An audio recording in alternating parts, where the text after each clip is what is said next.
Welcome to Higher Ground, Day 2. We have resume reviews and coaching, career coaching sessions happening.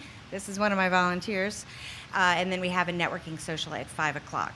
Without further ado, I ran the hiring village at BSides Charm, and the room where this guy was speaking was elbow to elbow people and people out the door trying to get in the door. And I begged him. I was like, oh, I know you're a little teeny tiny bit busy this week, but also maybe you should do this talk. So you will not be disappointed.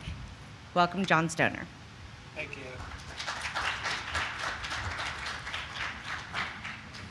I was coerced into the CFP. No, I'm happy to be here. I am busy though. I'm John Stoner. I work at Google. There's two of us. One of us has a mohawk. One of us used to work at Splunk. That's the other one. So if you're trying to find us on LinkedIn, he doesn't have a mohawk. I'm the other one. Welcome. And I am lying. I do have a few slides, but like most of them are memes. I swear. Like there's no bullet points at all, other than the like, who am I? You're like, why am I here this morning and why am I paying attention to this person? So U.S. Army veteran, technical intelligence for 10 years. I got out in 2010. I've done a lot of different things in cybersecurity since then. The biggest area of expertise is cyber threat intel. I have been Department of Defense contractor in quite a few companies. I tend to change jobs like every 3 years. So I am also a frequent like interviewee. I am at a FANG company now. I'm not representing the company I'm at though. And there I am a cybersecurity consultant and academy instructor. So as both a government civilian and as a contractor, I have interviewed at least 150-ish people and done about 45 different hiring actions. So I do come from a place of like being the hiring manager in addition to just also personally changing jobs quite a lot. You'll see me around the rest of this week as well. If you're over at DEF CON, I'm a goon. I'm mostly on Mastodon, and LinkedIn is probably the best place to find me. And also go Liverpool. All right, so at Career Villages, and I've been helping out Career Villages a lot. I think it's really important to give back to the community. Everybody, it's always resume. Resume. In the nonprofit I help run at VetSec, we have a resume channel, and people are like, help me with my resume, I need a job.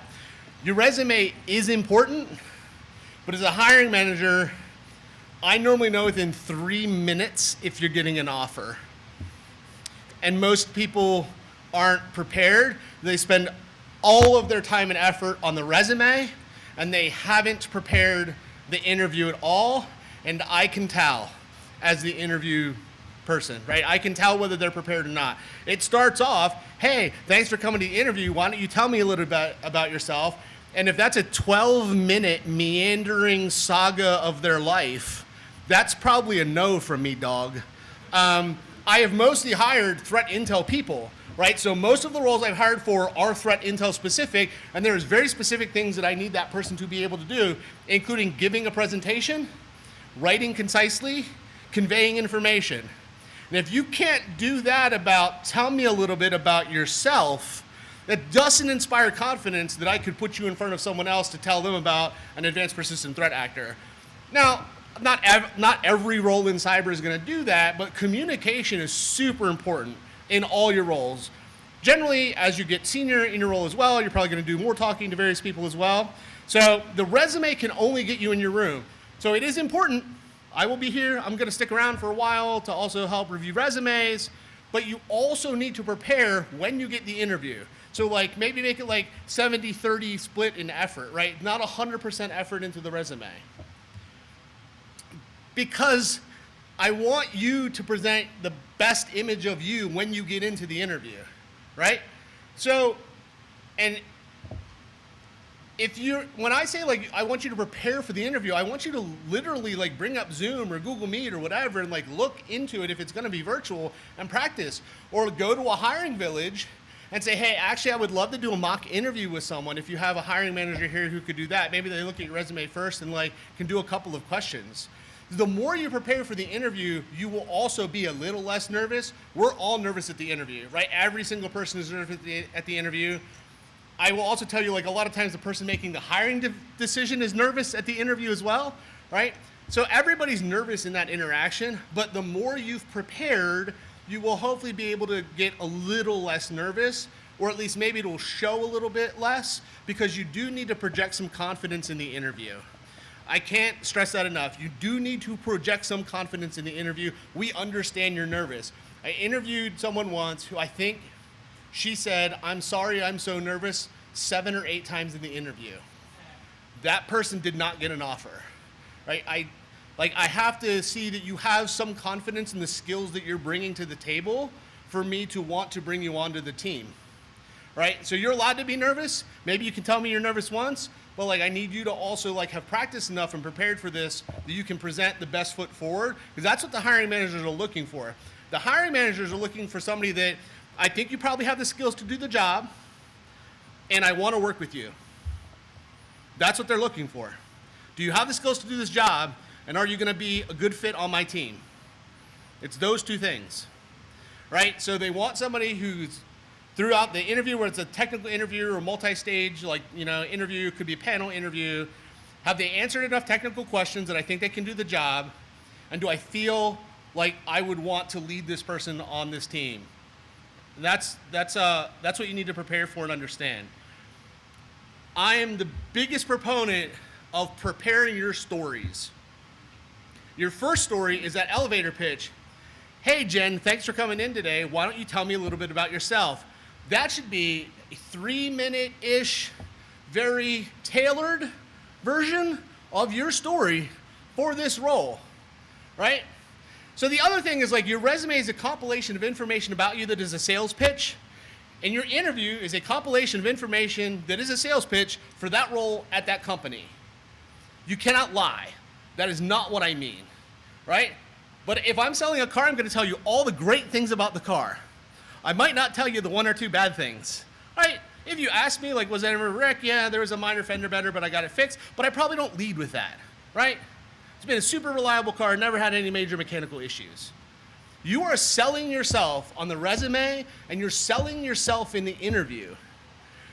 And a lot of people have trouble with this, which is why I want you to practice. I hear all the time, I'm bad about talking about myself, right? That's a common refrain, right? It's uncomfortable for me to talk about myself, or it's uncomfortable for me to try to present myself in a good light.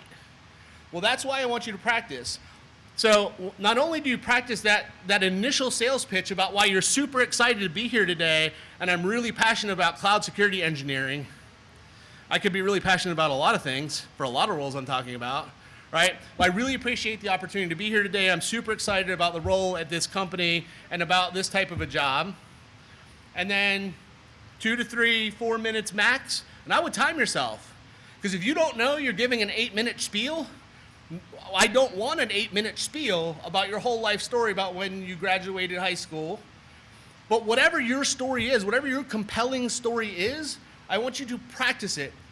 I don't want you to memorize your stories either. I don't want you to verbatim memorize the story, because if you forget a word, then you'll be stuck. But if you practice the story enough, you'll know what it is, the highlights are I want to hit, right? Hey, thanks for letting me come in today. I'm super excited about this engineering role that you've offered me. As you can tell, I did 10 years in the Army in technical intelligence, and when I got out, I pivoted into cybersecurity. I've always been the computer guy in the family since when I was building a computer when I was like 10 years old. So I've like always had that passion for computers. So it kind of naturally transitioned when I got out of the Army to kind of go into cybersecurity. And you can see on the resume that my first job was as a technical instructor to get my foot in the door. That's prepared. I've given the answer multiple times, and I've prepared the answer, and I can also tailor it a little bit. Maybe if it's in the DoD or the intelligence community, I emphasize those parts of my past more than if it's a private company. Maybe I real briefly, maybe I don't really cover that. Maybe it's just real brief. I did 10 years in the Army, then I got out and focused in cybersecurity. I can tailor the intro because it is a sales pitch. I'm super passionate about technical instructing. Right? I'm super passionate about putting food on the table. Hiring managers want someone that's energetic and excited about the job as well. So can you do the job technically? Do they want to work with you? And are you actually showing energy about the interview process? So like on a scale of 0 energy to 10 energy, somewhere around a 7. You want to hit somewhere around a 7 energy level. I don't want to worry if you've had cocaine, but I also don't want to worry that you don't want to be here and like someone has a gun to your head. Like somewhere in that 5 to 7 range of energy level is what you want. And that can come and go a little bit depending on the question, but as a candidate, you need to seem enthusiastic about this process in the role. And I know that's really hard if this is the 50th interview you've done, because this job market sucks. But you have to understand that if you're not bringing that energy, it will really show on the other side of the screen or in the room. So there's 2 types of stories you can kind of practice depending on the types of role you're getting ready for. There's going to be technical stories, right? So the technical things related to the technical aspects of the job, right? So tell me about a time you had an interesting consulting engagement and the client was pretty unhappy with the report you delivered. Okay, right? So if I'm interviewing or focused on that type of role, I can probably think about any number of times that happened and how we dealt with that, right? But there's also like all the non-technical questions you're going to get on the interview. Tell me about your greatest strength. Tell me about your greatest weakness. You know what the key to the greatest weakness question is? You also have the mitigation for it, right? So that's how you answer the question successfully. I don't care what the weakness is, right? So one of my go-tos is I don't have the world's greatest memory, so like I write everything down. And if it's a Zoom interview or something, I have my notebook. I'm old. I write stuff down. And I can literally like show them the notebook where I write everything down. So I take really, really good notes about every meeting I'm in or every interaction I have with the client, right? So that's my weakness, and I just told them that I've mitigated it, right? I've worked with another person on interview prep where we decided through consultation that the answer was going to be, I'm just interested in everything. Sometimes it's hard for me to focus. And so we kind of came up with a way he mitigates that in a work setting, right? So this is what I mean while preparing the story. So, and you can kind of use AI here a little bit. You can be like, hey, here's the job. Here's the link to the job. What do you think are the 10 or 12 technical questions I'm likely to get? What are the like top 8 non-technical questions you think are going to happen in here? And like, it does a pretty good job. ChatGPT, I've used ChatGPT for that specifically to try to help some people who wanted to do interview prep, right? Because I mean, there's so many different specializations. I mean, I couldn't tell you like what are the top 8 technical jobs reverse engineer is going to face. But like AI can help you with that a little bit, especially if you have the job link or the job description. So practicing your stories is you're gonna come across like a rock star if you practice most of the stories you're gonna answer, and you will feel more confident because you already know what you wanna say.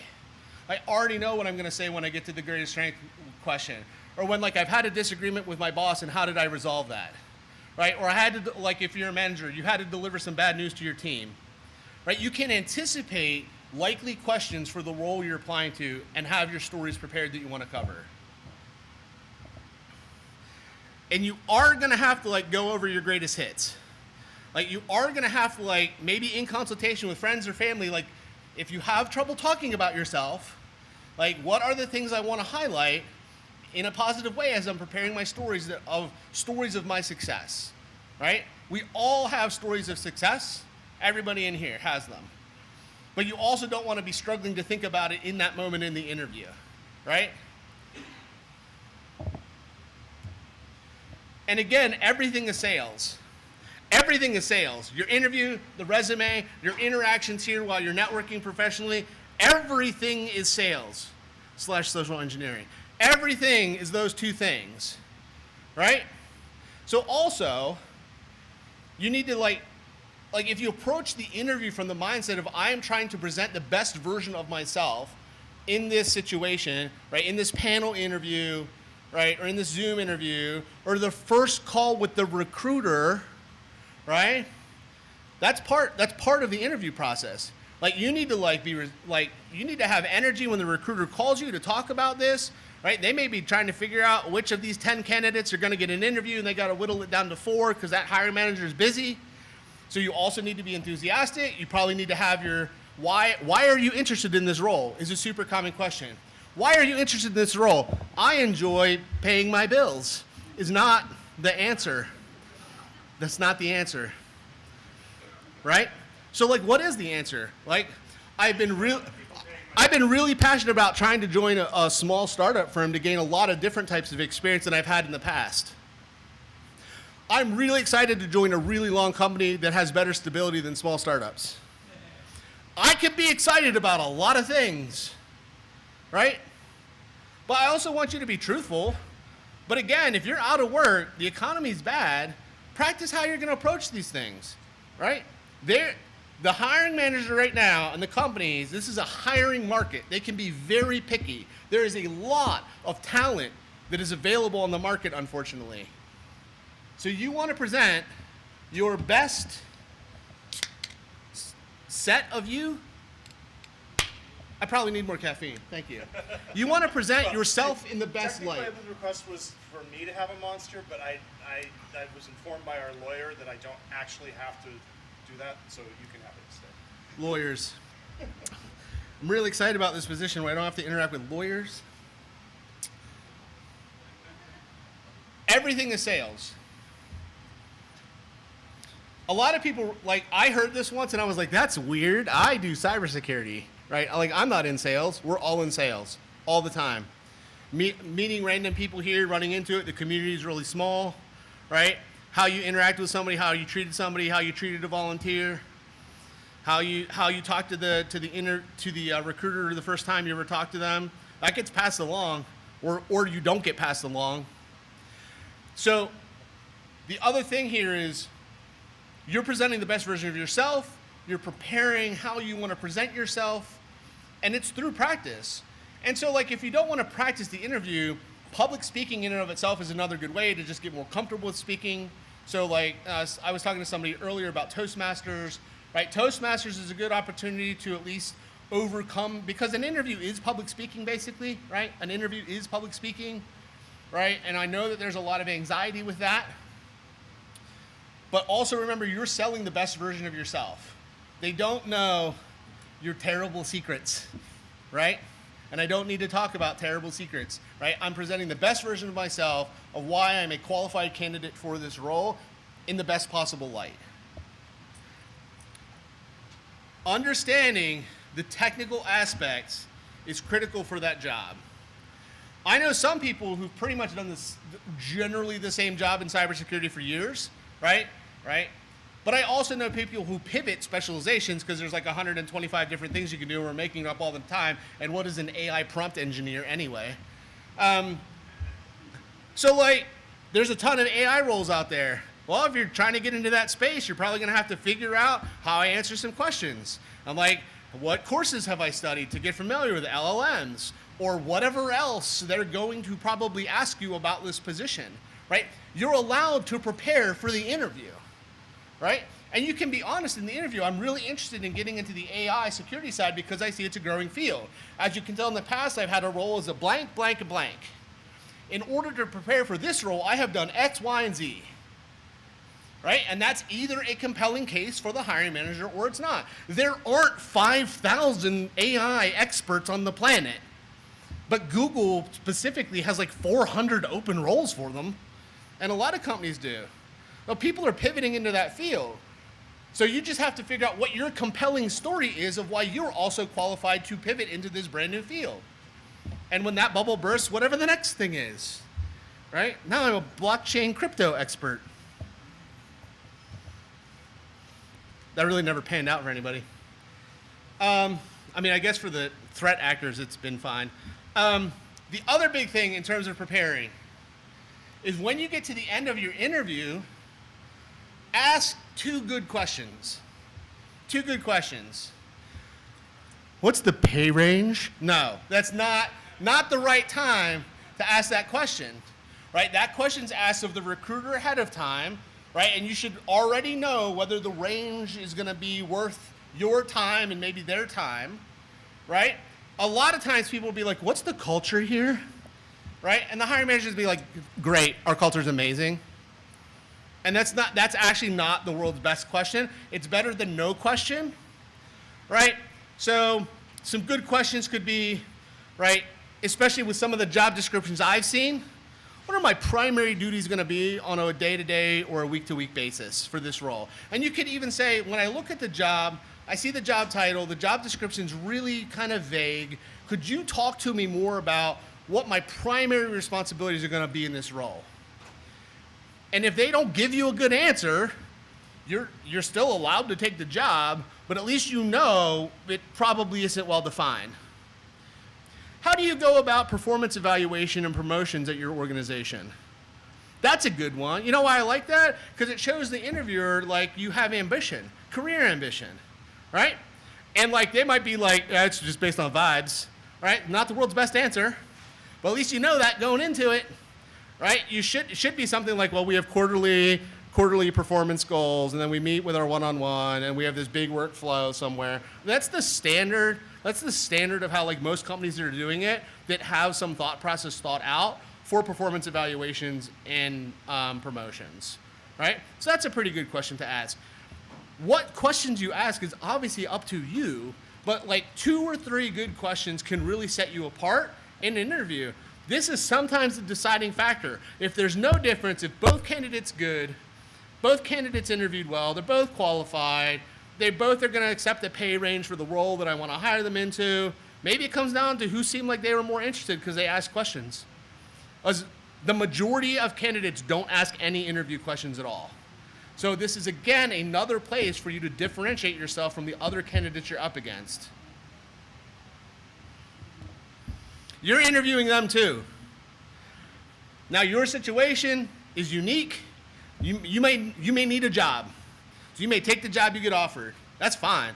That's fine in this market. Hopefully the market turns around in like 18 months if like you take a job and it's not the world's greatest job. But like this is your ability to interview them too. Is the person making the hiring decision your boss? That's a pretty good question, right? You can ask them like, hey Tom, I was just curious, are you the decision maker and will I be reporting to you or will I be reporting to someone else? Because sometimes the person you're reporting to isn't the person that gets to hire you, which is a little weird. But some companies are like that, and you might want to know that going into that role, right? You might want to know that you haven't actually talked to your boss yet, right? And it may be multiple panels, and maybe you're not sure who you report to, right? Because all the tech companies are like 73 rounds. Thanks, it's very efficient. So like which one of these people I talk to is the decision maker and like who do I actually report to in this organization, right? That could be a really good question as well.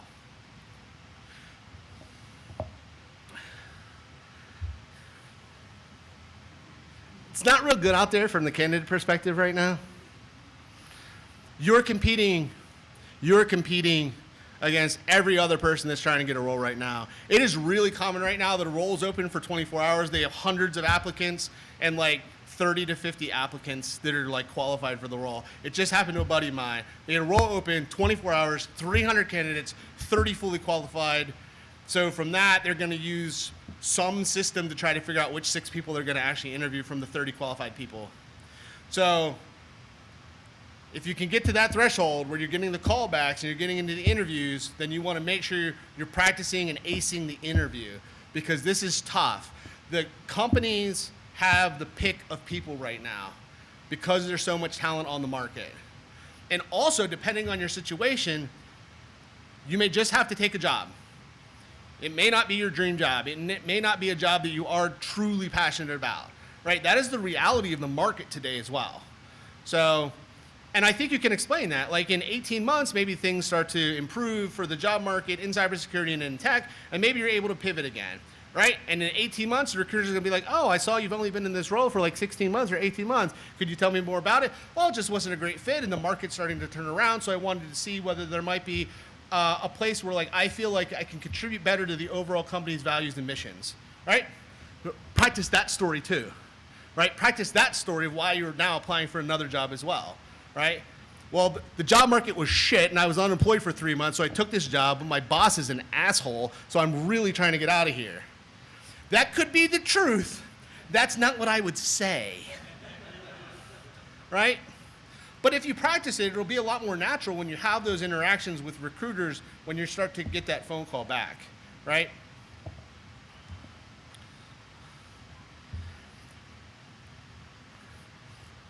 I can't emphasize enough how important it is to prepare for the interview. I can tell who's either interviewed a lot or who has prepared. I can normally tell within the first 30 seconds of how nervous that candidate is and how much trouble they have answering the first question, whether they've prepared or not. And then for me, it's a big differentiator as a hiring manager. So the resume is important. The resume is important, right? The resume gets you the call back from the recruiter, right? And they're doing a lot of resume reviewing in here today. I do that. I'm going to stick around for a while and do resume reviews as well. Please don't pay for a resume review. Please don't pay for a resume review. There's so many career village. Yeah, sorry if you're charging people for that on the internet, but like maybe go stream some Twitch. Please don't pay for an interview. The only time I've ever heard that it's even remotely is like maybe at like an executive level or like you're trying to break into like the board of directors. But like if that's not you, don't pay for a resume review. There's a lot of free resources for resume help. At career villages like this and at all your local BSides wherever you're from, they almost all have career villages. Questions? Come up to the microphone if you've got questions. Any questions? I got one. Do you have any advice if they throw you like a curveball question in the interview that you weren't prepared for? Like, how do you handle that? Do you have a specific example or no?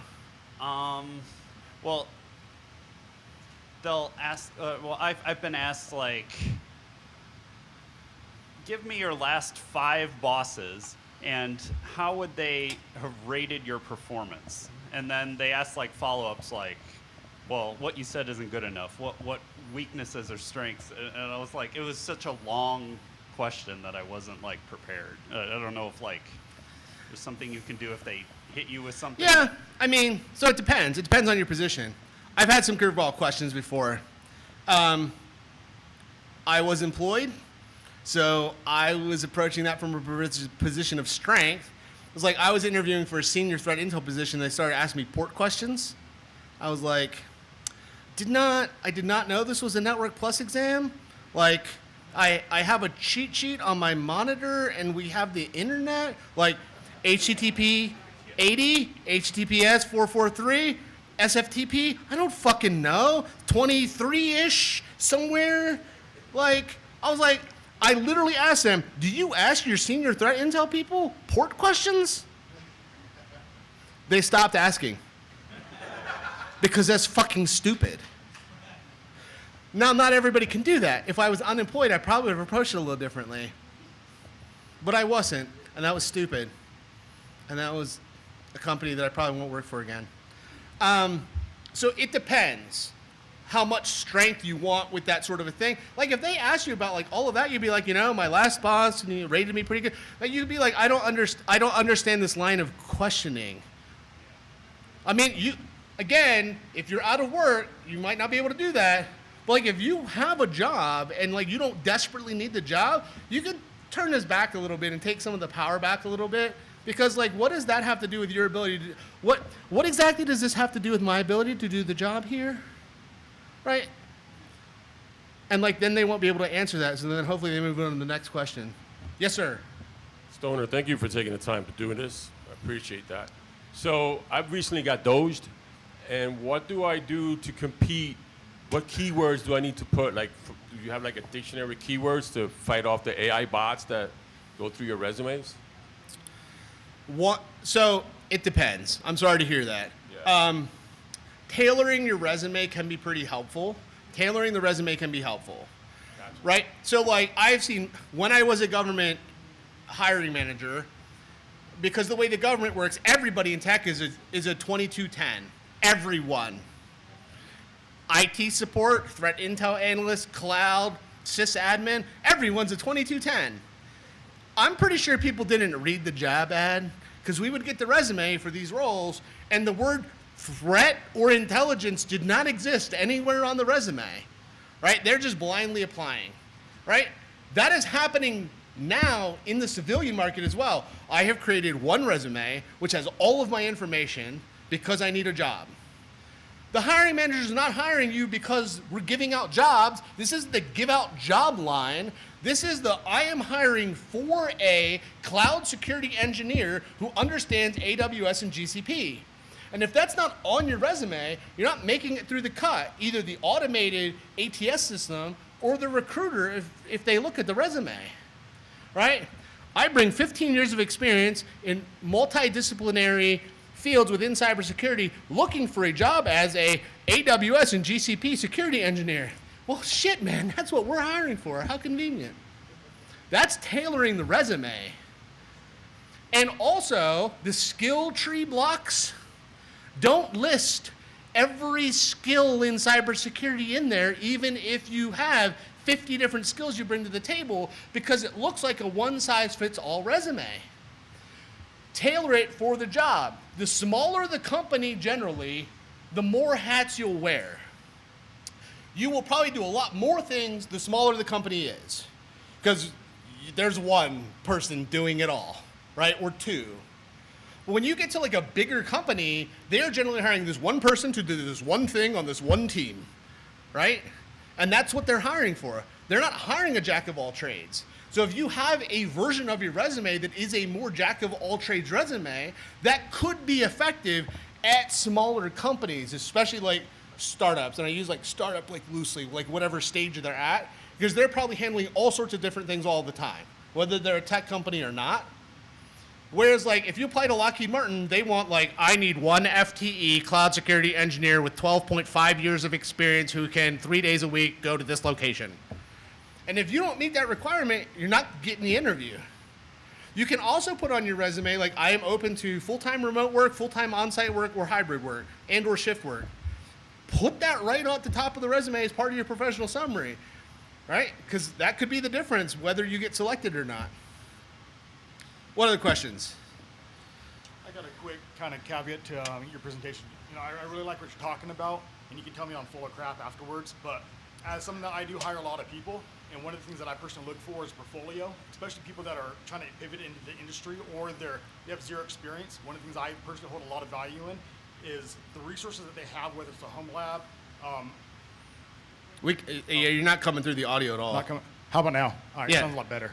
So, you know, what resources they use that they have available to them, whether it's hack the box, building up SDRs and writing up blogs or doing YouTube videos, and demonstrate their portfolio, and having professional level documentation of what they're working on at home, even if they have no work experience, they've been able to demonstrate that, hey, Yeah. I'm taking this task serious, I have responsibility, and I have a lot of passion for this community and what I'm trying to apply for. So that's one of the things I personally hold value a lot, because we all know the people that are applying a lot of them are introverts. They don't have good interview skills. I'm nervous even just asking this question. We're not great public speakers. And so that's one of the reasons for me, I hold the portfolio of what they're doing on their off time and how they're personally developing themselves within the career. Yeah, no, that's great. So some jobs are going to probably have more ability to have some sort of an online portfolio than others. And I don't care whether you're really new in the industry or experienced. Like, yeah, if you like have stuff on GitHub or you're attending conferences or participating in CTS, or I like to have a section like separate from education, which is like cybersecurity community involvement, right? If that's something I want to weave into my resume, right? Because it doesn't fit anywhere else. And that can be a differentiator for entry, more junior people as well, right? Because like we've got a bunch of people graduating with 4-year degrees in cybersecurity that like can't explain to me how DNS works, right? So like I'm gonna need to hire one of them into the role, but the more things that are on there that are trying to show me passion or show me interest is helpful to differentiate all of the junior people that are all hiring to try to get their foot in the door, right? I am definitely going to hire somebody that was like, I attend my local BSides conference, or I did this CTF, or whatever it might be. So that's a great point. I think it probably holds, to some extent, less weight later in your career, depending on the role. But yeah, I mean, like I have my public speaking engagements on there, right? Is in threat intel. We gotta go brief people. Core part of the job. Hopefully that helps. Yeah, great point. Hello. Hi, is this audible? Oh, Yeah. yeah, excellent. Okay. So my question is, it's sort of a two-parter, I suppose. So back in the day, whenever we were all still printing out our paper resume and there was no LinkedIn, right? Traditional interviewing tactics, traditional hiring stuff says you do a follow-up. You're going to follow up afterwards. So my question at the two parts would be, A, is that still, like particularly in today's market with, like you said earlier, you might have 30 qualified candidates in your pool, right? And so that's you with 30 other, or 29 other people, that are just on the same level with you, maybe better, depending on where you're at. So like in the kind of environment we're in, is the follow-up still effective? And the second part being, in the scenario that you discussed earlier, where the person who's interviewing you is not the person who will be your boss, in that scenario, if the follow-up is effective, would you follow up with the interviewer, or would you look up the organizational email of the person who will be your boss and say, hey, I interviewed for your company today. I just wanted to say I found out that you would be my supervisor, and I was wondering, and I just wanted to say, like, I really look forward to working with you, and then, fluff their ego a little. So, the first part of your question, yes. Interviews are still important. Because you know who else you should be networking with? Technical recruiters like Kirsten. You should know which recruiters are good. Because just like in every other job field, they're not all good. So which ones are good? So not only should you, like, at some point have a network of, like, professionals you can call upon, but, like, if I have a friend that gets, like, laid off, or, like, I suddenly need another job, I know which recruiters that I would, like, personally just direct contact and be like, hey, my buddy just got laid off. They need a job. Do you know anybody? You know anybody you can talk to? And that's why, like, the follow-up to the recruiter, I think, is also really important, because you're trying to build that network. Even if you're not going to hear back. Like, you're putting your best foot forward, because you don't know their situation. Maybe they're slammed, and maybe they're not going to be able to get back to you until like 3 weeks. But maybe they'll remember your name, that, like, I remember this person tried to follow up with me, but, like, we were just in crazy hire mode. I could never follow up. I wouldn't reach out if you figure out who your boss is, though. I wouldn't do that part. One, I just think for, like, legal, like, hiring reasons, they probably can't respond to you in most companies. They probably aren't allowed to contact you outside, because, like, once you're in the hiring chain, there's very specific rules most companies have to follow, so there's no, like, bias and things in the hiring process. So I would say if the follow-up is to the recruiter, and like, if you didn't hire with your boss, I wouldn't necessarily reach out to them unless you know them, which is different. And then, like, you hit them up on Signal. Please use Signal. Hey, John, thanks for the talk. Yeah. Hey, I've worked on both sides of the fence, and I was interested to get your perspective. Can you talk a little bit more about how you might change your interview styles, or, like, how you prep for an interview, whether you're going for, like, open commercial companies versus, like, a clear defense contractor or something like that? Yeah, so I've worked on both sides. I've worked within the secure community, and I'm continuing to do less and less, and hopefully less and less work with that side as my career progresses now. So some of it is, like, which stories do I want to tell? So, like, I work with a lot of veterans as well, right? So, like, if you're, like, a brand new veteran, maybe, like, tell me about a time you overcame a challenge. Have you ever heard of Afghanistan? Right? But it's going to depend, right? Like, that story might work super well at, like, Lockheed Martin or Boeing, right? So maybe I kind of want to lean into that, right? Like, oh, this cybersecurity position is supporting the F-35 fighter. There's probably a whole bunch of veterans in this program, right? So I could kind of, like, lean into that. Whereas, like, if it's, like, Bank of America, probably not the story I'm going to pick for the time I overcame a difficult position, right? So that's, like, how I start to kind of differentiate that a little bit, and I tailor my prep for the job, including, like, what vertical it's going to be in, right?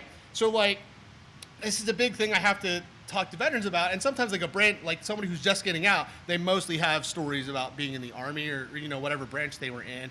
So we try to work on that a little bit, or, like, maybe dial down the war aspect of the story and concentrate on, like, some other aspect of the story, like maybe don't mention this occurred in Iraq, right? Like, you can just talk about the story without saying, like, well, in Iraq. Just be like, well, all the servers went down, and like you don't have to like, right? So like little tweaks like that can really matter, right?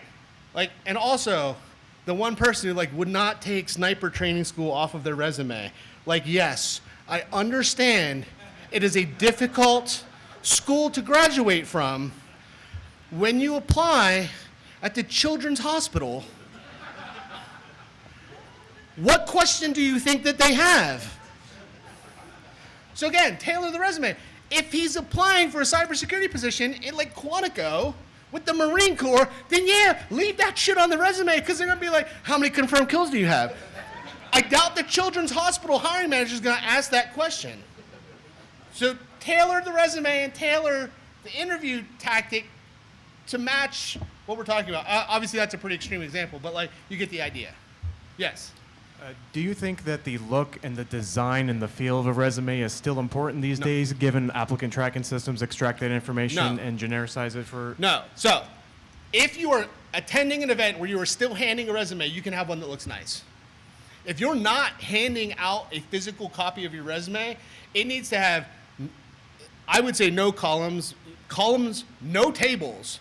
Like if you have to have columns, fine. Don't do the whole like one column on the piece of paper because then you're just wasting space. But like, right, yeah, this is getting parsed by the ATS. So like, it needs to pretty much be a docx. Sorry, Office Libre people. It pretty much needs to be a docx or a text file so that it can be parsed, or a PDF. And that is a big thing. Like you don't want weird formatting. The look of the resume can still matter though. Like again, a lot of threat intel positions, these are different fonts. These are different size of fonts. Like I am literally going to require you to publish threat intelligence, and your resume has 2 different fonts and like different font sizes, and that's a no for me. Like you're not making the cut. And again, that attention to detail is really important too. I have looked at people's resumes who didn't have their contact information on it, which, how are they contacting you, right? So also have people look at your resume. Like I would have like one non-technical person look at it, and usually it's like my mom. I was like, Mom, don't worry about like what I'm saying, but like, did I spell stuff wrong? And she'll be like, what about this word? I'd be like, no, that's how we spell it. But like, and then have like someone in the organization or like in the industry, like look at the resume too, right? And if you're making multiple versions, like quality control the multiple versions as well. Hopefully that helps. Yes. Hi. How would you suggest like adding to your resume like extracurricular activities that you're like proud of or accomplishments? Like what? Like let's say like if you do like a cycling trip across the country, would that be something good to include as like something that like shows that you have grit or like? So at the end of the day, you have to make the decision on this. Yeah. I'm not a big proponent of including hobbies unless you have a story that's good in case you get asked about it, right? So like, it sounds like you have a good story for that though, right? Like, well, this is a really like difficult thing I do and it takes a lot of endurance, so like whatever. Like if you can like tie that in, then it makes sense to be on there. The other problem with including your hobbies is that it can be something that somebody just, well, man, this guy sure spends a lot of time out of the office, you know what I'm saying? You don't want to auto disqualify yourself, right? So anything like that could be interpreted as like political, religious, helping the homeless. I mean, unless that's like related to the job or the industry in some way, I am not a big fan of including this on your resume. Okay. Because I think it just distracts. Now, I did interview someone once because they played in the CFL. We did not hire them. They were not good. They did not do a good interview. But so like that one time I interviewed one person because he played in the CFL. That's the only time I can think of that I ever made any decision around hiring related to someone's like hobbies or extracurriculars that weren't related to cybersecurity. Okay. Yeah. Yeah. What are your thoughts on gaps on your resume, work gaps? Is that still relevant in this day and age? And also previous career experience prior to cybersecurity well, both within and prior. Okay. I'll give you details. Right now, I took about a 7-month break trying to get back to work, relocated. There were a number of reasons for it, but prior to that, I've been on the journey to get into cybersecurity over about the past 4 or 5 years. Before that, sales and marketing background, and I don't put that on my current resumes. So we're looking at about a 4 or 5 year trajectory on my current resume. Does that make sense? Yeah, I mean, I probably need to give you a more individual answer, but so I'm going to take it as a two-part question. Is one, if there's gaps on the resume, let me deal with that first. Is you just need to sort of like, if that comes up in the interview process, what's the story around this, right? Because like the recruiter, the hiring manager will be like, oh, I see you have a gap between these two different jobs. What was going on? I mean, the answer is like, well, unfortunately, I was laid off, or the company downsized, and then that was the soonest I could get back into the job market, right? I would just be prepared with whatever the answer is, right? And I would do that for like any gap on the resume. Your resume is not like your entire bibliography, okay? So like most people care about like what's happened in the last 7 years. If it's more than 7 years ago, like it probably is irrelevant for the most part anyway. So this is especially a problem like in the government sector. Like, please don't send me a 12-page resume. I don't care. Like, don't care what you did 12 years ago. It's not relevant to like the last 5 years especially. Right, so your resume really should be focusing on the last like 5 to 7 years of experience. That's where most of your bullet points should be coming from, and that's what most of the resume should be focused on. I would just say own any potential gaps for whatever reason, whether it was child care related, elderly parents, laid off, tried to start a small business, it didn't work out, whatever it is, just be prepared to answer the question, right? The other one is like career changer is different. There can be different strategies for career changers. I will sometimes have someone make an entirely new one-page resume as if they were brand new to the field, as if they had not worked previously. I've worked with 3 people who were mechanics coming from various services, but I mean like throwback to Jack Daniel, who was a mechanic, right? So like, right? And then we have the stories around like problem solving, root cause analysis. But like, we're not listing any of their previous jobs. Like I have a professional summary, what they're doing to get into cyber. And that's what the whole one-page resume is focused on.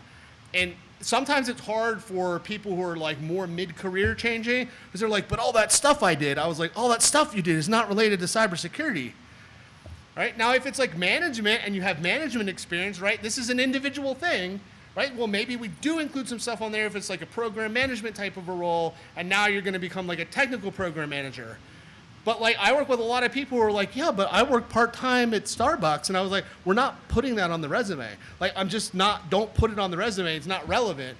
Same like, in a lot of cases, like if you're in college and working part-time jobs, you don't have to necessarily list them. I don't think they're adding any value, right? Like, again, this is up to you. Do you have a compelling story around that? Maybe.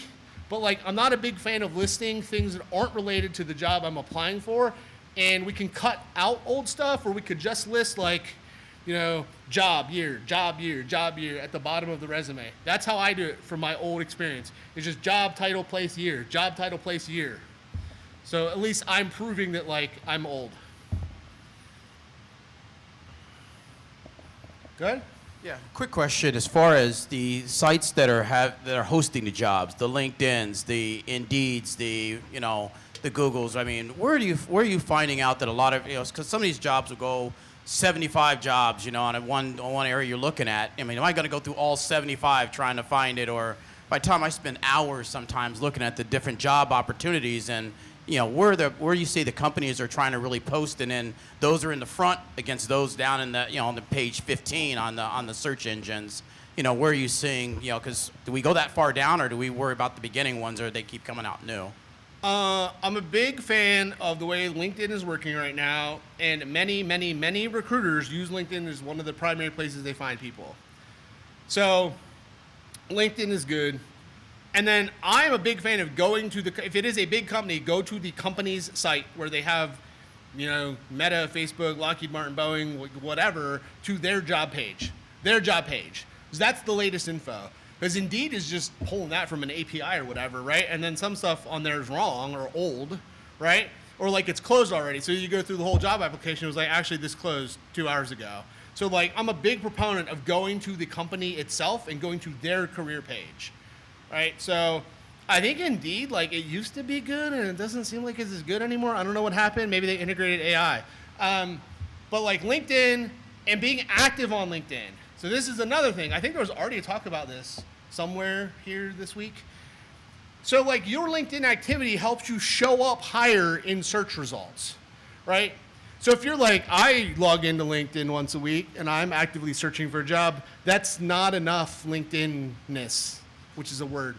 You have to like be active on the platform, repost stuff. I found this article to be very informative. Like whatever, like just reposting things is making you active on the platform. So like when the recruiter pulls you, you're going to be higher up that list of candidates that they're looking for in their search results.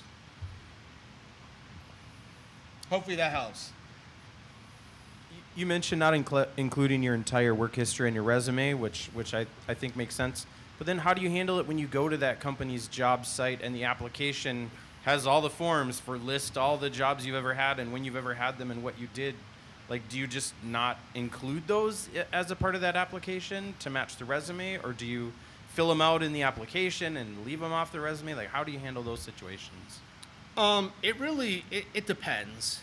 Unfortunately, this is one of those it depends questions. So yes, me personally, I have reduced what I have on my resume. I'm listing them by job title, company, date. So they're still on my resume, and then I would list them. But there's a job I had for like 8 weeks, and it ain't listed on my resume. The only reason it has to come up is when you do the background check. So I do add it into my thing. Well, that was some bullshit I went through, so I don't list that on my resume. I don't talk about it at all, right? Because it was, in fact, rotating night shift work at DISA, and I was told it was not that. So then I left.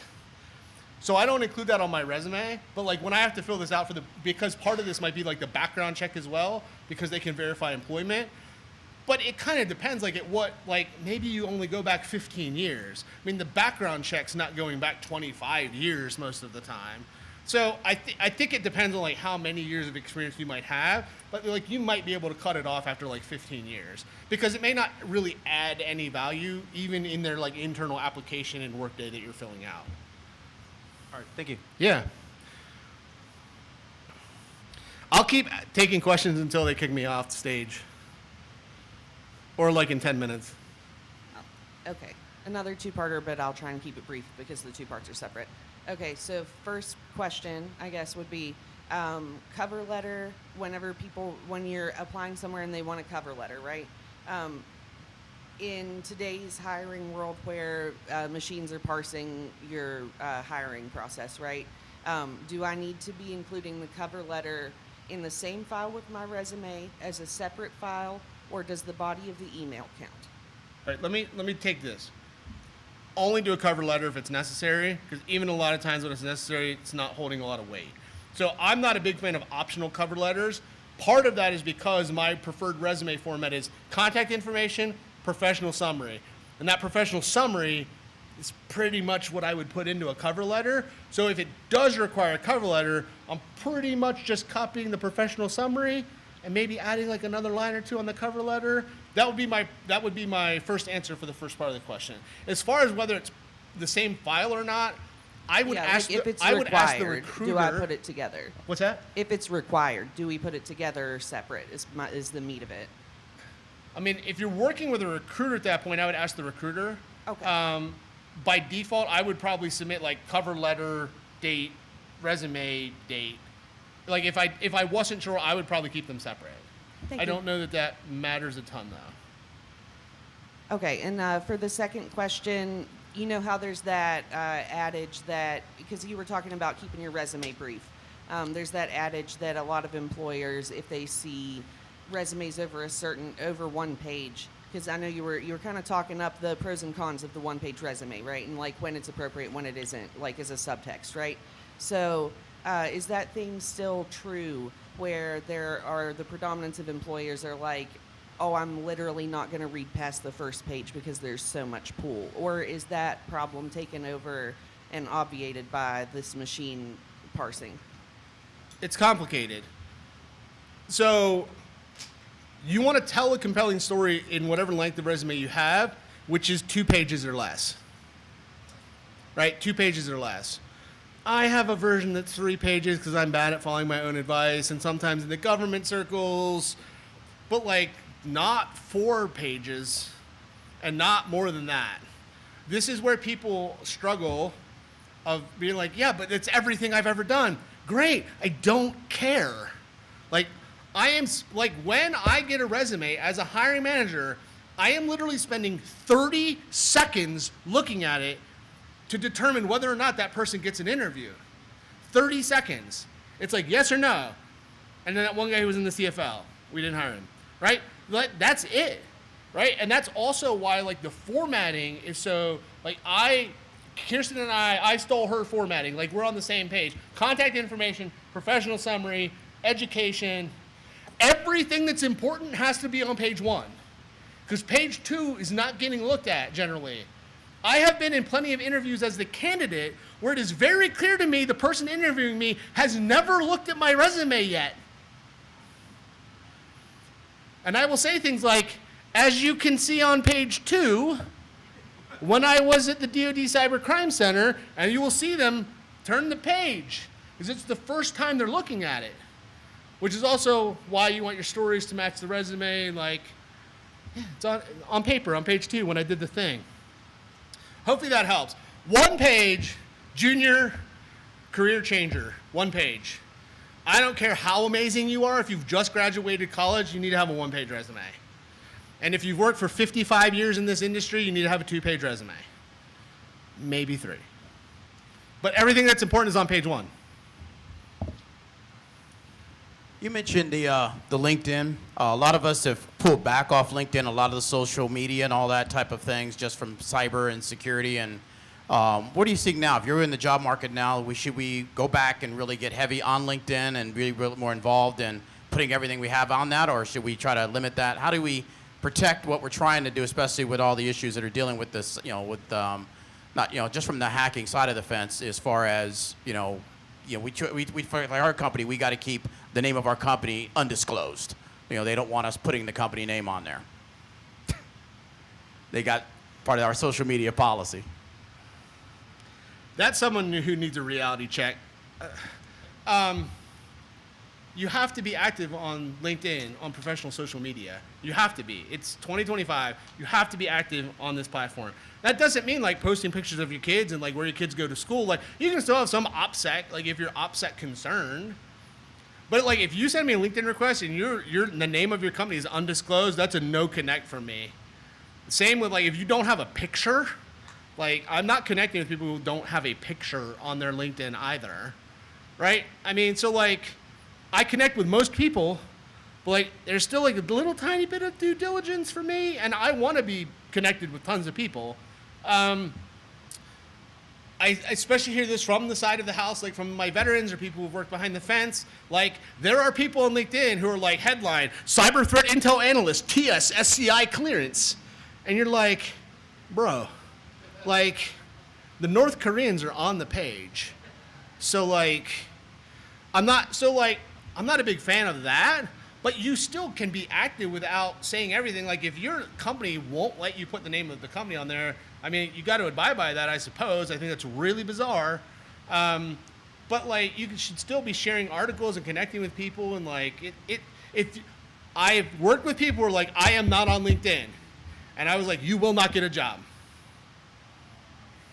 If you are not on LinkedIn, I find it impossible to believe that you will be offered an actual job.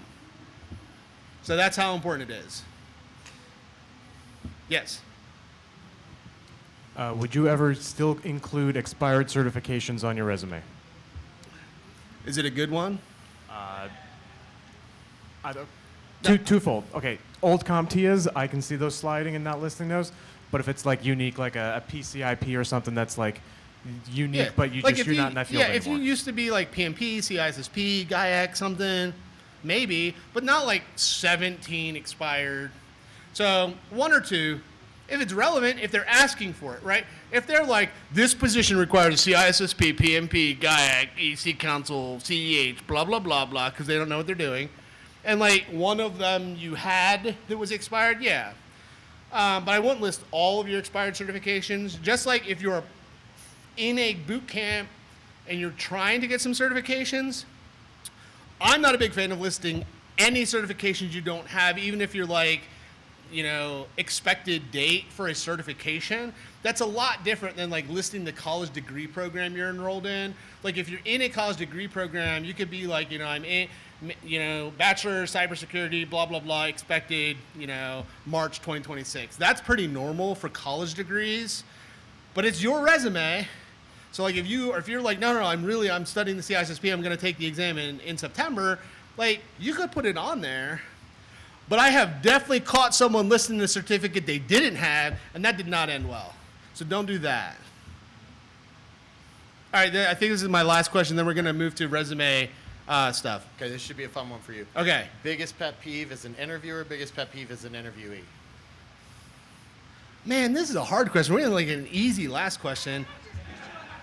Dang. Okay.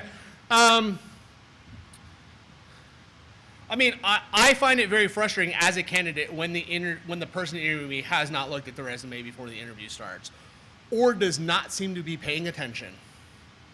Right? Like, what the heck, man? It's almost always a man that does that. Just not to stereotype, but I spent all this time getting here, and like you haven't even looked at my resume, and like I'm not even sure you're listening to my answers. So like. As the hiring manager, mostly I want people to be successful. So like when it's just the one-page non-tailored, I'm not even sure if they want this job. And that can carry over to the interview too. Like I understand people need a job. Like yes, clearly, like everyone needs a job, but like I can't hire you if it's not clear that you're not going to bolt after like 7 months when something better comes along, because we're putting a ton of effort into this. Like I know junior people are not going to stay at this place for 15 years. Like, but like, can I get you to stay for 2 years? Like, do you have any interest in the position at all? So maybe I'm not backfilling all of my junior people constantly. That is a fear I have as the hiring manager, especially at the junior side. Because what's going to happen is you're like, I have zero experience right now.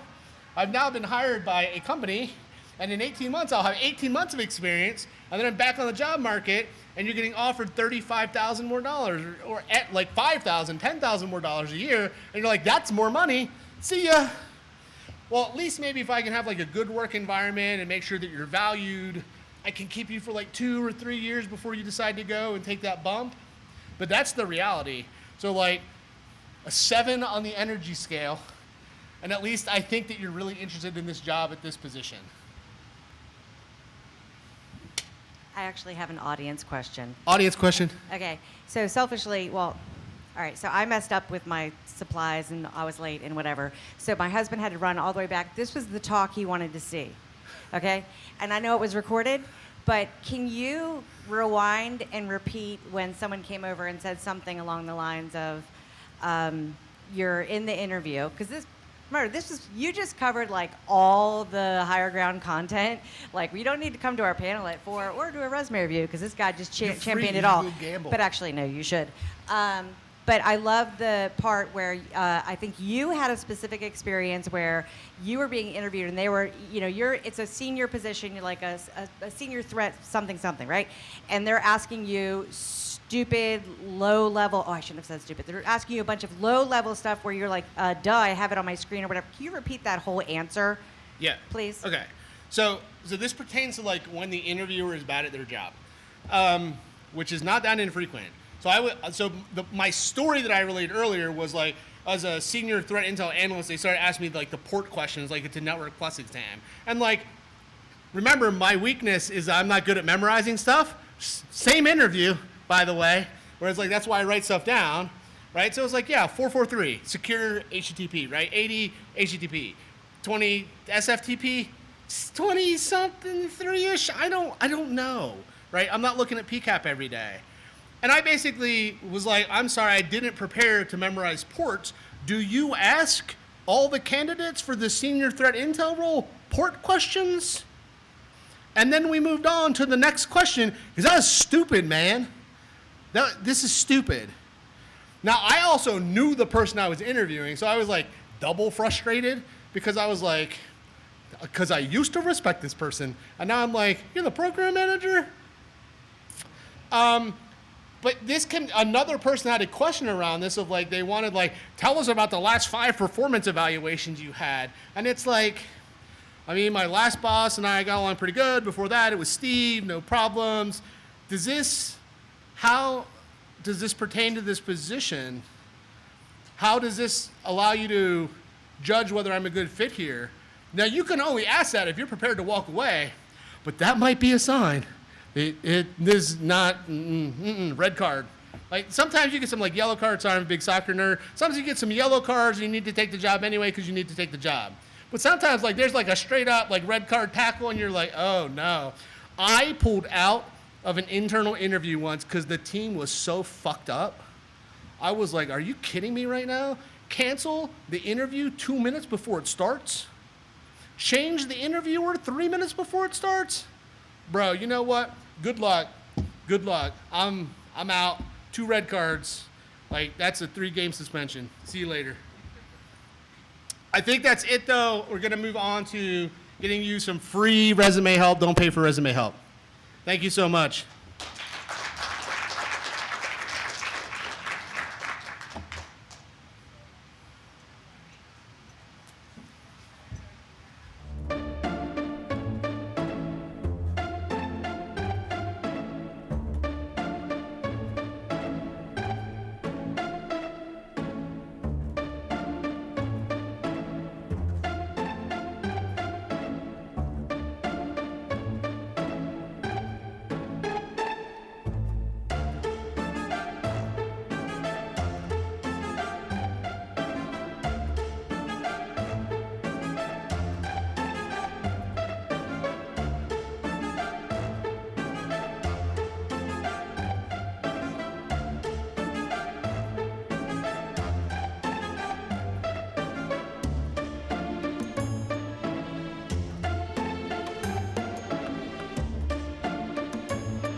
Well, look what Leo did. He got us in trouble. We filled up all the seats.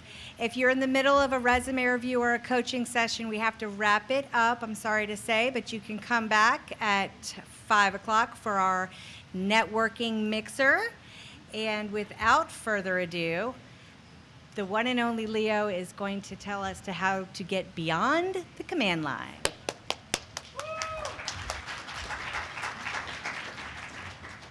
So it's funny, I spoke at another B-Sides conference a couple years ago, and I'll be honest, this is the largest group I've had in one of my sessions.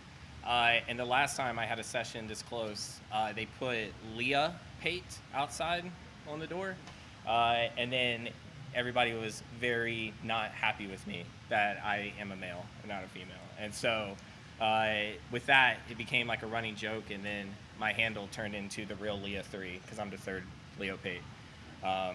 But yeah, so quick question. Who here has ever been asked to solve a problem and they've had no idea on how to do it? Yeah. Now, picture doing that in a leadership role, right? So you've got no roadmap, stakes are high if you mess up, and you're still expected to perform. So that's where a lot of cybersecurity leaders start right now. Oh, okay. Is that better? All right. So that's where a lot of cybersecurity leaders start, right? They're high-performing individual contributors or ICs, right? And they're thrown into management. And it seems pretty logical. The fact that you're great technically, you performed, you delivered, now go do this and make other people do this too, right? So while that logic isn't totally wrong, the same skills that you made people high-performing individual contributors also tie into leadership, but it's dangerously incomplete, right? Being an outstanding individual contributor does not necessarily mean that you're going to be a phenomenal leader, right? So without the right support, oftentimes that promotion kind of feels like a setup, right? And so that right there is the leadership gap. So we'll get into that a little bit later, right? But today for this talk, I want to offer clarity tools and a real-world roadmap for anyone stepping into leadership or you're thinking about jumping into it. So my goal is to not help you just survive that transition, but lead in a way that's effective, confident, and sustainable. But before that, we can talk a little bit more about me real quick. So working backwards, I'm currently a senior director at NetSpy. I run one of our US regions, right? So I have about 70 to 90 security consultants that report up to me. And before that, I was a managing consultant at Invisium. So I was it was a smaller, significantly smaller boutique consulting firm. I ran the consulting team there for about 3.5 years, and then NetSpy bought us. And then before that, I was a cyber warfare officer within the South Carolina Army National Guard. And then the time before that, I was a human resource non-commissioned officer as a full-time professional soldier in the Army. Unrelated, I am a phenomenal latte maker, or so I like to think.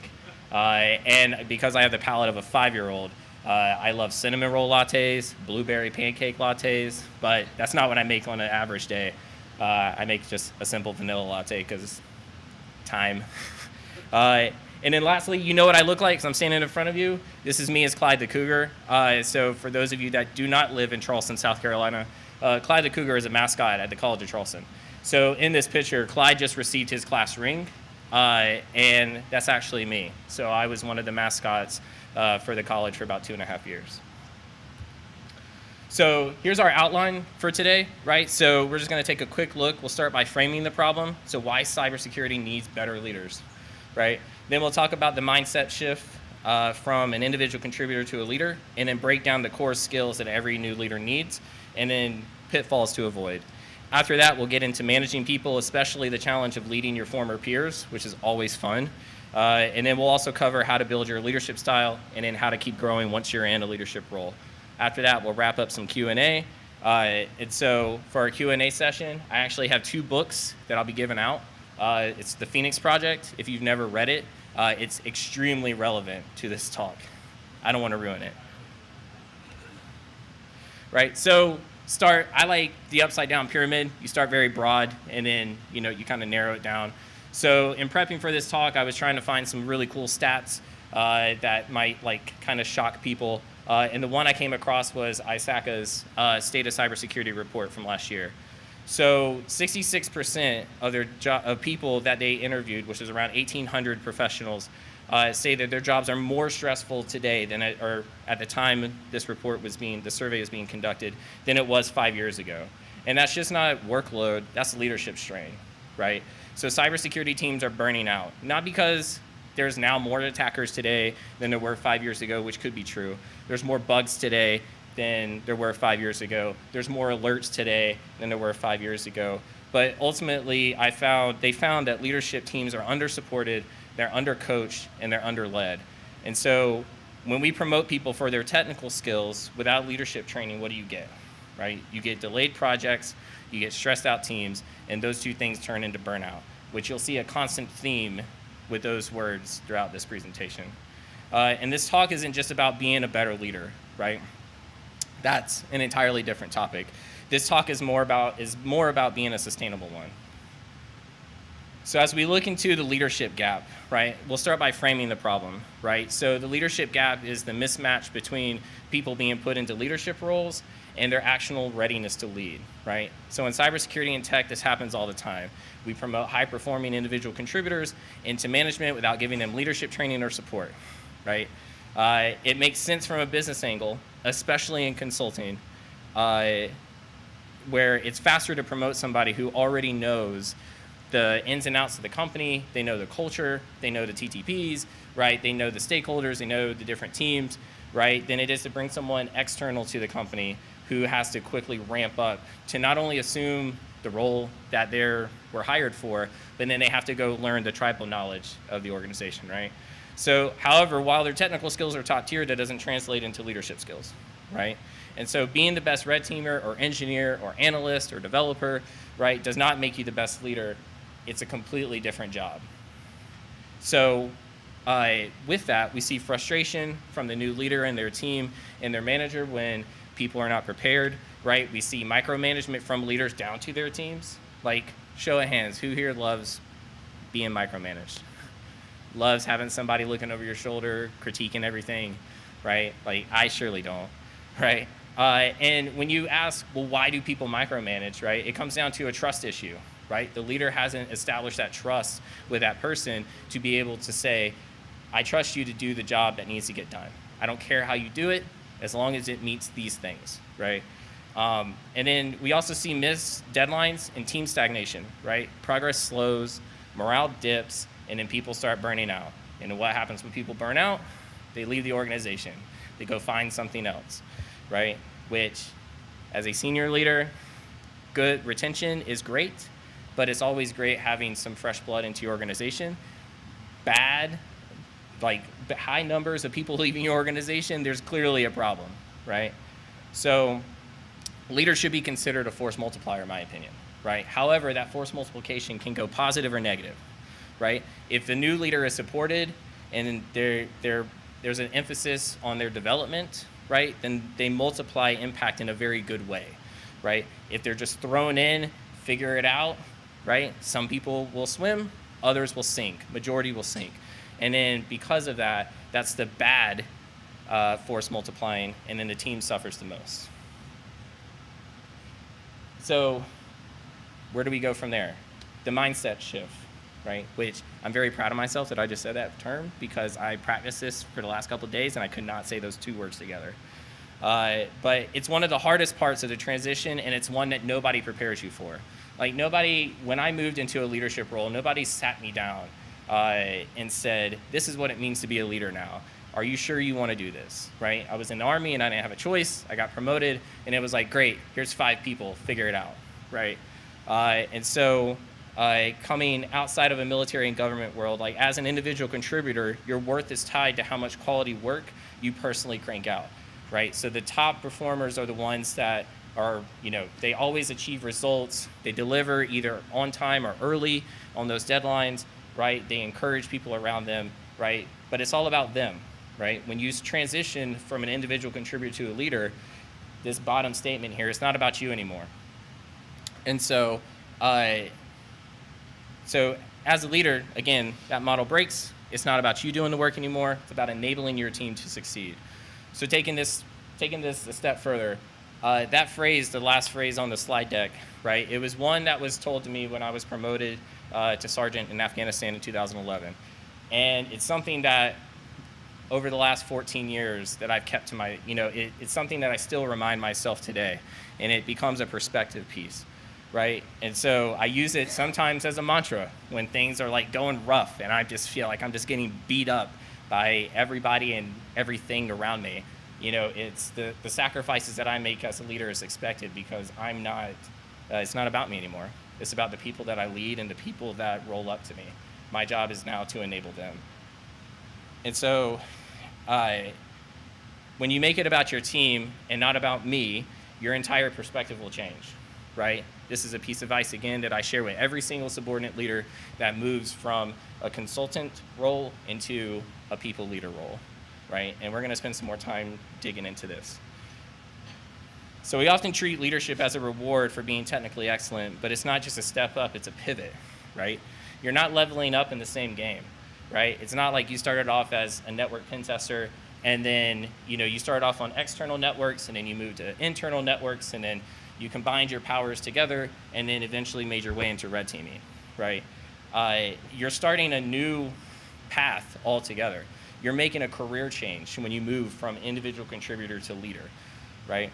And so, there's 4 pieces that kind of make this up that when I was putting this slide deck together.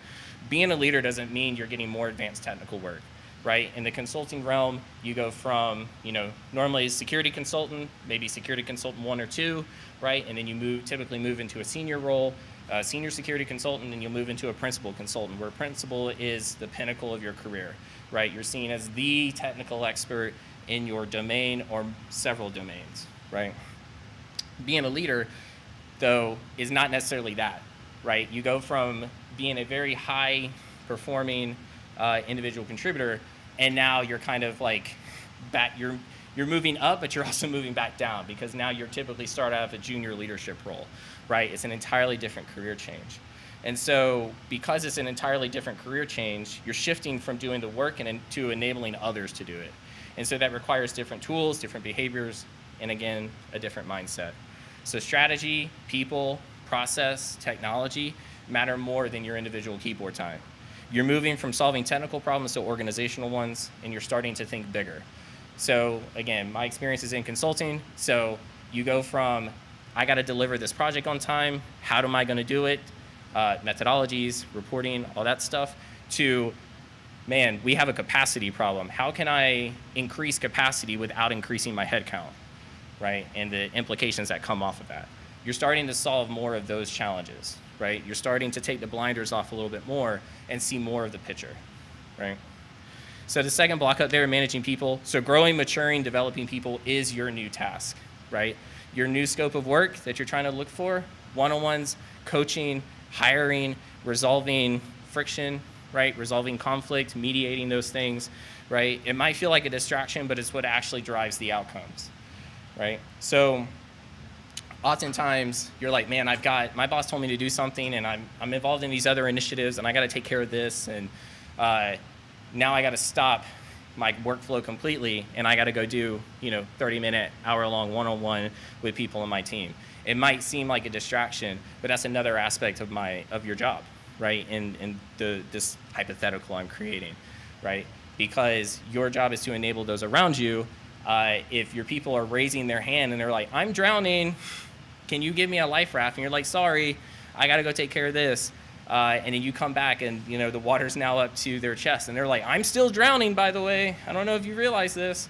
Like, oh, I got to go do this other thing, right? Eventually, that person will drown, right? Hopefully not, right? But that person will drown. And then by going that path, translating that person's going to leave your org, right? And that person could have been very detrimental to your overall team, and you missed it because you didn't spend the time to dedicate that time to them, right? So the third block in there, emotional shift. And this is probably one of the hardest ones that most new leaders come into, right? Letting go of the work that you love, right? Watching others struggle with something you can fix in 5 minutes, right? You're sitting there and you're watching, having to coach somebody through something, and it's like, man, in your head, you shouldn't say this to them, but in your head, you're like, the amount of time it's taken me to explain how, what I needed, I could have already have done it. The problem with that, though, is that that's only one task, and you might have 100, right? And you can do all 100, but you're not going to get all 100 done when they need to get done, right? And so therefore, you're going to have to enable these people and allow them to struggle, but there's beauty in the struggle, right? Because you're enabling your team to grow. You're enabling them to tackle a problem, tackle a challenge that they've never had to deal with before, and they're having to navigate and figure that out for themselves. You're there to coach them, you're there to provide direction, but at the end of the day, it's a task you assigned and they got to get through it, right? So at that point, you're no longer concerned with getting a task done, you're now concerned with enabling them to make it happen, right? And the last one, outcomes over input, you're no longer judged by what you get done, but what your team achieves, right? So as an individual contributor, performance is personal. How do I move forward? How do I get what I need? I need this training. I need to go and do this. I need, right? And then as a leader, it's collective. My team needs more time. My team needs time to react. My team needs training. My team needs resources. They need X, Y, Z, right? So some of the things in there that you can ask yourself to determine if they're actually growing. Are your people aligned? Are they growing themselves? Are they delivering, right? Those are your metrics for your scoreboard now. So in short, you're not the star player anymore. You're the coach, you're the strategist, and you're the advocate. And the shift in that's the promotion. So now we'll spend some time talking through some core leadership skills needed, right? So when I was thinking, there's so many skills that good leaders need. How do I make it? I don't have a slide deck big enough. So these are the 4 that I kind of consider the foundation. If you do these 4 things and you're able to do them very well, then you have a higher likelihood of success in being a leader and serving as a leader in an organization. So starting with communication, right? Communication isn't just verbal. It's not just how you're able to deliver a message and talking to somebody on the phone, right? It's also written, right? And so it's adapting your message for the audience that's in front of you, right? So if you're a consultant and you did a web app pen test and you generate the report and then you deliver the report and do the readout call, right? There might be a CISO on the call, there might be an engineering manager, and there might be somebody from that team. Each 3 of those people are receiving the same message, but they're going to take away different things from that message. The CISO cares about the overall risk, the engineering manager cares about the overall problems, and the individual person may only care about a certain piece of it, right? But you have to be able to write that report so that all 3 of those groups are able to extract the information they need and then conduct actions on top of it, right? And the only way you're able to do that is if you know your audience, right? So when you think of the best orators in history, right, you got Churchill, Roosevelt, Martin Luther King Jr., Lincoln. What do all these people have in common? They were all considered leaders of their time, right? And so, in short, it doesn't matter if you have all the answers, if you cannot clearly articulate your message and thoughts so your audience can understand and act, your words are going to be useless. I don't care how good of a pen tester you are or a red teamer that you are on my team. I don't care if you found every single vulnerability alive in an environment or on an application. If you can't communicate the risk to the people that need to understand that risk, your efforts are useless, right? So next piece is delegation without micromanagement, right? So delegation isn't dumping. Some people may think, oh, well, my boss isn't going to take care of this and they're just dumping it on me and now I have to deal with it, right? But really, from a leadership side, it's not just dumping things on other people. It's assigning outcomes, it's trusting people, and you're getting out of their way to do what you ask them to do, right? And so I encounter this a lot. Leaders today have too much to do and not enough time, right? I wish I had more time. I wish there were 40 hours in a day instead of 24, right? But the only way that I'm able to actually achieve the things that I need to achieve at my level and my leaders at their level is they have to provide purpose, they have to provide motivation, and we have to provide direction, right? Those are the 3 things that we owe our individual team members, right? And so we discussed it on a previous slide, but you're paving a path and allowing others to struggle in a safe manner and enabling them to grow. You're giving them some left and right limits, right? You're not letting them drive the car off a cliff, right? But you gotta teach them how to drive, right? You got to provide some coaching there. Next one is decision making under pressure. So something I learned early in my career is the higher you go, the smaller that spotlight gets on you, right? So when you're an individual contributor and you're standing on a stage with all the other individual contributors, depending on the size of the org and the function, you can kind of hide, right? But as you start to move up your leadership ladder, right, that circle gets smaller and smaller and smaller until possibly one day you're standing up there by yourself and there's nowhere to hide, right? And so something that I kind of coach my team members through, my leaders through, is there's a time to gather information, there's a time to debate, but ultimately there's a time to decide on the path ahead, and then you have to execute. And then we'll get into this a little bit later, but newer leaders typically spend more time gathering information and debating instead of actually executing, right? So they spend all this time discussing and validating and doing all the things that they need to do, but then when it comes time to execute, it's like, I need this done by tomorrow, or I need this done, within, an unreasonable time. Not saying that that's always the case, but I've seen a lot of new leaders make this mistake. And so when you do decide and execute on your own decision, right, it should be something that you truly own, right? Ownership is a huge part of leadership. You own the successes of your team, you also own the failures, right? It's pros and cons. The goal, though, is to have more successes than failures, right?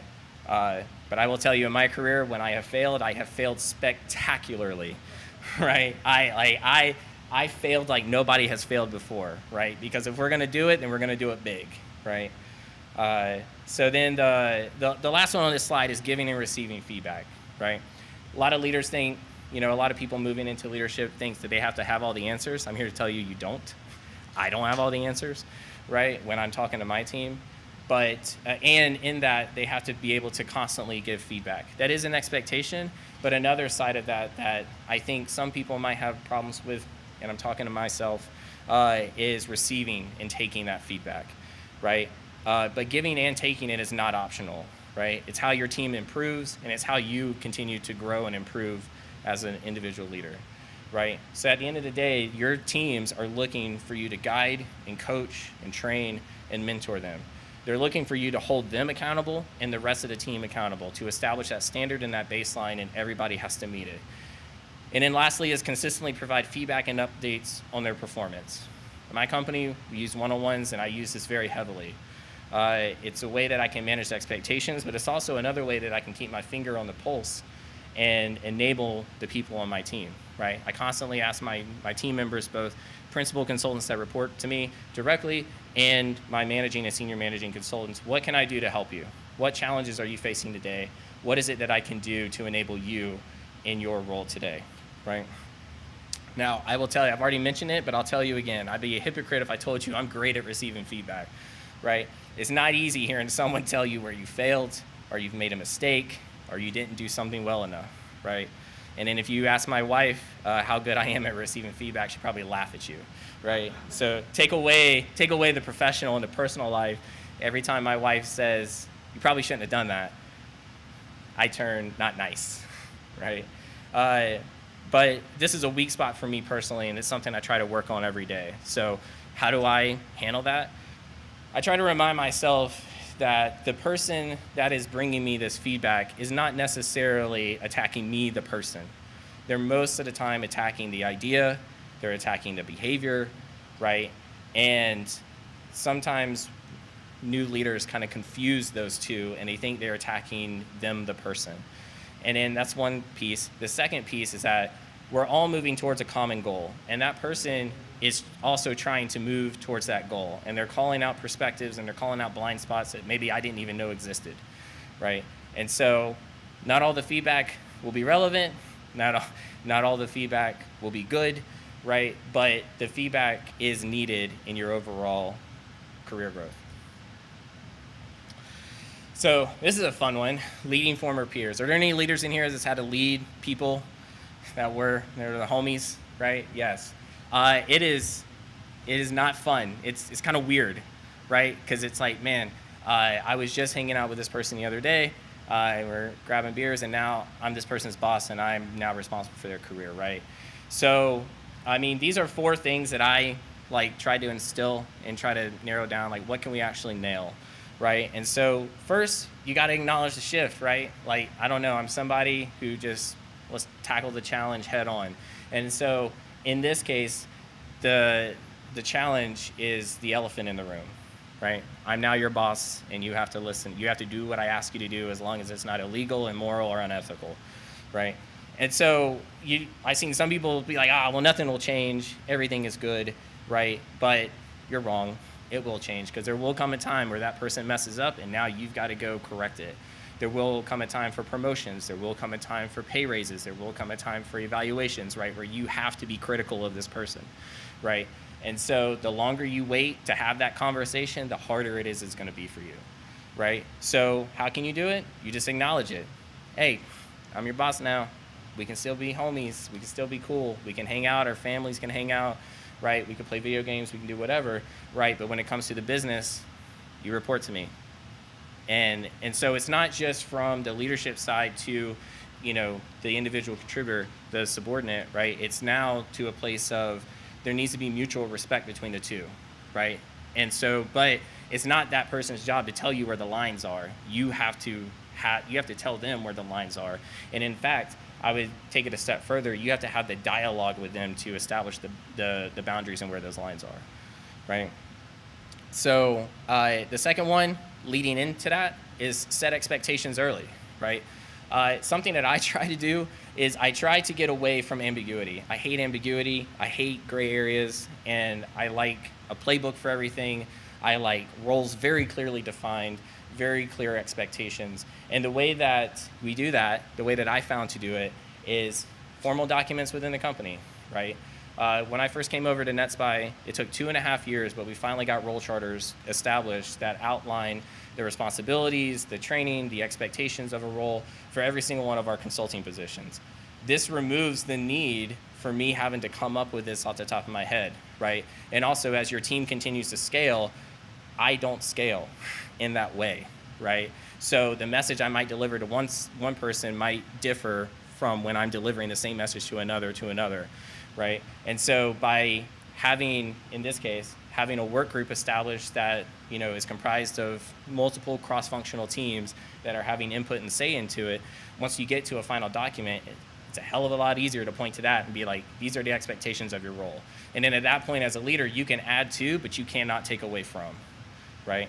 So that's, I try to, it's our policy. I don't know what to tell you. Here's where we are.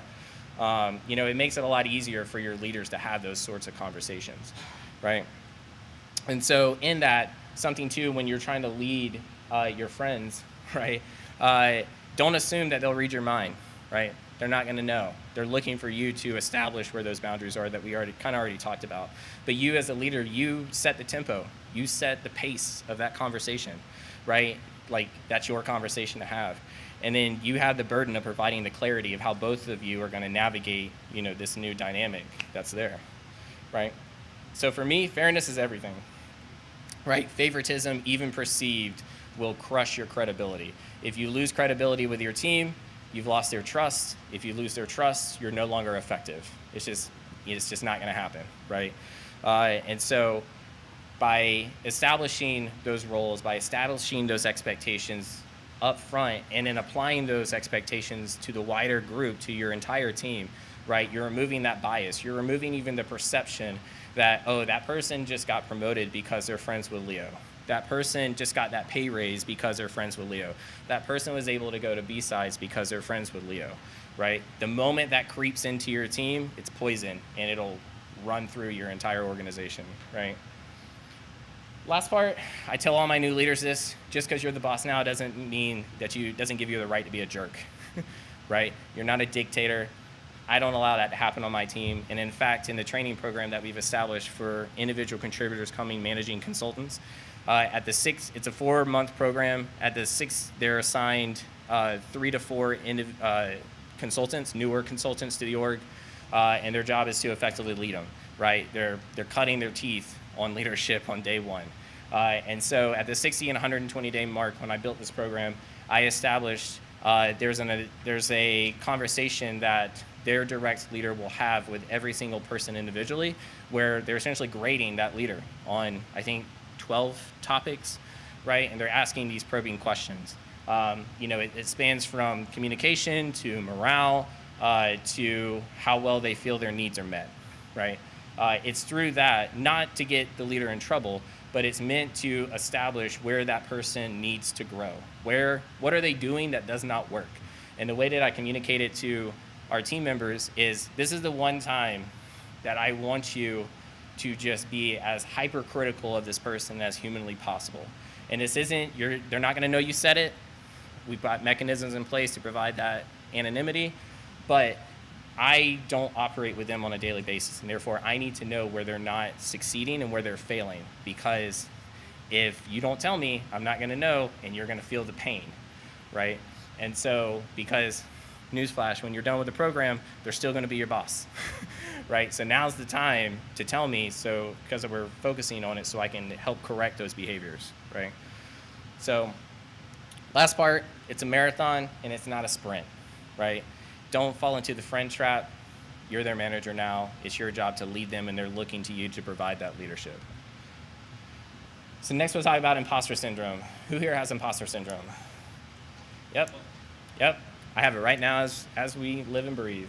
And so, if you ever thought I'm not really a leader, like, welcome to the club, right? Like, I didn't think that either, especially being promoted in a wartime environment. And now it's like, oh, this got real. Now I'm responsible for these people's lives. Like, this is, and I think I was 21, and I think I had 5 or 6 people assigned to me. But, imposter syndrome is almost universal in first-time managers. I felt it. I'm sure many of you that are in leadership positions have felt it. And if you make a jump into leadership, you too will feel it, right? But what is it, right? It's that voice that says you don't belong. It's the voice that says you're not good enough, even when you do belong and when you are enough. You care and you're growing, right? And how do you combat it, right? Well, the first thing that I always do is I get feedback, right? I ask myself why. I do the self-reflection. Why am I not good? Where do I think I'm failing? Where do I suck, right? And then I write those down, and then I go talk to my peers.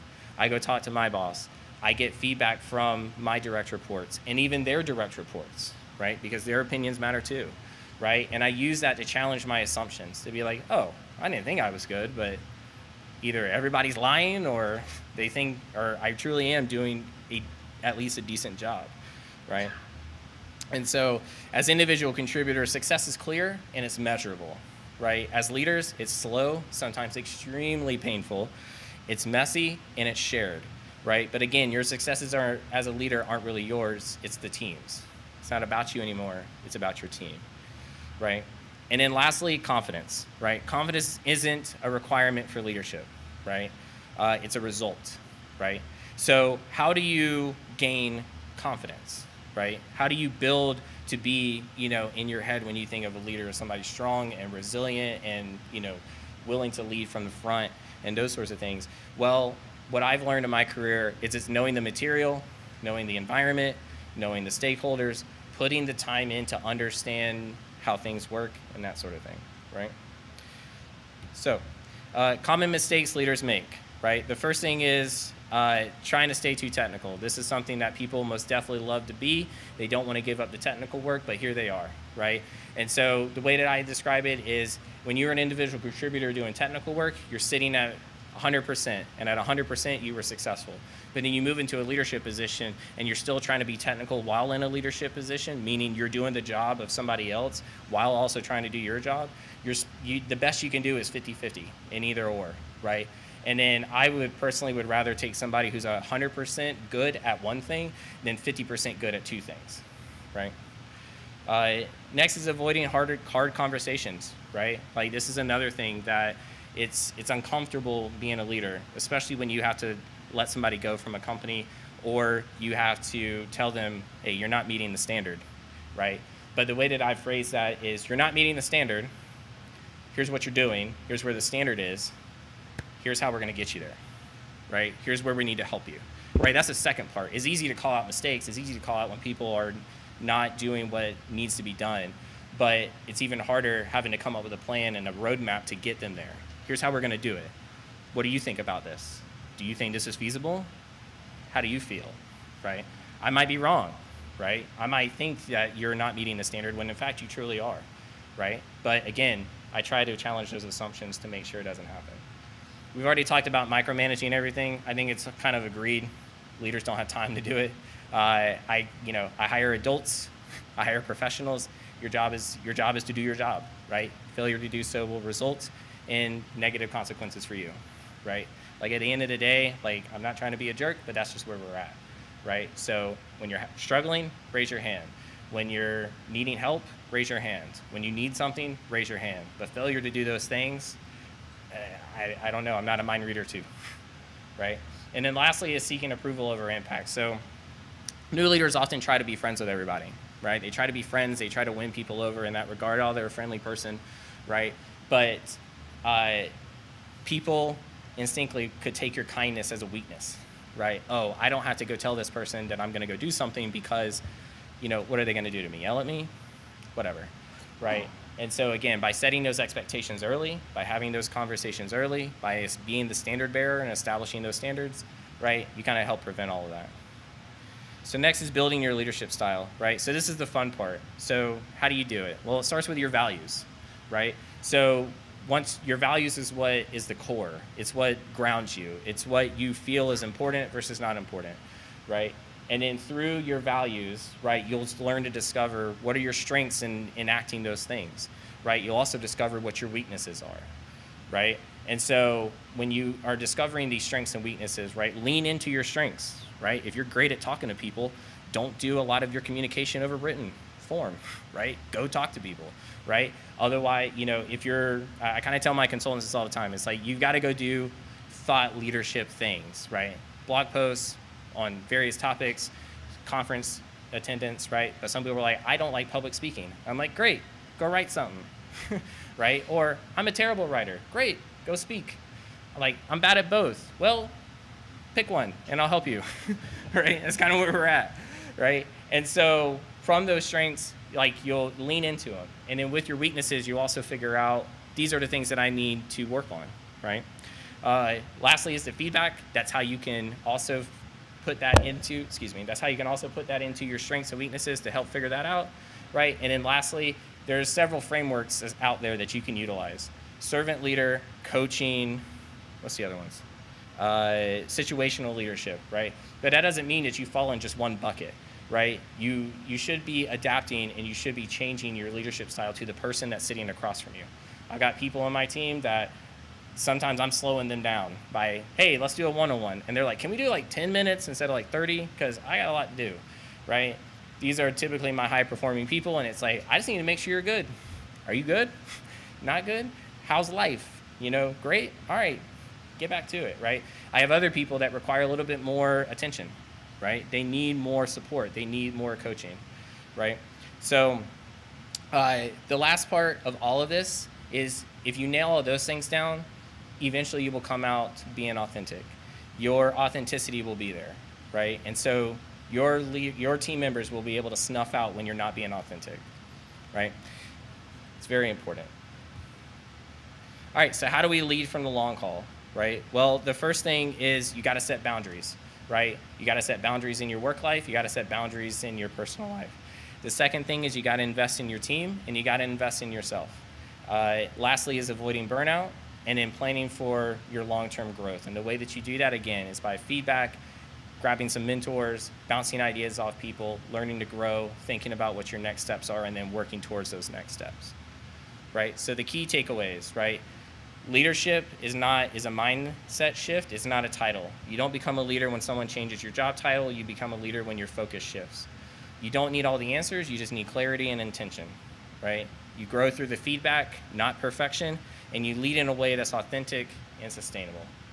I kind of rushed through this last couple slides. I'm running out of time. Right, so now we'll move into Q&A. And now I'm gonna go into hot seat. Who has questions? Yeah. Oh, she's gonna help.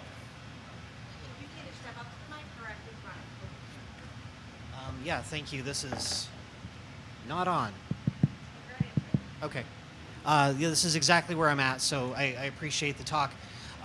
So earlier in the slides, you were talking about the trap of I could do this so much better when you're looking at delegating. Mm-hmm. And so I was wondering, that ties into the micromanaging of if you have a product, a deliverable for a client, and it needs to be up to this standard, how do you, like if I could do it to, 95% quality, and then the person that I'm leading would do it to maybe 70% quality, how do you avoid micromanaging with the back and forth of this is how you need to do it, this is, some of that's, this is how I would do it, but how do you effectively lead and shape that person to be able to increase the quality to what the expectation should be for the deliverable without getting into that micromanaging territory?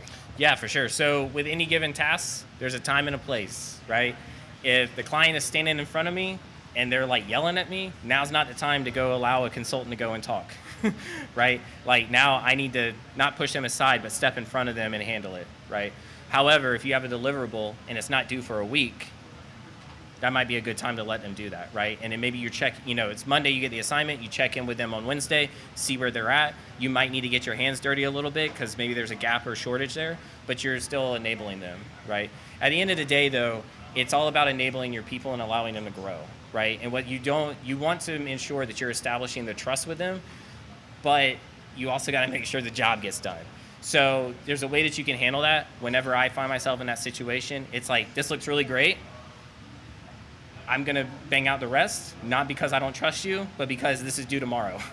And it's 5 o'clock, and I got a wife and a kid and 3 dogs, right? So I need to go take care of this. So, and then we'll do an after-action review after it, right? Here's the changes I made. Let's walk through it. Let's talk through it.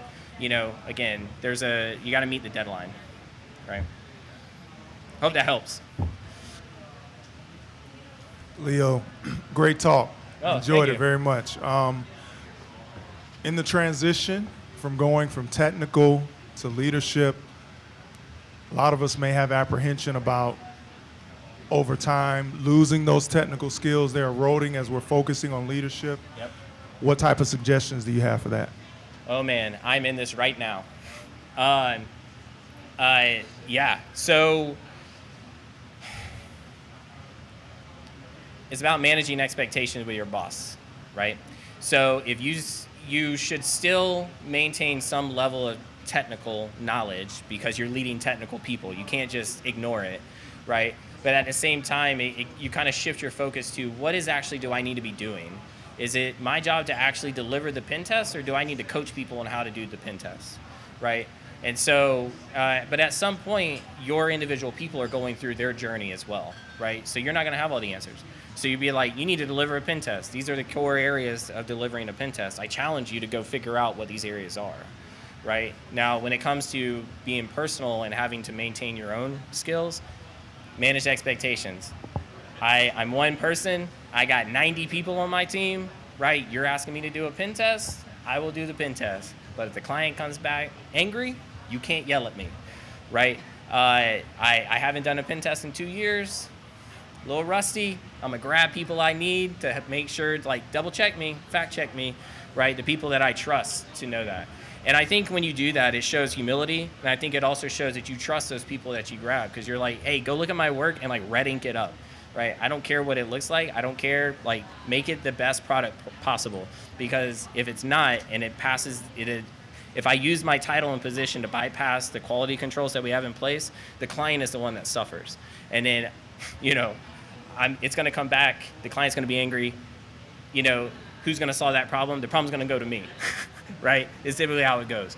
And so I was like, so I try to grab people that I trust, that I know that are very knowledgeable, that can just give me the cliff notes to do what I need to do to enable me. And then I try to establish that bar.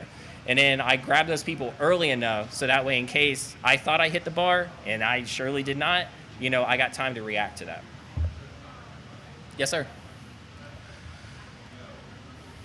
Hey, I appreciate it. Great talk. So I'm kind of at that point where trying to decide, do I still want to be a star player or do I want to officially make the jump into leadership? You had to wrestle with that. Yeah. How did you weigh that decision? How did you agree to give up being the star player? Yeah, so I knew early on that I liked being the guy in charge, honestly. Like, if I'm just being honest with you, I felt like I had a unique experience in the various units in the Army I was assigned to, the various missions that we did, the operations I was a part of, that I brought a unique perspective that the average person did not. And so I wanted to take those skill sets and utilize those in a way that I can be a force multiplier across not just my company, but across our industry, and bring those insights to help other people be better, right? And I found that I enjoy watching people grow and develop and do hard things not because of me, but I enabled them to do those things, right? I found more joy in that than wrecking a client's environment, honestly. Like, that's fun and that's great and that's cool that you're able to do all those things, but you're one person doing one task, whereas I can have an impact. You know, there were 30, 40 people in here. 40 people might become leaders today, right? So that's a better way that I looked at it. So if you don't know anything about Enneagrams, that's a natural born leader. Like, I'm all about justice and equality, and that's part of that whole thing. And so I just enjoy, like, being the guy. I get that. Thank you. Yeah, you're very welcome. Hey, great talk. Thank you. Appreciate it a lot. Kind of along the same lines. So you talked about how you were essentially thrown into leadership to a certain extent, and then you learned that you liked it, right? A lot of times I think in the workplace, it looks like it's inevitable that you've got to go from this individual contributor to leadership, but that's not necessarily the case. People have told me, you don't have to build your career of like going to leadership eventually, but do you think that even if you are somebody who is an individual contributor, I should be looking for opportunities to manage and try that out and be an individual contributor and try that out? I've had a lot of opportunities where I've been the guy with senior leadership being their technical hand, and I also had an opportunity where I chose to try that leadership thing and sank instead of swam and learned that maybe I'm not that guy. Yeah. But what's your position on developing those two prongs? Yeah. Whenever at my company, whenever I have people looking to move into a leadership position, like my leaders tell me, like, hey, this person's a good candidate, we should go consider them. I personally go have a conversation with them, and I give them the reality. I'm like, all right, so you want to move into a leadership role, that's great, but it's not the only step that you can take at this company. So why do you want to be a leader, right? And there's no right or wrong answer to this, right? We're having a dialogue. And sometimes I find that, it's just the next thing to do. And it's like, okay, well, it's not the next thing to do. These are going to be the expectations of you now. These are going to be the things that you have to do and do well. You don't have to do it alone. You have an entire leadership team here to support you, right? But if you feel like you're doing it out of necessity versus you want to do it and you're interested in it, then you're probably not going to succeed. And so I'm somebody that if the answer is going to be a no, I want to get to a no quick so we're not wasting each other's time. And again, just because I've had people be like, I see what you do, I don't want to deal with people, I just want to go in a dark room in a corner and solve a hard problem. Perfect. There's a place for people like that, 100%, right? So you don't necessarily need to feel like you need to move into leadership because there's no other avenue for you. I would say maybe you should challenge your company and try to see, is there other ways that you can leverage my skills and abilities to where I can have a greater impact on the organization, right? And if not, and you've mastered your role and you're not feeling challenged, that might be an indicator that it's time to go find the next thing, right? But at the end of the day, like, I try very hard to make sure that my leaders know what's expected of them, and they go into the decision of, yes, I want to do this, with their eyes wide open. And also through the training program that we created at our company, our people, our team members are also they get 4 months to cut their teeth, and at any point they can remove themselves from the program. This isn't what I thought it was. I'm not really liking this. I want to go back to just being a consultant. That's okay. But if you get past that point and then you're promoted, then you're held to that standard. And now if you can't meet that standard, which is what the program is supposed to be, if you can't meet that standard, then I have to hold you accountable just how I would hold any other managing consultant accountable, right? And so if it's not working, probably a PIP is going to have to happen. But again, that's a whole other topic. I don't really try. A lot of people view PIPs as I'm trying to fire you from the company. I view PIPs as I'm trying to rehabilitate you. I'm trying to get you to that place. I've tried the informal manner, it just ain't working. Now I'm going to try the formal manner, right?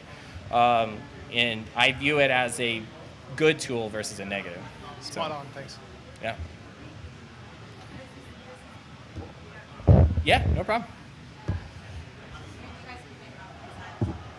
So, real quick, what college did I go to? First answer gets a book.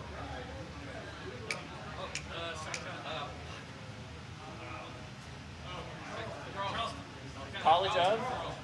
Huzzah, who did it first? You? I saw one hand, it's you. I don't know, what's a good question? I gotta get up.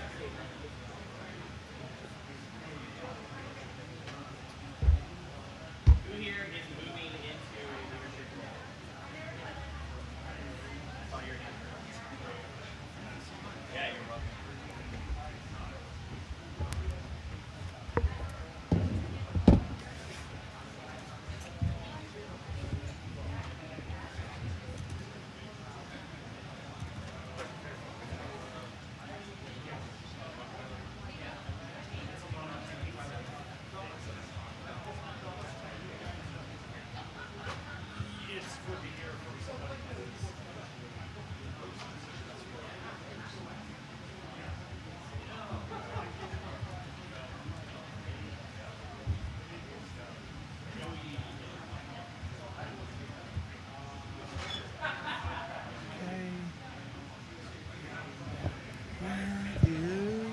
We have an amazing talk in just a couple of minutes. Sorry, we usually have a little bit more room between talks, but that was very engaging. This is another talk about interviews you don't want to miss. Then we have our 3 o'clock CISO panel with the one and only Chris. Then we have our recruiter and hiring manager panel with Bruce Potter, and then networking at 5 o'clock. So make yourself comfortable.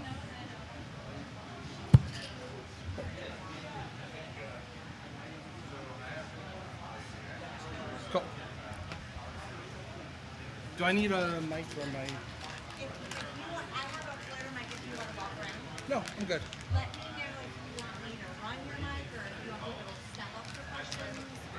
I've timed it at 38 to 42 minutes, so I'm probably going to keep my little timer running as well. I'll do a better job of putting the cards up. Oh, no, don't worry. Yeah, please. But I'm feeling like I can get this within 38 to 42 minutes. So. Take your time, and if you get close, you'll get a 10-minute warning.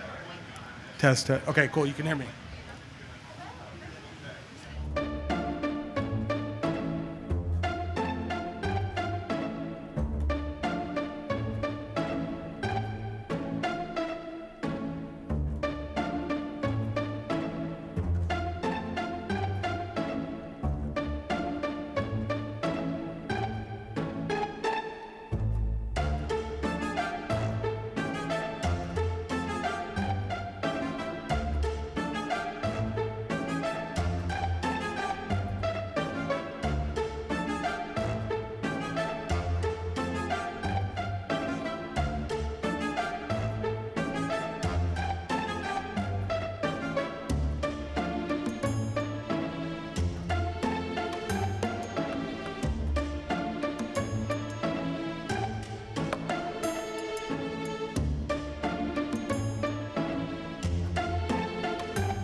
Folks, thank you so much for coming to my talk today. Your interview game is weak, gamifying technical interviews through role-playing. I've timed this between 38 and 42 minutes, so we'll see where we reach with that. Oh, okay, cool. There we go, cool. I'll stand a little bit closer. Sorry. Cool, so quick agenda.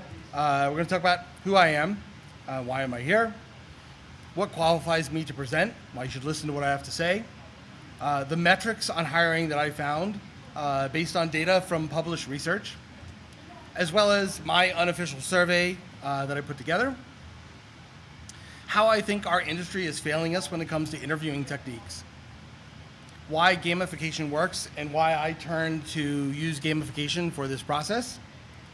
We're going to talk about the solution that I created, how it began, the kit itself that's available right now. It's live, so if you got one of the little stickers, if not, I have them in my pocket. So it is available now. Some of the initial feedback that we got, as well as additional information on the presentation that I'm giving, and how to contact me. So let's jump into it. So who am I? Why am I here? My name is Matt Torben. I'm also known as Ghost. I am currently the manager of application security at Quinata.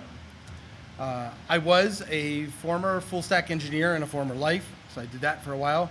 One of my most proud accomplishments is I am a concept creator and co-founder of a conference based out of San Francisco called Day of Security. Thank you.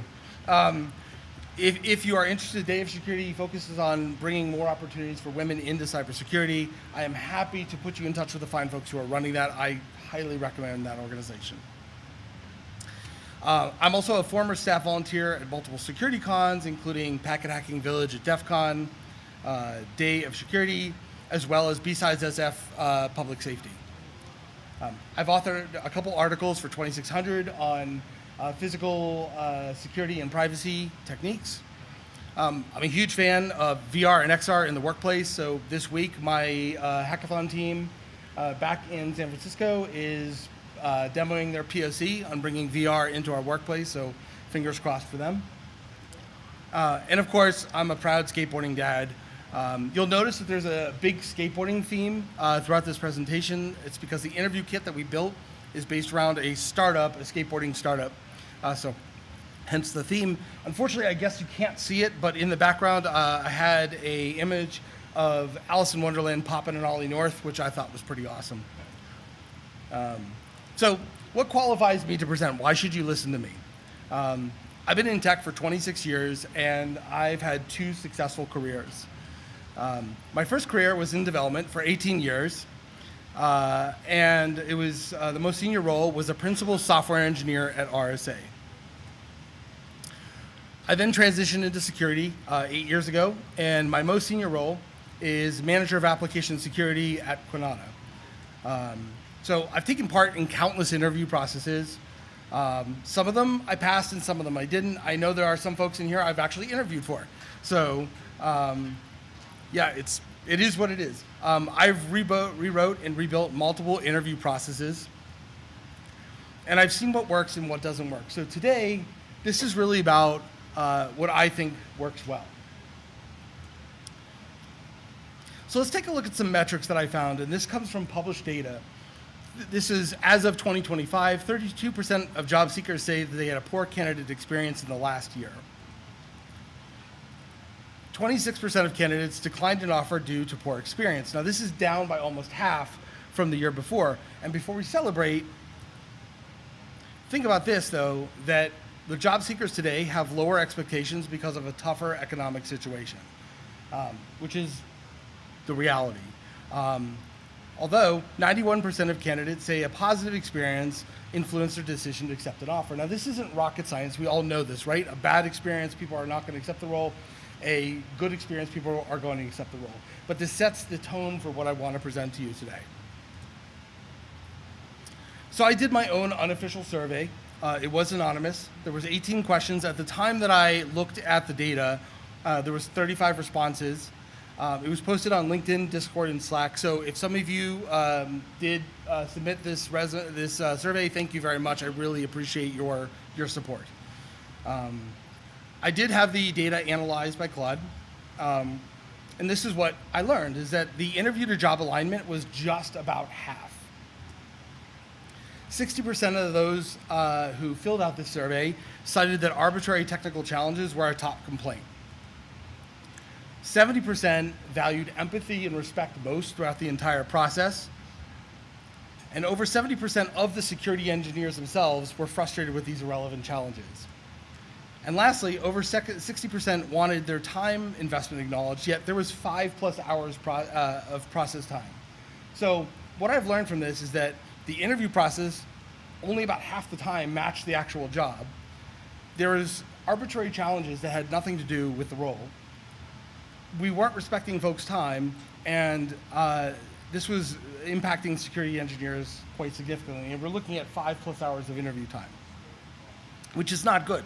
That's not the experience that we want to give our candidates. So how much of this resonated with you? And these are some of the things that I've noticed over the course of my career, that the job rec required one skill, but when you get there for the interview, there was a completely other skill that was tested. The interview process required over 8 collective hours. I personally have had interviews that have lasted 11. There was a book on interviewing techniques that was needed to pass the interview, not necessarily on the content of the interview, but just the techniques themselves. Critical skills not listed in the job rec were ignored. So basically, you might have come from another industry or another role, and you had this really great skill that would have been valuable to the team, except they didn't interview on it because that wasn't written into the job rec. It was blindly based on another org's process as gold standard. I'm not naming company names, but we all have had this experience where company A has taken company B's process and without ever really thinking about it said, oh, that works for them, so therefore it's going to work for us. And that doesn't typically work out. The tech challenge was all or nothing approach, or worse, it was purely academic and unrelated to the role. My personal favorite is focused on terms and definition memorization. I personally do not have the OWASP Top 10 ready to read to you right now. I am well aware of it, and none of my folks that report to me need to recite that on a daily basis. So not necessarily something that we hire for. So I found 2 articles, and I found these really interesting, and I do have links to these articles. I highly recommend you read them if you haven't already read them. This particular article was written a couple months ago. A student used AI to beat Amazon's brutal technical interview. He got an offer, and then someone ratted to him from his university. So the quote that I pulled from this is that Lee is a sophomore at Columbia. He'd graduate in 2026 if he stuck around. He planned to get a degree from college and use it to get a job in big tech. Training for the technical interview killed his passion for the job. Now, for the hiring managers in this room, that's the last thing that any of us want. We don't want to be killing the passion for anybody. My response to that is that if your process is so complex that it requires this kind of fix, the problem is not the candidate, the problem is the interview. This is another article that I absolutely love. It's written by Eric Liu from Capwing. I highly recommend you read this article, and it talks about using AI. So Eric writes, for prospective job candidates, my advice is still the truth will set you free. Even if you do get the job offer in the end, after misleading the interviewer, your experience at the company may be short-lived if your work doesn't meet expectations. Now, my feedback on this, I just want to be very clear, has nothing to do with Capwing or their interview process. I know nothing about it. But my thought process is, if your process does not allow for the use of tools that are otherwise acceptable in the role, you're creating a hypocritical interview experience, and your candidates will lie to you. I will tell you, for our interview process, we tell people, you can use AI. You have to let us know, but you can use AI. We don't do that. So we turned to gamification. Also, I don't own that hat. I own the other one, but not that one. Gamification has existed for years. Humans love games. This whole week is filled with games. It's shown to influence people's behavior. So 90% of employees are more productive at work with gamification. 83% of employees with gamified training feel more motivated. This is a huge thank you to Adam Shostak's website, who collected all of these games, but I wanted to put this here so folks can see. This is a list of a ton of InfoSec games, 2 of which are my favorite, which are on the right, which is Elevation of Privilege and Backdoors and Breaches. Just completely on the side, unrelated to interviewing, I highly recommend getting involved in these games with your teams. It is fun, it's enjoyable, and it just, nothing but good comes from it. So how did our solution begin?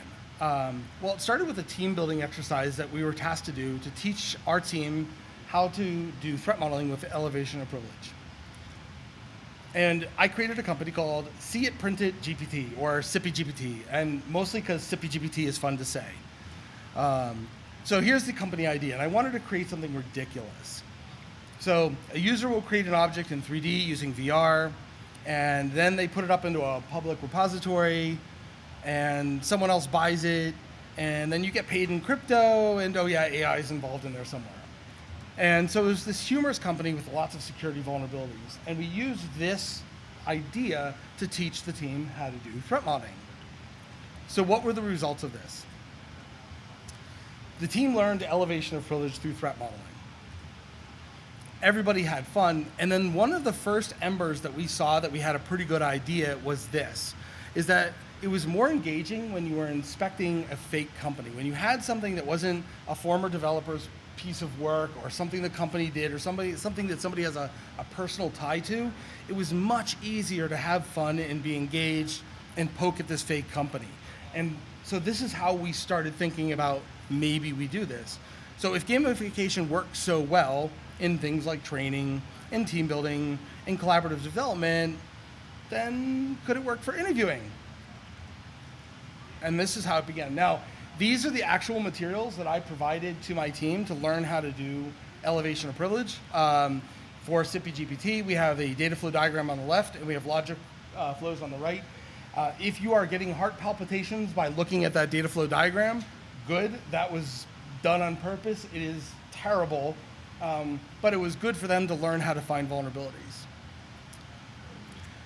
Ironically, and I put this picture up this because for me this was humorous.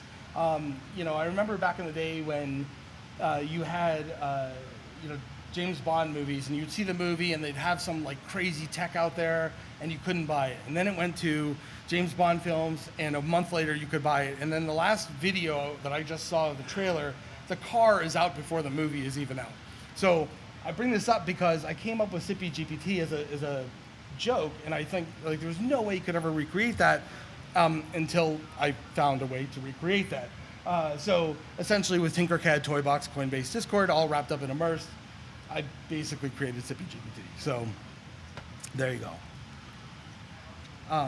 So the interview kit that we built, the first version, and the version that's available today is the second version. So the first version, we started with a fake company that had some relevance to our industry. And then we created challenges that directly applied to the role, and this was key. The interviewers had a persona to play with motivations, and I'll break that down as we want to do the walkthrough.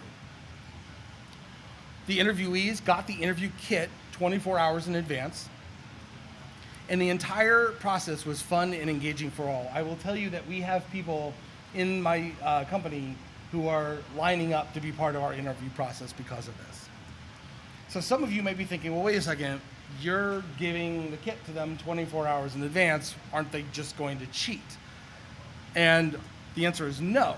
Because of the EQ aspects and the randomization that you'll see, it's almost impossible for them to cheat. This is also the reason that we say, please use AI, because AI will slow you down. So the company that we created was called Board to Hack, B2H. It's a San Francisco East-based startup. The idea is it's on-demand access to information security services through skateboarding and longboarding, because why not? And the people that provide that are called Skate Enable Hackers, or SEH. This is one of the core pieces of the rulebook that you'll see. It's called the NPI, and the NPI is the non-playing interviewer. And each NPI comes with a backstory. So in this case, and forgive me, I don't have my glasses on, so I'll try and get this right. You are the current head of development efforts at B2H. You're initially brought on as one of the original scrappy developers to help get the product's first version off the ground. Now you are leading the cloud platforms team and the software engineering teams, both of which would have some security-related tasks, as an independent security team has not yet been established. The goal of this is to really breathe life into these characters and to give the interviewers something to work with. They also have a motivation, and the motivation is how you play the character. So in this particular character, your one and only goal is to make sure that the executive team is happy. However, this includes not blowing the team's yearly budget out of the water. You're open to any suggestions or remediation efforts that are proposed. However, you're keenly aware that the budget is a concern. Therefore, you're looking for solutions that impact the budget the least and also resolving the concerns of the executive team. Now, what I will tell you before we move on is if you're going to try and employ this, the expectation is not that you rebuild this, it's that you understand what my thought process was when I built this and employ the thought process. You're welcome to kind of rewrite your own book version of this, but it will take you way more time than necessary. The other thing that I added is something called alliances, favors, and against. The alliances are which other NPIs this NPI tends to align with. So as an example, during the interview, if the head of development isn't really feeling how the interviewee is answering the questions, but the product manager really is, there's a chance that there could be that alignment, that those two could say, you know what, the product manager's happy, I'm going to be happy as well. The favors and against are really the things that this particular character is looking for, things like solutions that are easy to onboard, can be measured, and players who show a willingness to work with others and satisfactorily. So we also built challenges. Now the challenges are directly from the job rec. So typically we start about 4 challenges, and we rotate these often. Every time somebody is hired, we go back through them and say, is this the challenge we want to do? Did it work the way that we expected? Did the interviewee answer the way we wanted them to answer? We determine this based on seniority of the role. There's times I've done 3, there's times I've done 4. And approximately about 45 minutes per challenge, right? So if you're doing the math, we're already, with 2 challenges, we're down to 90 minutes of interview time.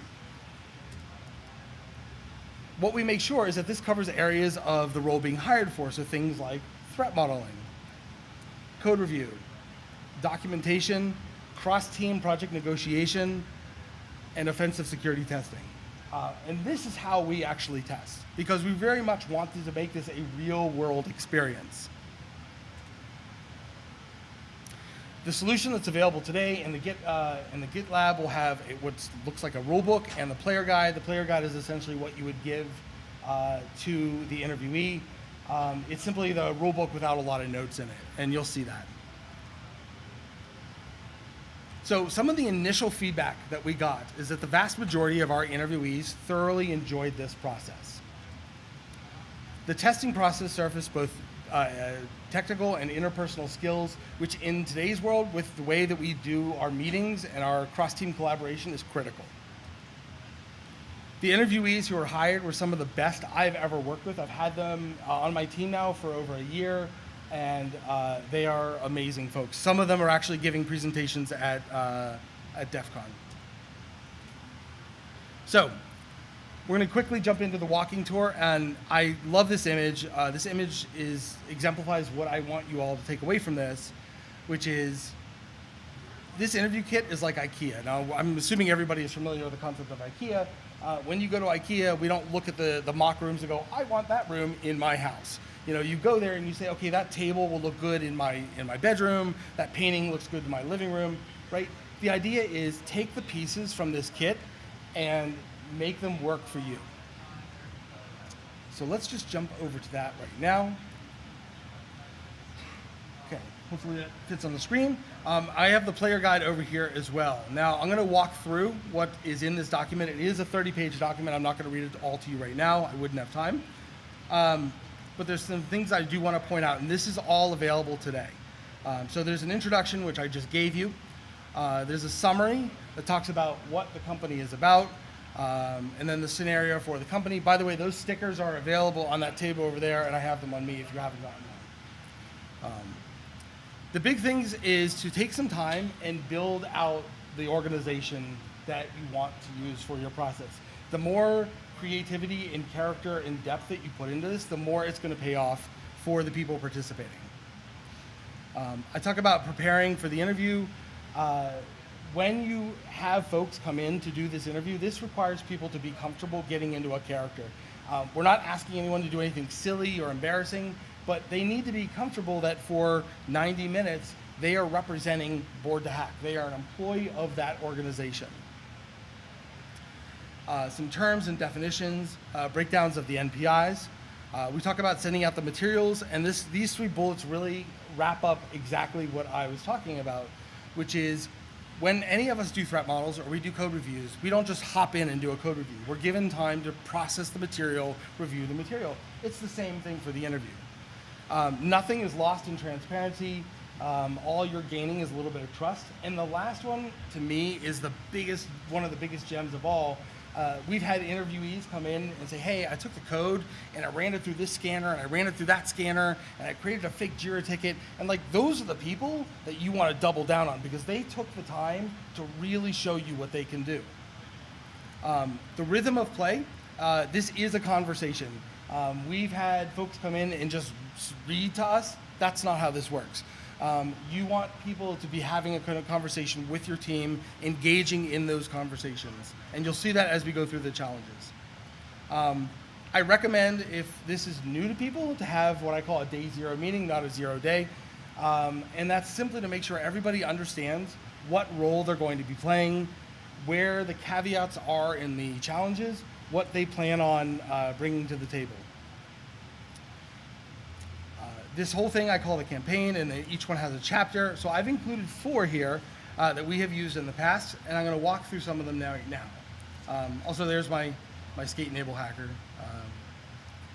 So before we jump into that, you will see all of the NPI descriptions here. And again, in order to use this effectively, I'm not suggesting that people go recreate this document, right? The idea is this shows you the level of depth that you really want to present your team with and what they should consider. One of the things that I am most proud of, and one of the first NPIs that I created, was this Senior Cloud Platforms Engineer. And the piece that I have here is, if you find yourself having to prompt the player to ask questions, you'll begin to lose faith in the player and their ability to accomplish the task at hand. As this continues, you become less willing to entertain their suggestions. This is not a trap. This is real life.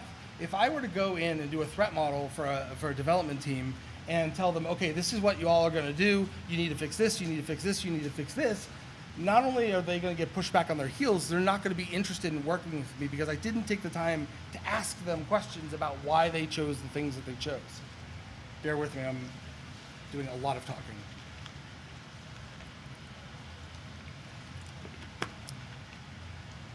You'll also see in here that for each one we have the alliances, the favors, and against.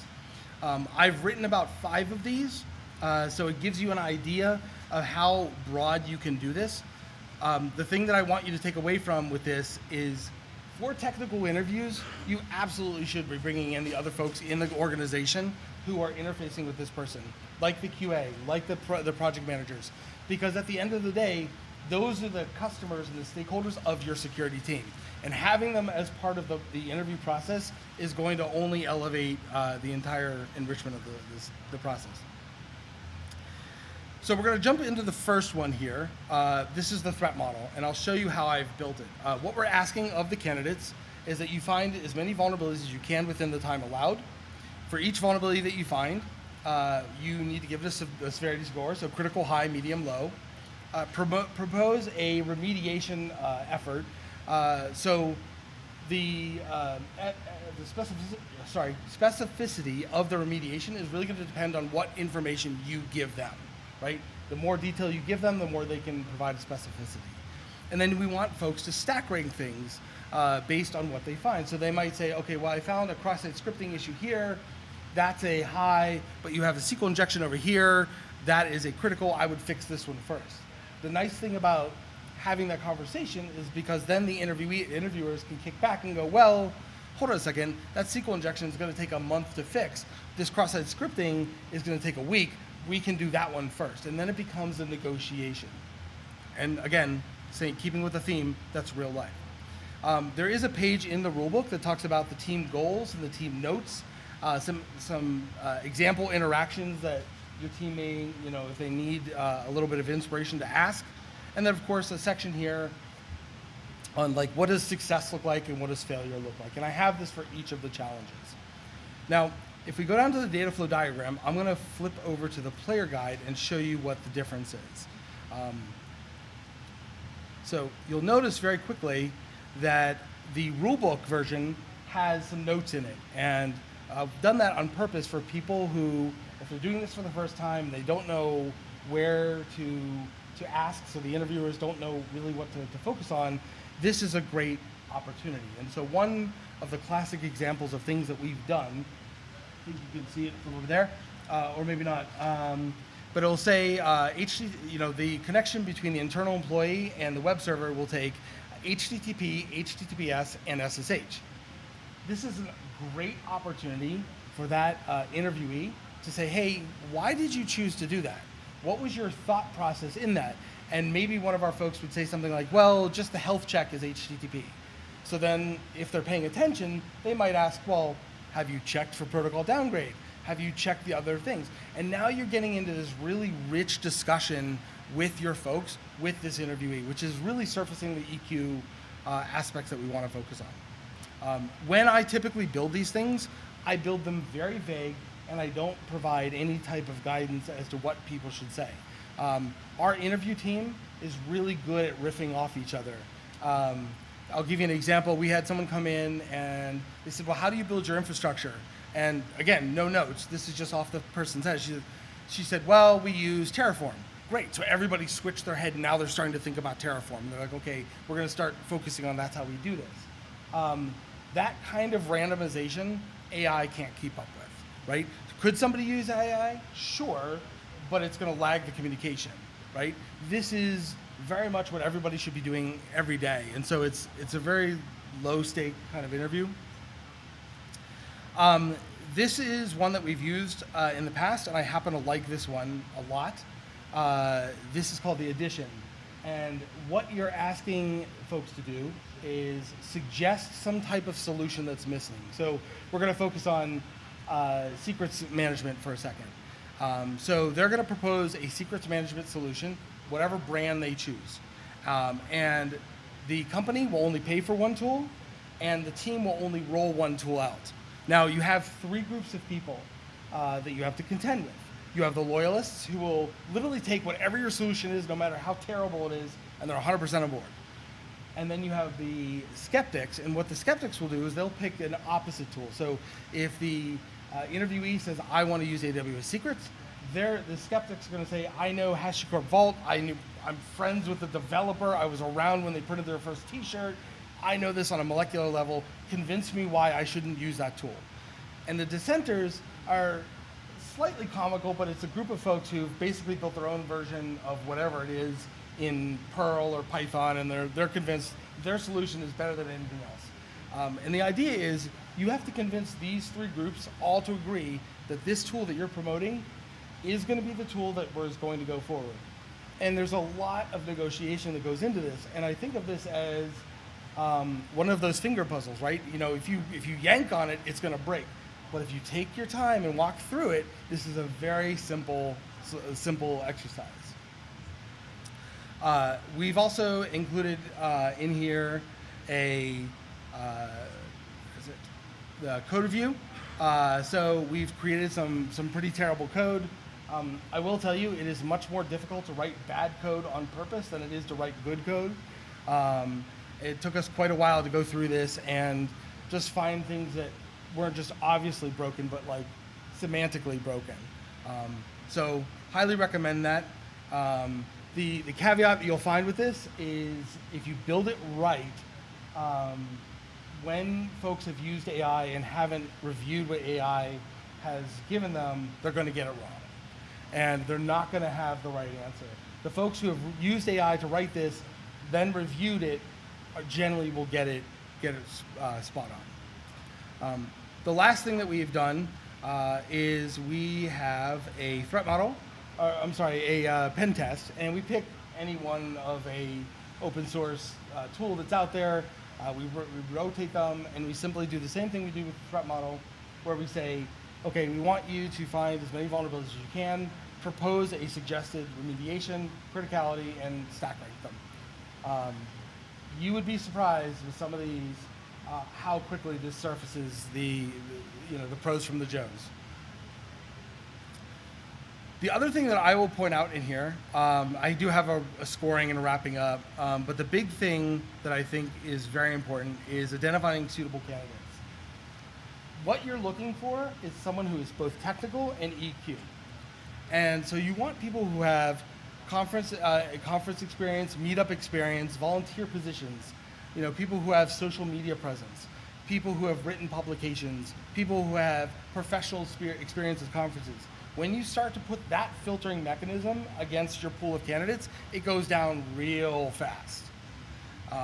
And that's not raising the bar. That's simply looking at people who have a broad range of experience.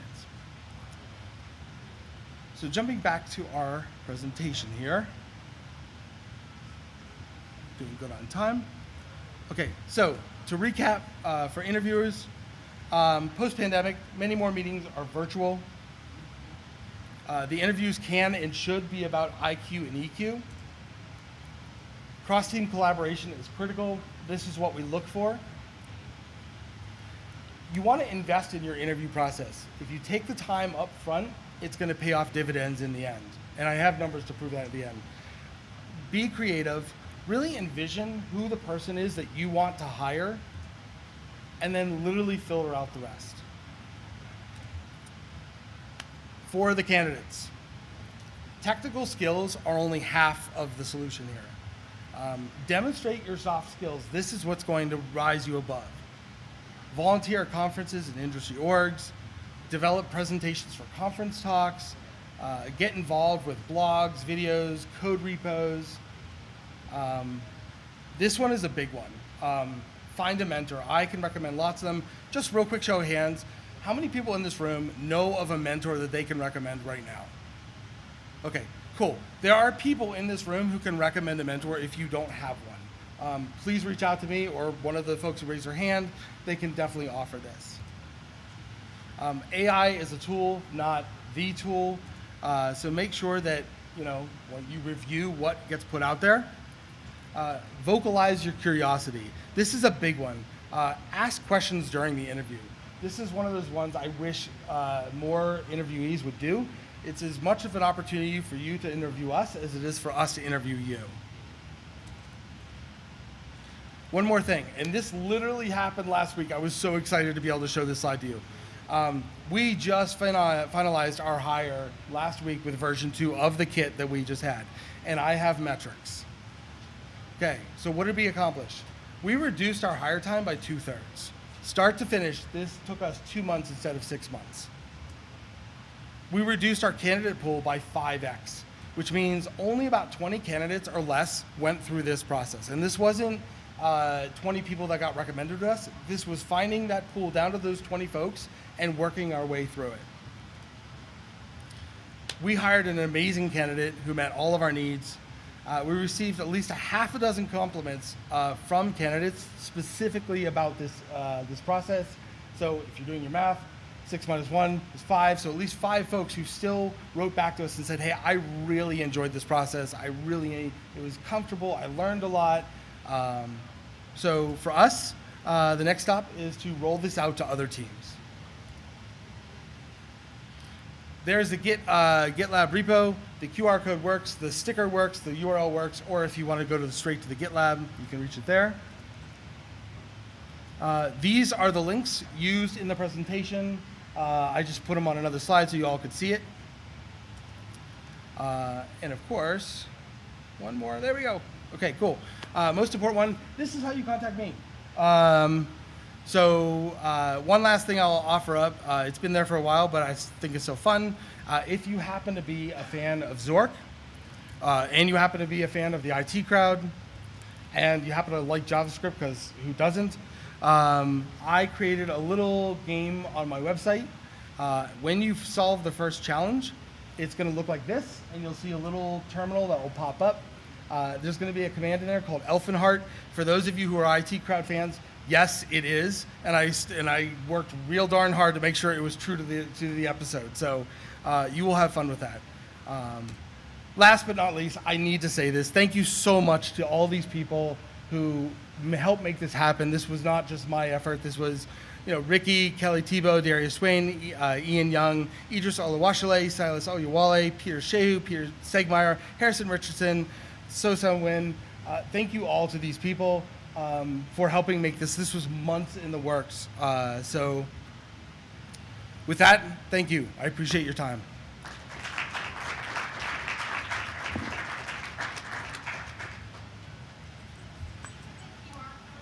Yes, I can, absolutely.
right into that.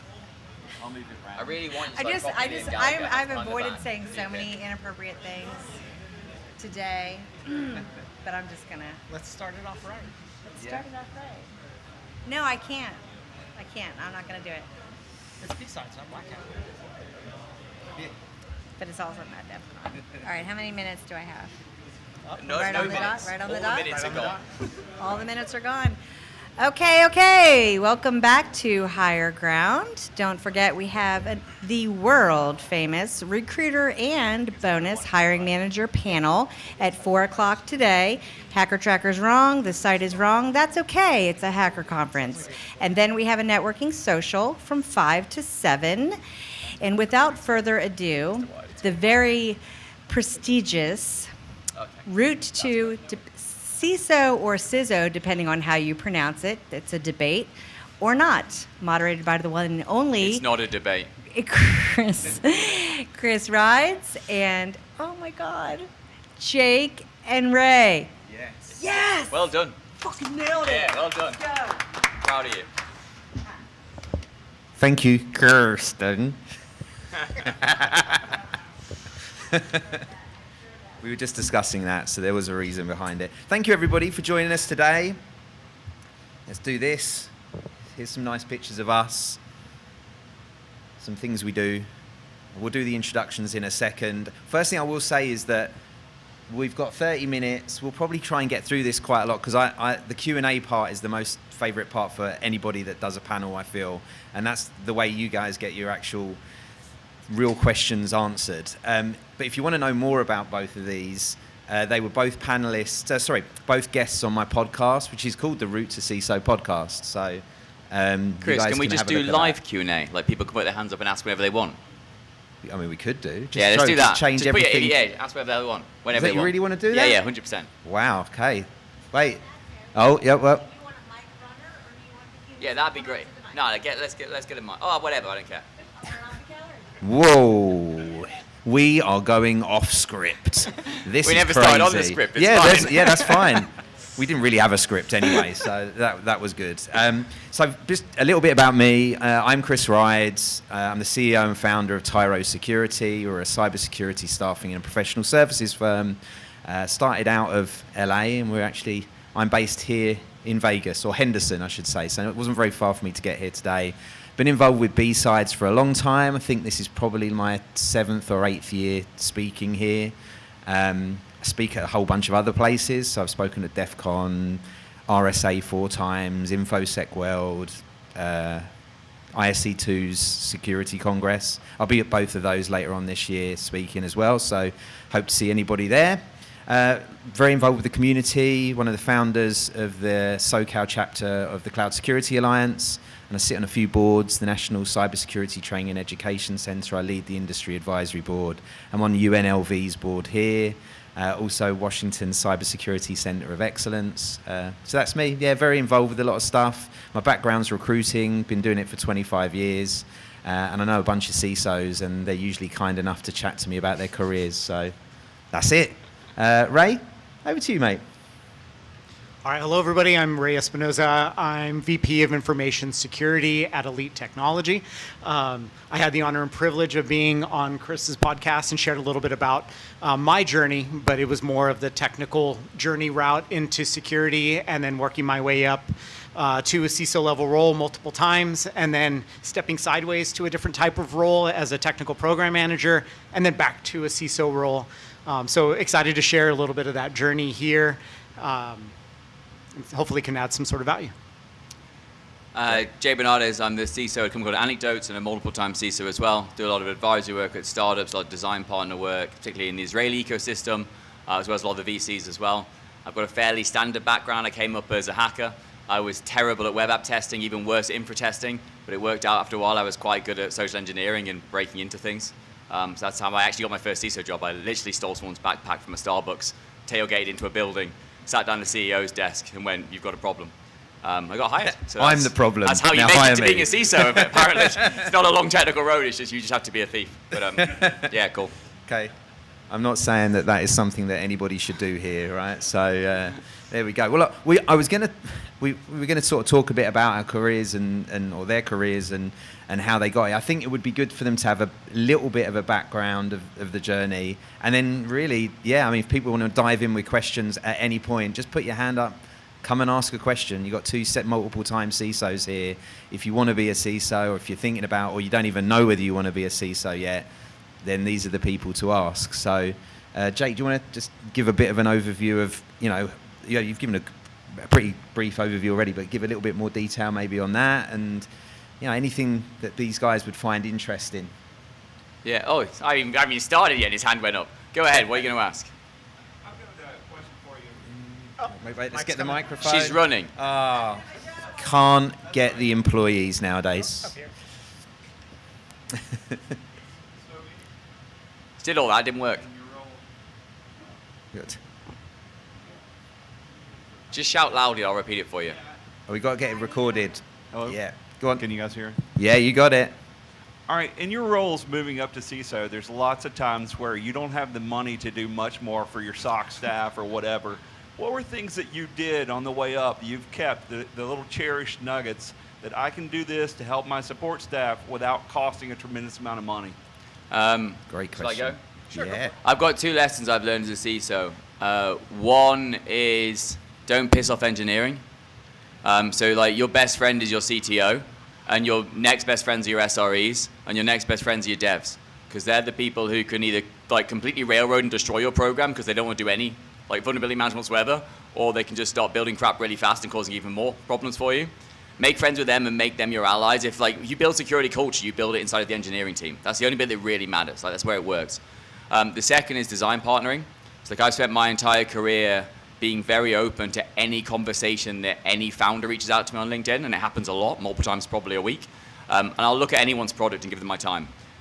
Partly it's because I kind of believe in pay it forward. I'll look and say, this is a terrible idea. Most of the time it's usually, actually it's a great idea, but like you don't know what your USP is. You don't know how to sell yourself. But we have been in the first 10 customers of multiple now significantly exited businesses by being early doors. And that meant that we had grandfathered deals. Like I was paying Wiz like 10 grand as an example. So I think that's the one, right? Get in early, look at other people's work, share your expertise, and in doing so, take their products for free. Then you don't have the cash flow problem. Okay. So I'll echo on some of that. I think having been at multiple startups, a lot of times you have to be crafty. I think the first thing is to help your team understand what's the landscape and what are we dealing with, and being honest with them first and foremost, and trying to find ways to add value to them in their day job. But if you're trying to solve problems like in the SOC or other things, as you mentioned, finding startups and design partnerships or finding ways that you can be mutually beneficial, I think are hugely valuable in a way to solve a security problem while also leaning into the ecosystem and driving overall change. Building relationships, trying to get crafty with solving problems. There may be times where I was able to work with technology and development teams to create some tooling that we needed to solve a security problem, which meant I needed to better evangelize what the problem was that we were trying to solve. So I think it's a ton of PR and building relationships, internal and external, that can really make the dollar stretch a little further. I want to add something actually as well. I'm talking from a recruiter's point of view. So I see why people stay at companies. I see why they leave companies. And I think in terms of getting more without being able to just throw the money, most companies can't just throw more and more money at people. The really key things that I think make a difference is having a really great mission, right? A lot of companies and teams keep their staff because their staff believe in the mission and want to work and want to move forward. And if they have to get paid slightly less than somewhere else because they believe in the mission, they'll still stay there. So that's one thing. And I guess that kind of also feeds into sort of them feeling part of the team, is like making sure you listen to them. People want to make a difference at a company. And the best thing that I think CISOs and leaders can do is engage their staff, listen to their thoughts, ask them their opinions on some of the stuff you're doing. Right? Can you bring them in if you're doing some POCs? Can you bring those staff members in and get them involved so they feel like they're having an impact in your business and in the team? So that's what I would add. There's one small point that I would add to that, because you can be very pessimistic to be like, oh, this sucks. You know, we have no budget. We have all these problems. We can't do anything. A lot of times that negativity will breed negative feelings across the team, but helping them understand, I think Chris is spot on with finding ways to have them connect with the mission and what we're doing. And that was part of what I was trying to say, of being honest of where we are as a business and what we can do and what we can't do. But yeah, listening to them and having them be a part of the ride is huge. Yeah. I think we survived 11 minutes, so I'll break it by saying AI.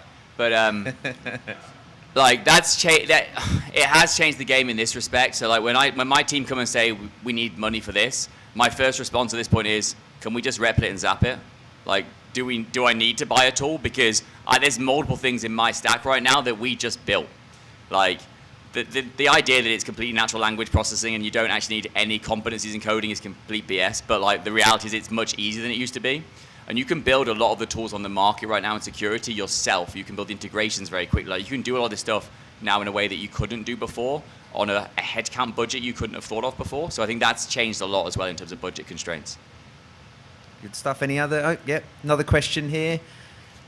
I ruined this, Chris, right? I've No, actually this is great. I love it. This is the best. I love these. So this is the best way to do it. Hi, this question is for Jake and Ray, and no offense, Chris, for people who were kind of more technical and you made your way into CISO role. Wow. Okay. All right. Thanks a lot. Unless I'm wrong. I'll see you later. So the question is, and for the context, I've moved from being a highly technical person, now I've moved to become a security engineering manager for a while, and I feel like I'm missing out on doing hands-on work. Let's say from 100%, now I've moved to like 50-50, and from looking up top, looking at our CISO, I can see that that is going to translate into like not doing any technical work at all. Do you miss being part of teams that did like highly technical work? I'll start. So first, I think it's completely dependent on the organization. I mean, I've been at large enterprise companies, and I've also been at startups. And so I've been the CISO at publicly traded and startups as well. I'm in a hands-on technical role, and my company is probably mid to small enterprise. So I think it is absolutely company dependent. You have the ability based off of the skills that you bring to add technical value. There are times where you do need to think strategically. You need to make sure that you're showing value above the team, you know, to the rest of your executive leadership team and the board, et cetera. But it's highly dependent on the organization. Like I'm still tactical and technical, but also strategic and with the board as well. So it's not just you see them in sort of the ivory tower and they come out, you know, with the tablet that says, here's our strategy for the year. I don't know if that's a role that many CISOs have outside of maybe Fortune 100. But I think you've got the wrong people in the room as well on the panel. So both me and Ray come from technical backgrounds. There's a lot of CISOs who come kind of audit advisory backgrounds, and I think they then create this persona of this completely non-technical CISO. Like it's not the reality in most people. Most of us crave and still find a way to be involved. So I think point one is like you have the requirement to be. The one thing I hate most is when I was coming up is like you'd have a CISO or a leader who just threw vulns over the wall and was like, fix this. You're like, context, like exploitability, like reality, any of it. Like the reality is you have to understand the tech stack that you've got in your business. You have to understand how the code is built. Like the same speaks to AI. When we talk about AI as CISOs and whether you're going to protect against it or allow it or shadow it, whatever it might be, right? You've got to understand what the hell you're talking about, or else you lose credibility instantly. So there is a degree which says you have to grow up, like you have to gain new skill set. You have to become financially way more bilingual. You have to become capable of talking strategy. You have to become better at hiring and getting people in place who can do the stuff that you no longer have the time, but maybe you do have the capability to do. So you have to get a way in which you enjoy that. And some people don't, right? If you want to stay deeply technical, don't be a CISO. Like you are going to lose some of your technical time. And you're not going to lose salary for it. I know guys who are deeply technical who get exactly the same pay as I do in the company.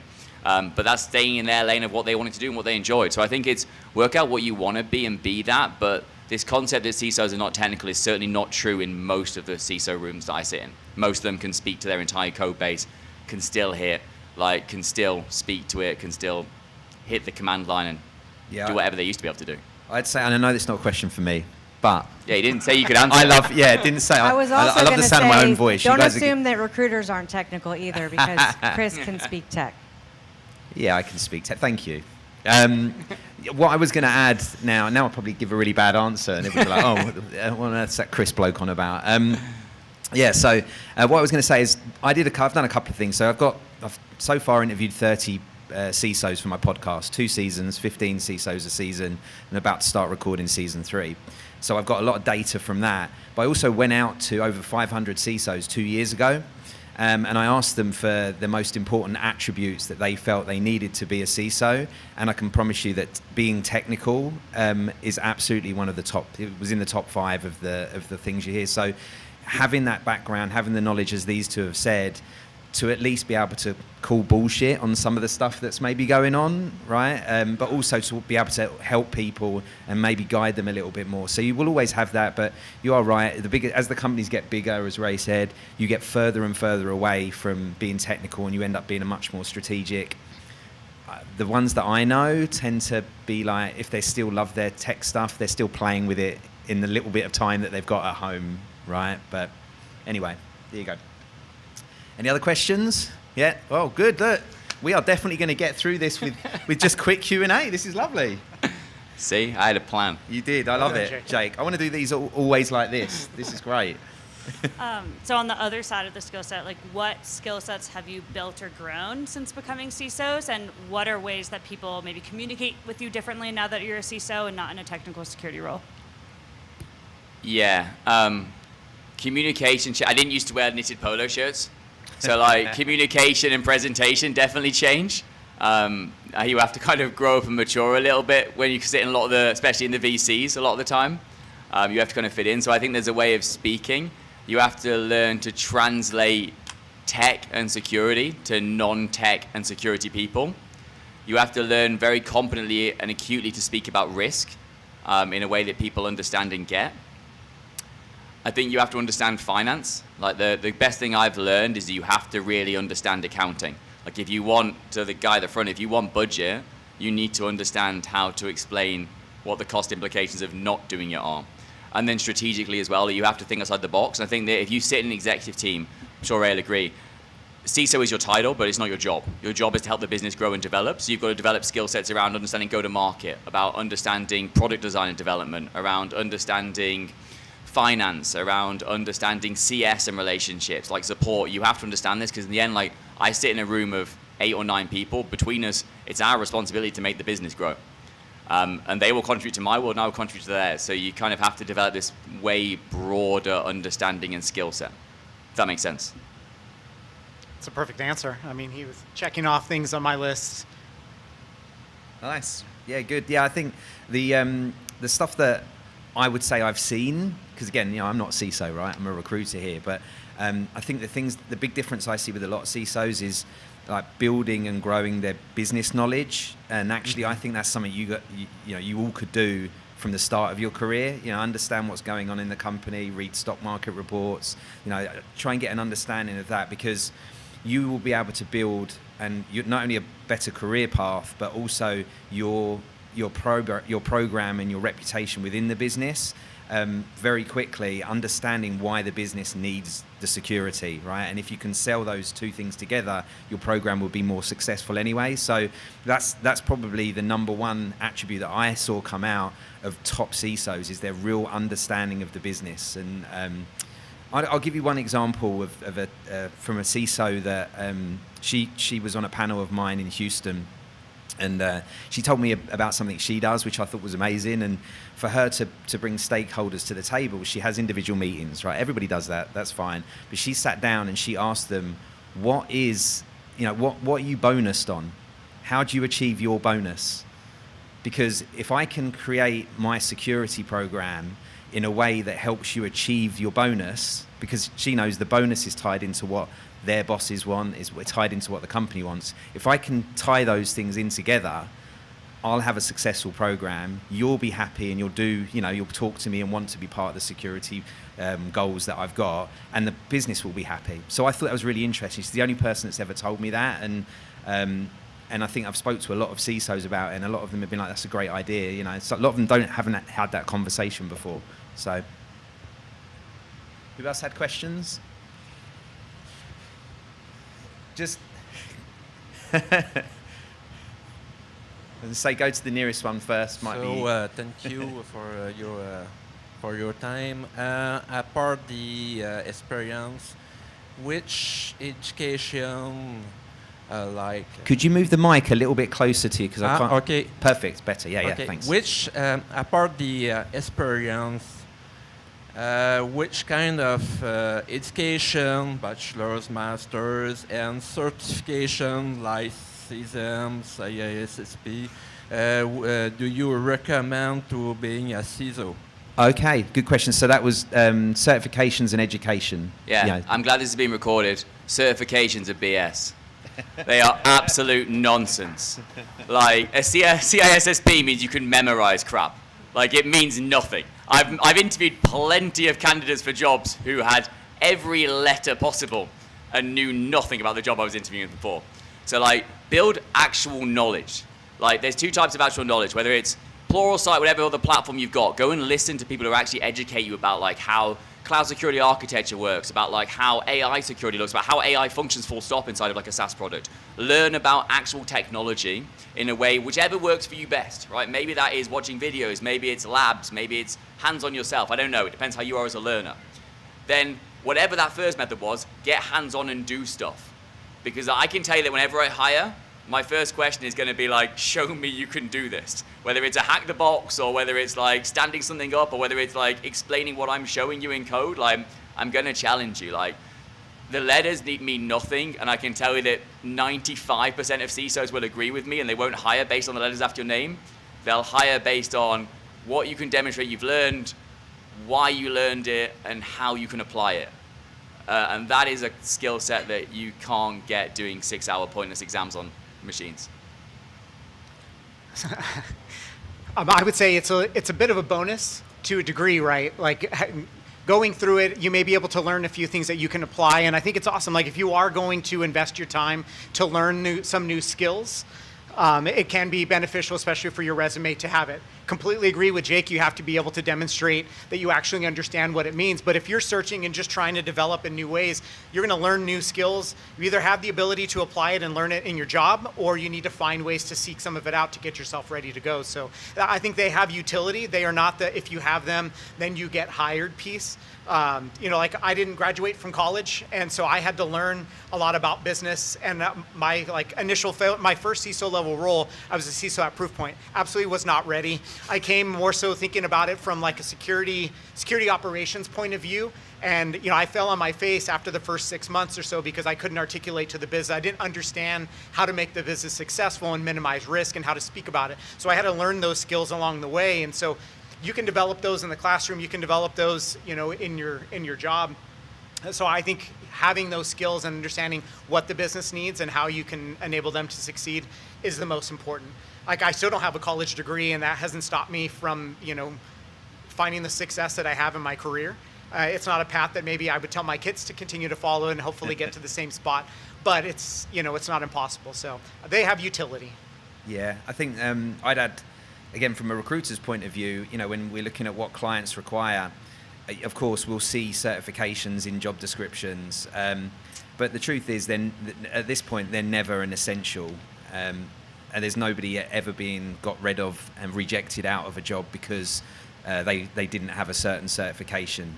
Occasionally, we get clients that still expect degrees, but it is very rare, even for that. Especially if we're talking about experienced people here getting into the role and applying for jobs. Your experience generally will count more than a degree. I would say if you want to spend your money on certifications or more education, great, good for you. Do it because you're interested in whatever the subject is. So if you're gonna if you're asking which certification should I pick the one that you're interested in, right? Or the one that maybe you can utilize in your role, so you can turn it from sort of I know a bit about this to actually I've implemented it and I know how it works. So that would be my piece of advice. I mean, spot on. We talk about me not. I've been in the industry since 2012, just in cybersecurity, and as a recruiter, right? You're right. I'm not going to sit there at a computer and be able to do a lot of this technical stuff. But I did the ISC2 CC. Went and did that because I thought it'd be interesting to pass it. I passed it first time. I get 60-70% on the CISSP exams.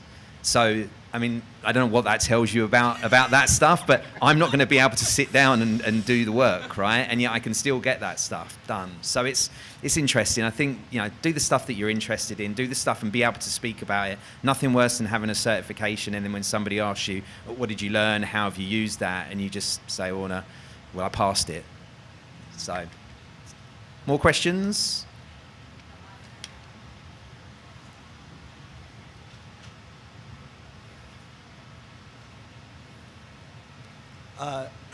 So obviously everyone's situation is different, but do you find that it's easier to make the transition from like a technical individual contributor role to a leadership role by, internally, or by looking for a change, an open role in another organization?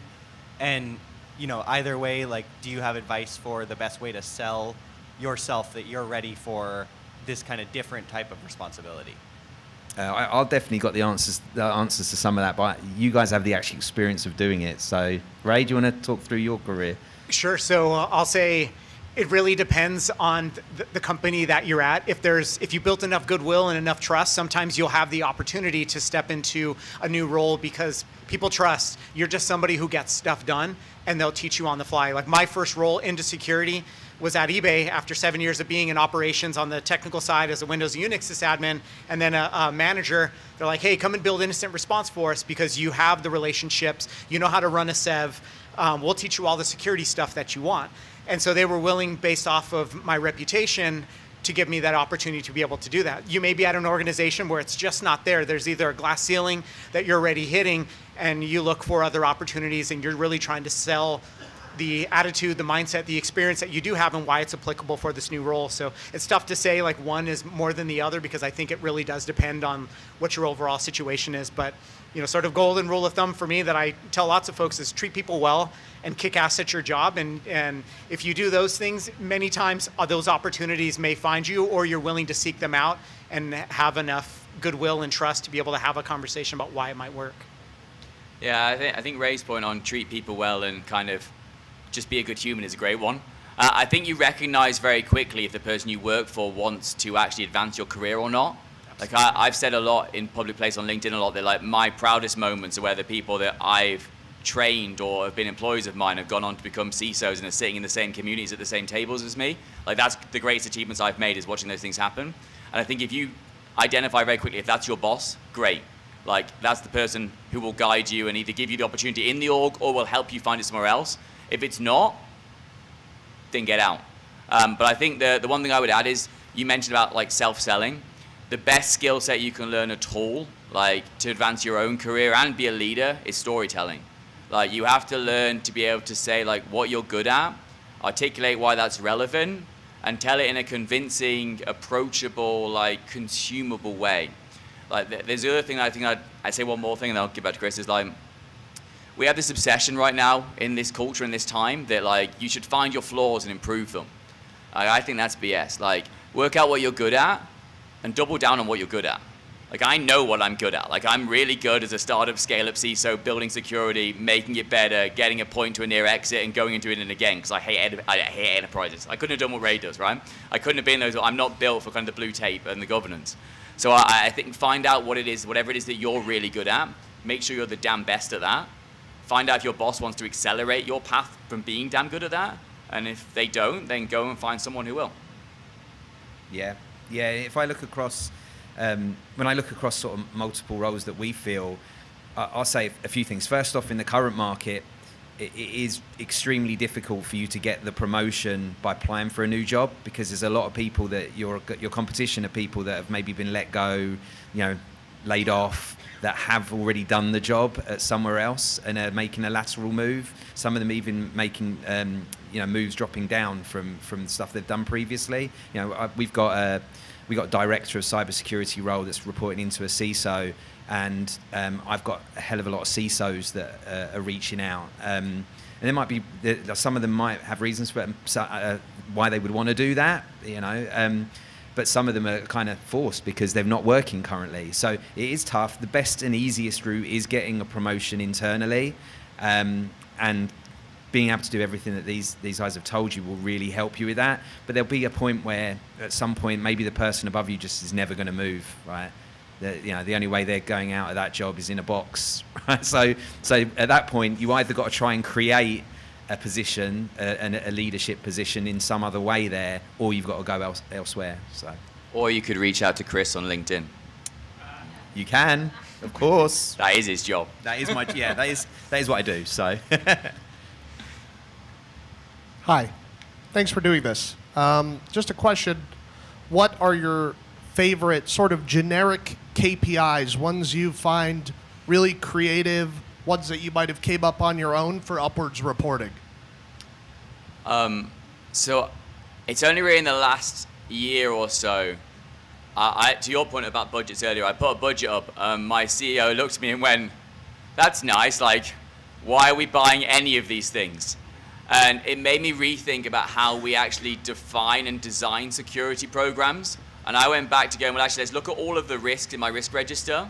Let's look at every tool I've got right now, every headcount I've got, every consultant, every program, and align it to the specific risks that I think that's reducing or mitigating. Let's look at what remains, and then let's look at what those percentages I think are a likelihood or impact, and what I can reduce by doing something. So like my first KPI, which is not really a good answer to your question, is that you have to talk in risk. I think that's the fundamental one. You have to be able to say, here's the risk that we have, here's how much I've reduced that risk portfolio, here's what remains, and here's what it would cost to bring it down X% or to remove it entirely. That's number one. Number two, I'd say, is ROI. Like, I think we've been saying security for long enough that we're not a cost center, but still CISO struggle to show that. Like the ROI that I hear in boardrooms, I advise in a lot of boardrooms, and the CISO will stand up and go, well, this is the cost of a breach, so that's how much I should get to spend. I'm like, that's a hypothetical tragedy. Like, you can't build on that. Like, you go into a sunglasses company, like a Maui Gym or someone. I need to tell them you can sell X more pairs of sunglasses because of the dollars I'm going to spend. So you've got, that's the next KPI, is what's your ROI in your security program? So you've got risk, you've got ROI in security program.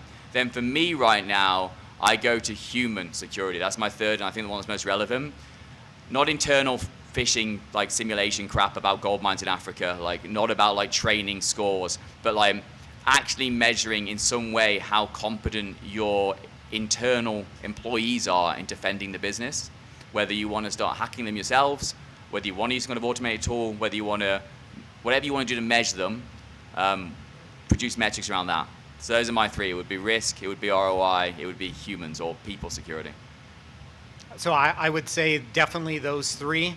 One of the things that I learned in like my second or third time being a CISO is how to sell, how security is impacting sales, and that's positive as well as negative. Anytime that we have a close lost for an opportunity because we didn't have a certification, we didn't meet their security bar, and from a procurement perspective, I was able to tie that back to how do we help the business win overall as a whole, as well as the opposite. If we've invested in certifications or we've invested in additional diligence that we had to provide, that's a net positive for the business. That security program is adding. It's tough to talk about if you don't necessarily have that there. The only other thing that I would add to that is, when I've been at startups or early stages, many times I'm selling security maturity. We didn't have these capabilities before. We didn't have the ability to respond or address these specific risks, and now we do. And so this is what the roadmap is going to look like on our path towards maturity as a whole. But that only gets you so far. That's like one indicator, along with still how do you help sales win, and then how do you drive down risk for the organization, and then how do you spell ROI, like critical. Good stuff. More questions? Yeah. That was an awesome question. Whoever asked that was really, really good. So I just have, my question isn't so much on the trajectory of how you become a CISO.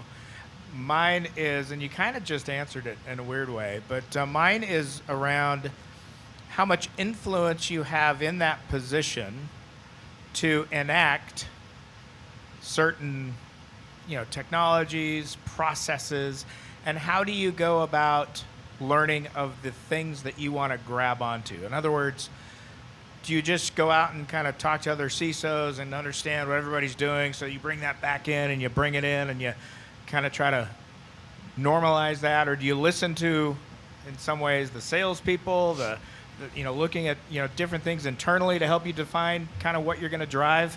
I'm really curious around what drives you to latch onto something and then really push it for your organization. I'll start. So the first thing I would say is you need to understand your business, period. And you need to understand what's your most important asset. And then you start to figure out from there, you start to work your way from the inside out of, do we have enough security controls? Do we feel comfortable with our capabilities around our ability to protect our most sensitive assets? For us, it's our customers' data. It's our customers' client data. It's paramount. And so all of our controls start with when I lead with the rest of our team around why we're investing in these areas. It's because of that. And it's easy for me to sell and to be able to talk to. It's because we all agree our customers' client data is the most important thing that keeps them in business, keeps us in business. And then you start to figure out from there. So I think if you don't, it is also great to be able to bounce around ideas with other CISOs as well. Of how do you report and what do you think about these types of things? I mean, we're not all that bespoke, but only you know about your business and what makes sense there. And so if you don't know, that's when your CTO, and I know that Jake mentioned this earlier, find those allies internally who are willing to give you the good, honest answer of what they're most concerned about, what they see as flaws in the business, and what do we need to get better at, what's going to prevent us from finding success, because they'll help you provide some of that context. And then from there, as far as how to action it, maybe you don't necessarily know, and that's where you get to leverage some of your relationships to say, well, how would you solve this problem? Is it a vendor tool? Is it a change in culture? Or what are the best ways to go about it? I agree with that, but I think there's two things. I think there's appetite and capability. Appetite is what do you want to enact what you want. So like you look and you go, I've got security people, great. I need IT because IT will help me develop and deliver and control the endpoints, great. I'm going to need some kind of DevSecOps or whatever the hell we call that because I want to control the infra and I want to be able to get things done in that world. Great, I'll inherit them. Quite often, a lot of CISOs go, I want SREs because those guys now control a hell of a lot of stuff and they can do things very quickly and change things very quickly. So you start to look actually, what people or groups inside the org do I want because they will help me deliver my plan? So I think that's the first one. And definitely, like there's 100, well, there's not 100, there's a few very selected important CISO communities, Slack groups, behind closed doors where we talk. And we exchange ideas and say, have you done this? And they'll say, yeah. And we'll go, well, I know someone who happens to have done this. And so we build off of that. The second is capability. If you're a good leader, you inherit these things anyway.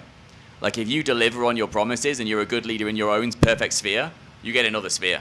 And you get another sphere. And then at the point that anything you ask for, you inherit. At various times, I've had all kinds of functions. I've had IT, I've had SREs, I've had parts of R&D, I had HR, I've had support, I've had all kinds of random things. Because in the end, if you're good, and you show that you can deliver on the requirements and KPIs of that business unit, and you want it, or at least you're willing to take it, you will get it anyway. Stuff.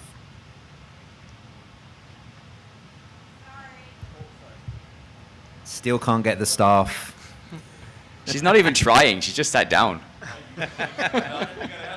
Okay, all right. Oh, I'm quite scared at this point.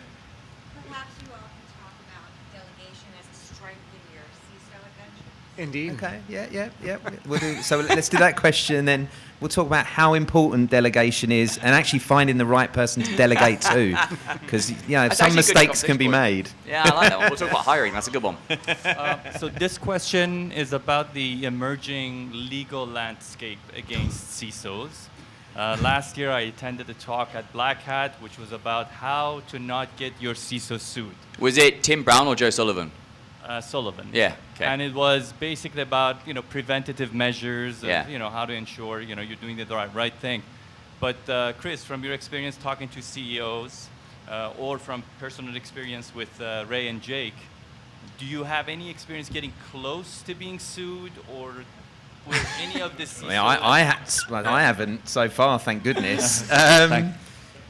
Yeah, I think it'd be interesting to hear what you guys do, because it's become a thing. Well, the whole director and officers insurance thing has become more and more important to candidates to ask that question. There are still plenty of CISOs that will take jobs without asking, and some that will even take it knowing that they're not going to get it, because people want to be CISOs, right? But it's a very important question, because we have seen, like Joe Sullivan, the consequences of getting stuff wrong. And the amount of pressure that a lot of CISOs are to do things that go against the grain of what they know they should be doing. The problem is we're reading into edge cases. So Joe will say to himself, like, Uber threw him under a bus, right? It's a specific case because the CEO didn't just not back him. The CEO intentionally pushed him very fervently in front of a moving bus.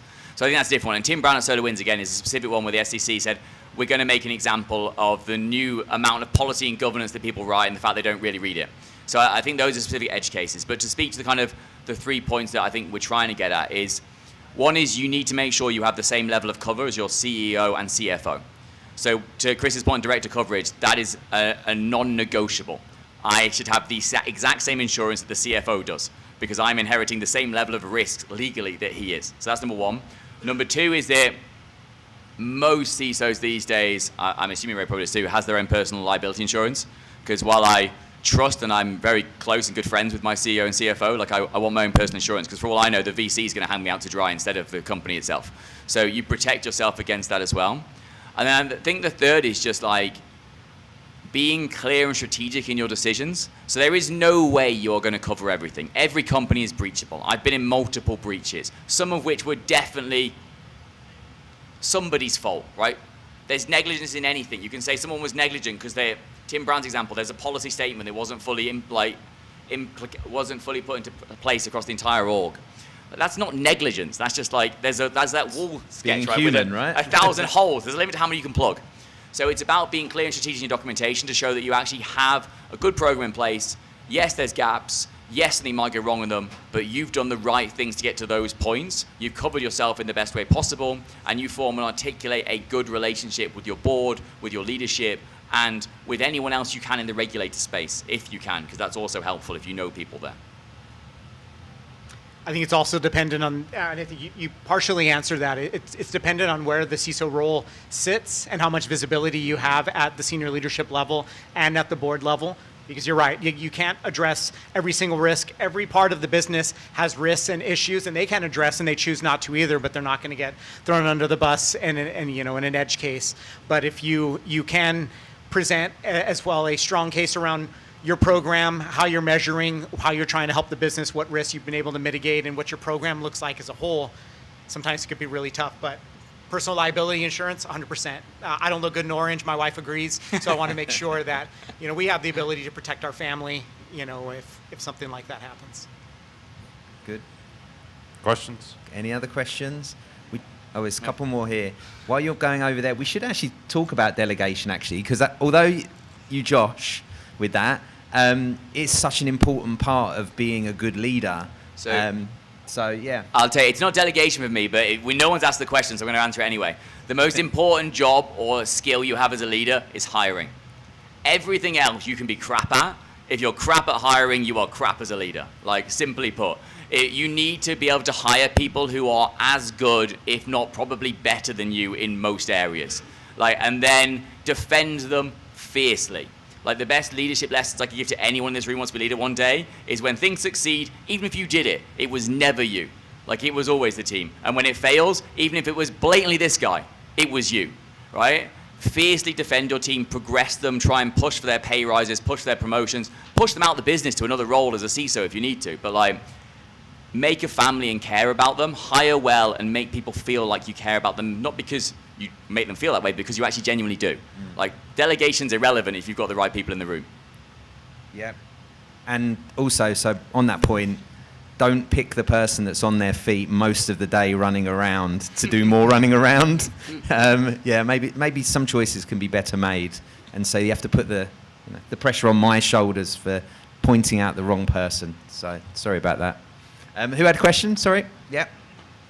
So, as a deputy now, how do you ensure that the CISO sits with the proper C-suite, right? So, in my example, my CISO sits in a completely different building, away from all the C-suite, and he's not touching kind of the important high-level parts of the business as much as he probably should be.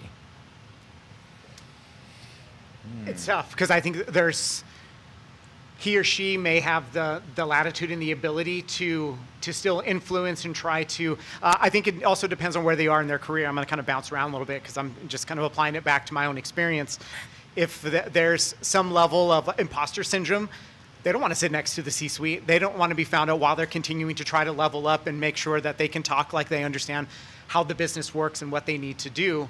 But there are times as you continue to learn, you have failures. Failures are the best way to be able to learn. As long as you can recover from them, they're not catastrophic. Having the ability to influence in some way. But there are organizations where it's, like I sat under an executive team member, and that was as far as I could go. And I got 5 to 10 minutes with the executive team, so I had to be very pragmatic and specific about what I wanted to share, and then try to be really clear and leave them with a ton of information so they can ask questions. I still had to navigate and manage through influence outside of that to be able to make sure I was getting to where I needed to get to.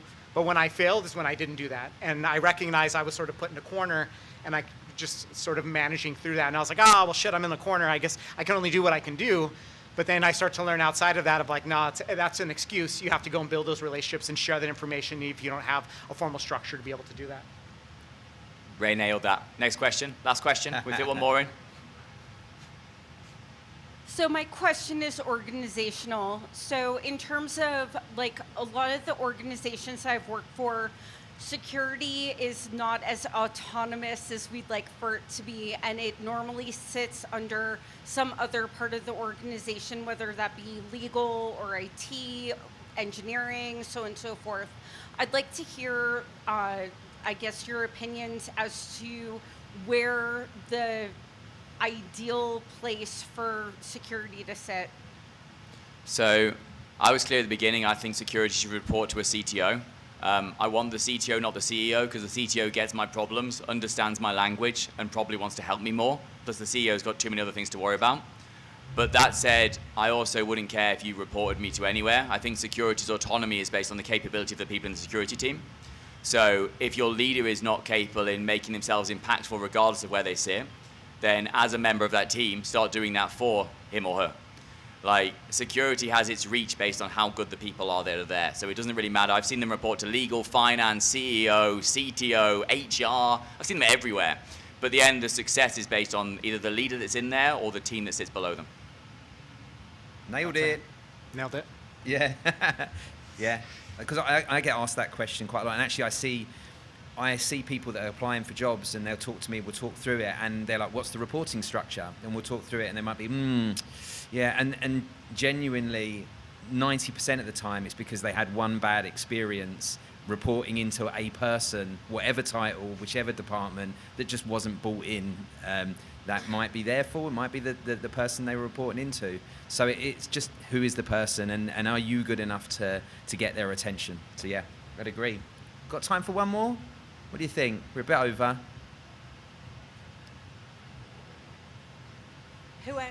Who is first? Okay. I'm just going to take this moment to say that the brilliant Chris will remain on the stage for our next panel.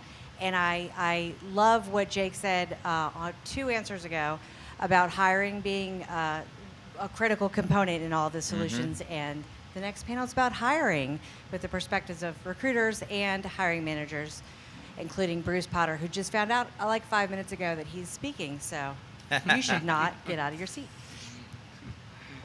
All right. My question is, you've probably heard of, there's some statistic about significant number of breaches are due to vendors.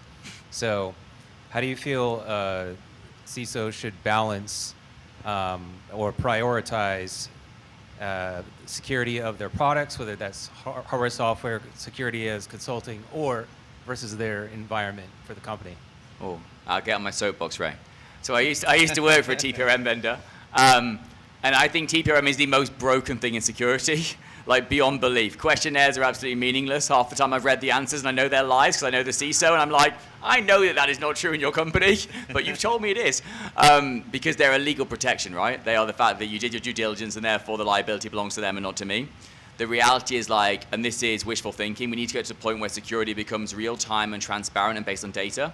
It's like, until we get to a point where we're assessing vendors based on their SBOMs, based on what's actually in their code, the currency of it, the vulnerabilities that are there, if they continue to exist, what they've done to mitigate the controls or risks that they've got. Until we're seeing real-time data that supports like your SOC 2 posture, like the fact you've got one is irrelevant, but if I can see all the data that underpins all those controls inside of your NIST framework, that's helpful. At that point, I can build real meaningful trust on that vendor, and I can actually start to think about what they add to my infra and to my company, not what they take away. So I think trying to build real relationships where you get the right questions and get the right level of data from your vendors is the best way to do it, rather than asking stupid questionnaires. But I do think at the same time, to your first point, where should you focus? Always focus on your own infra first. Because if it goes in a vendor, and we talked about legal liability earlier, if it goes in a vendor, it's probably not you that's going to be in front of Congress, lawyers, or in orange. I don't look good in orange either. But luckily in the UK, we wear grey, so it's fine. But if you don't protect your own infra, that's where you are liable for it.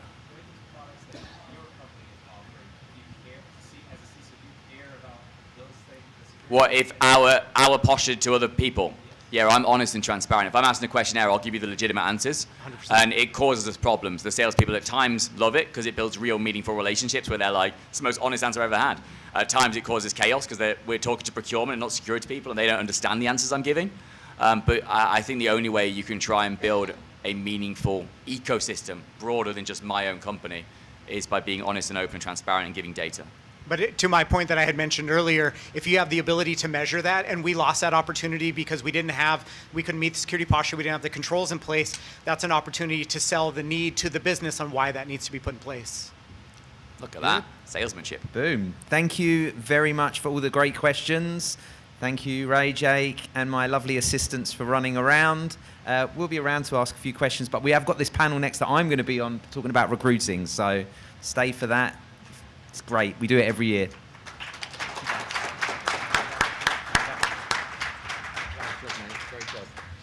Sorry that I derailed your original. That was perfect.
Okay, he was on American Idol. I was not, and there you go. Let's go. Bravo, bravo.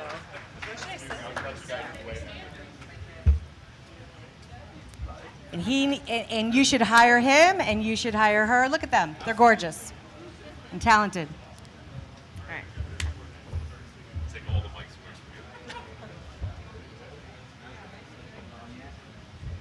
To talk. Hello. Look who's slacking. I'm here.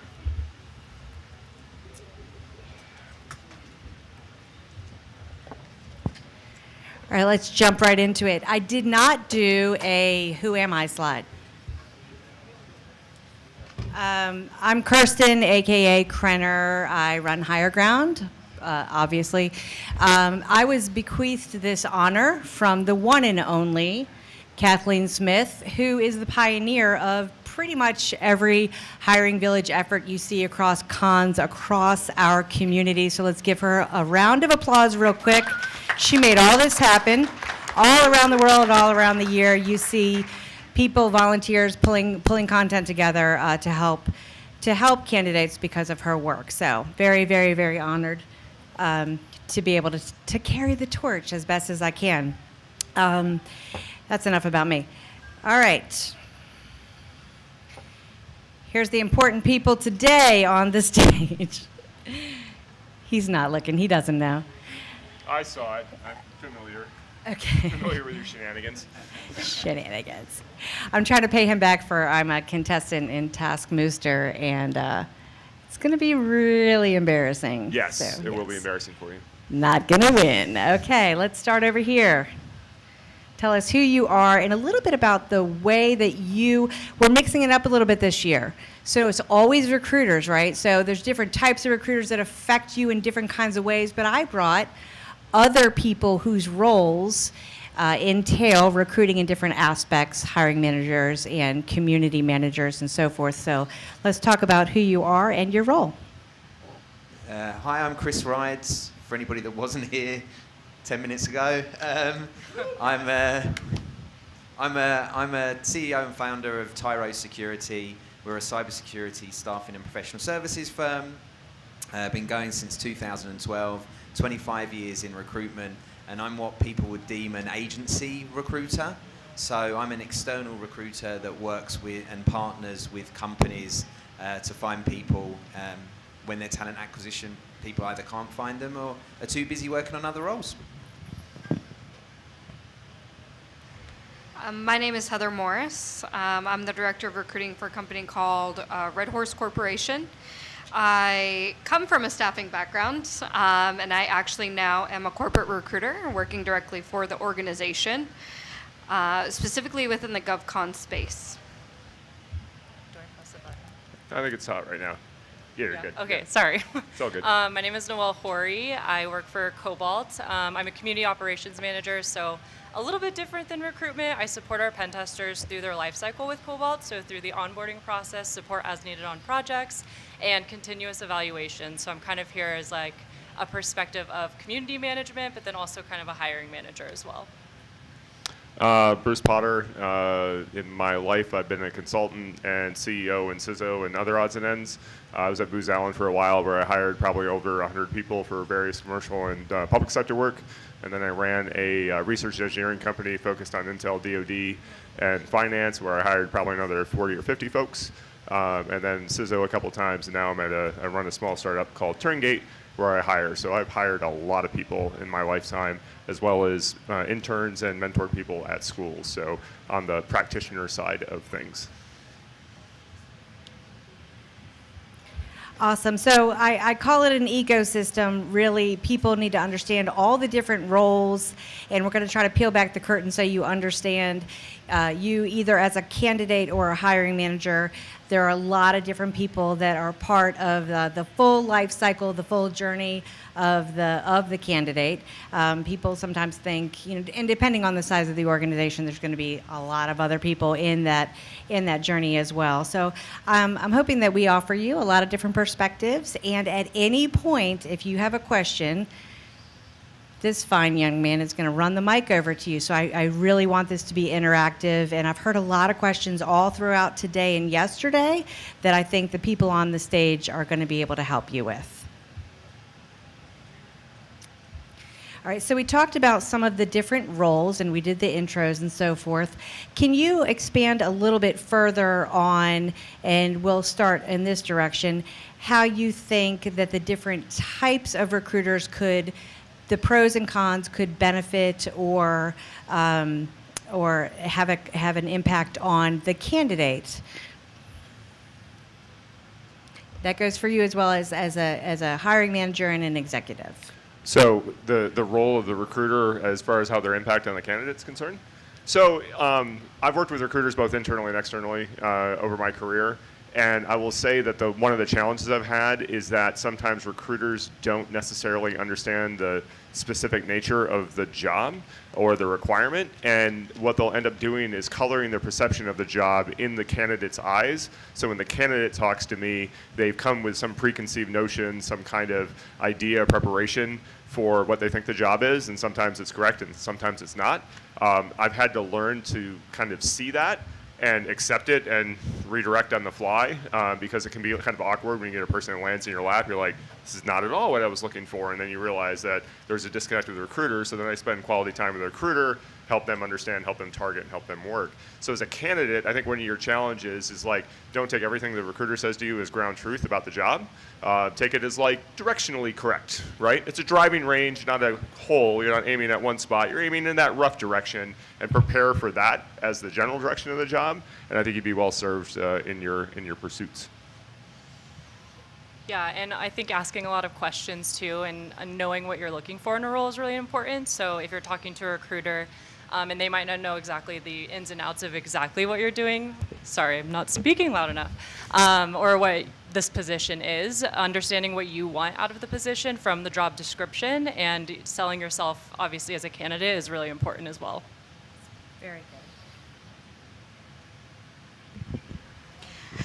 So from the perspective of having both sides of the house, being staffing and also being corporate, I think that corporate recruiters have an advantage, if you will, because we have the opportunity to sit down with the hiring managers and really get the insight of what the job is. Yes, we're not super technical, so we don't know the ins and outs of it, but we can know enough to be dangerous, right? To really talk to the candidate, explain the job, sell it that way.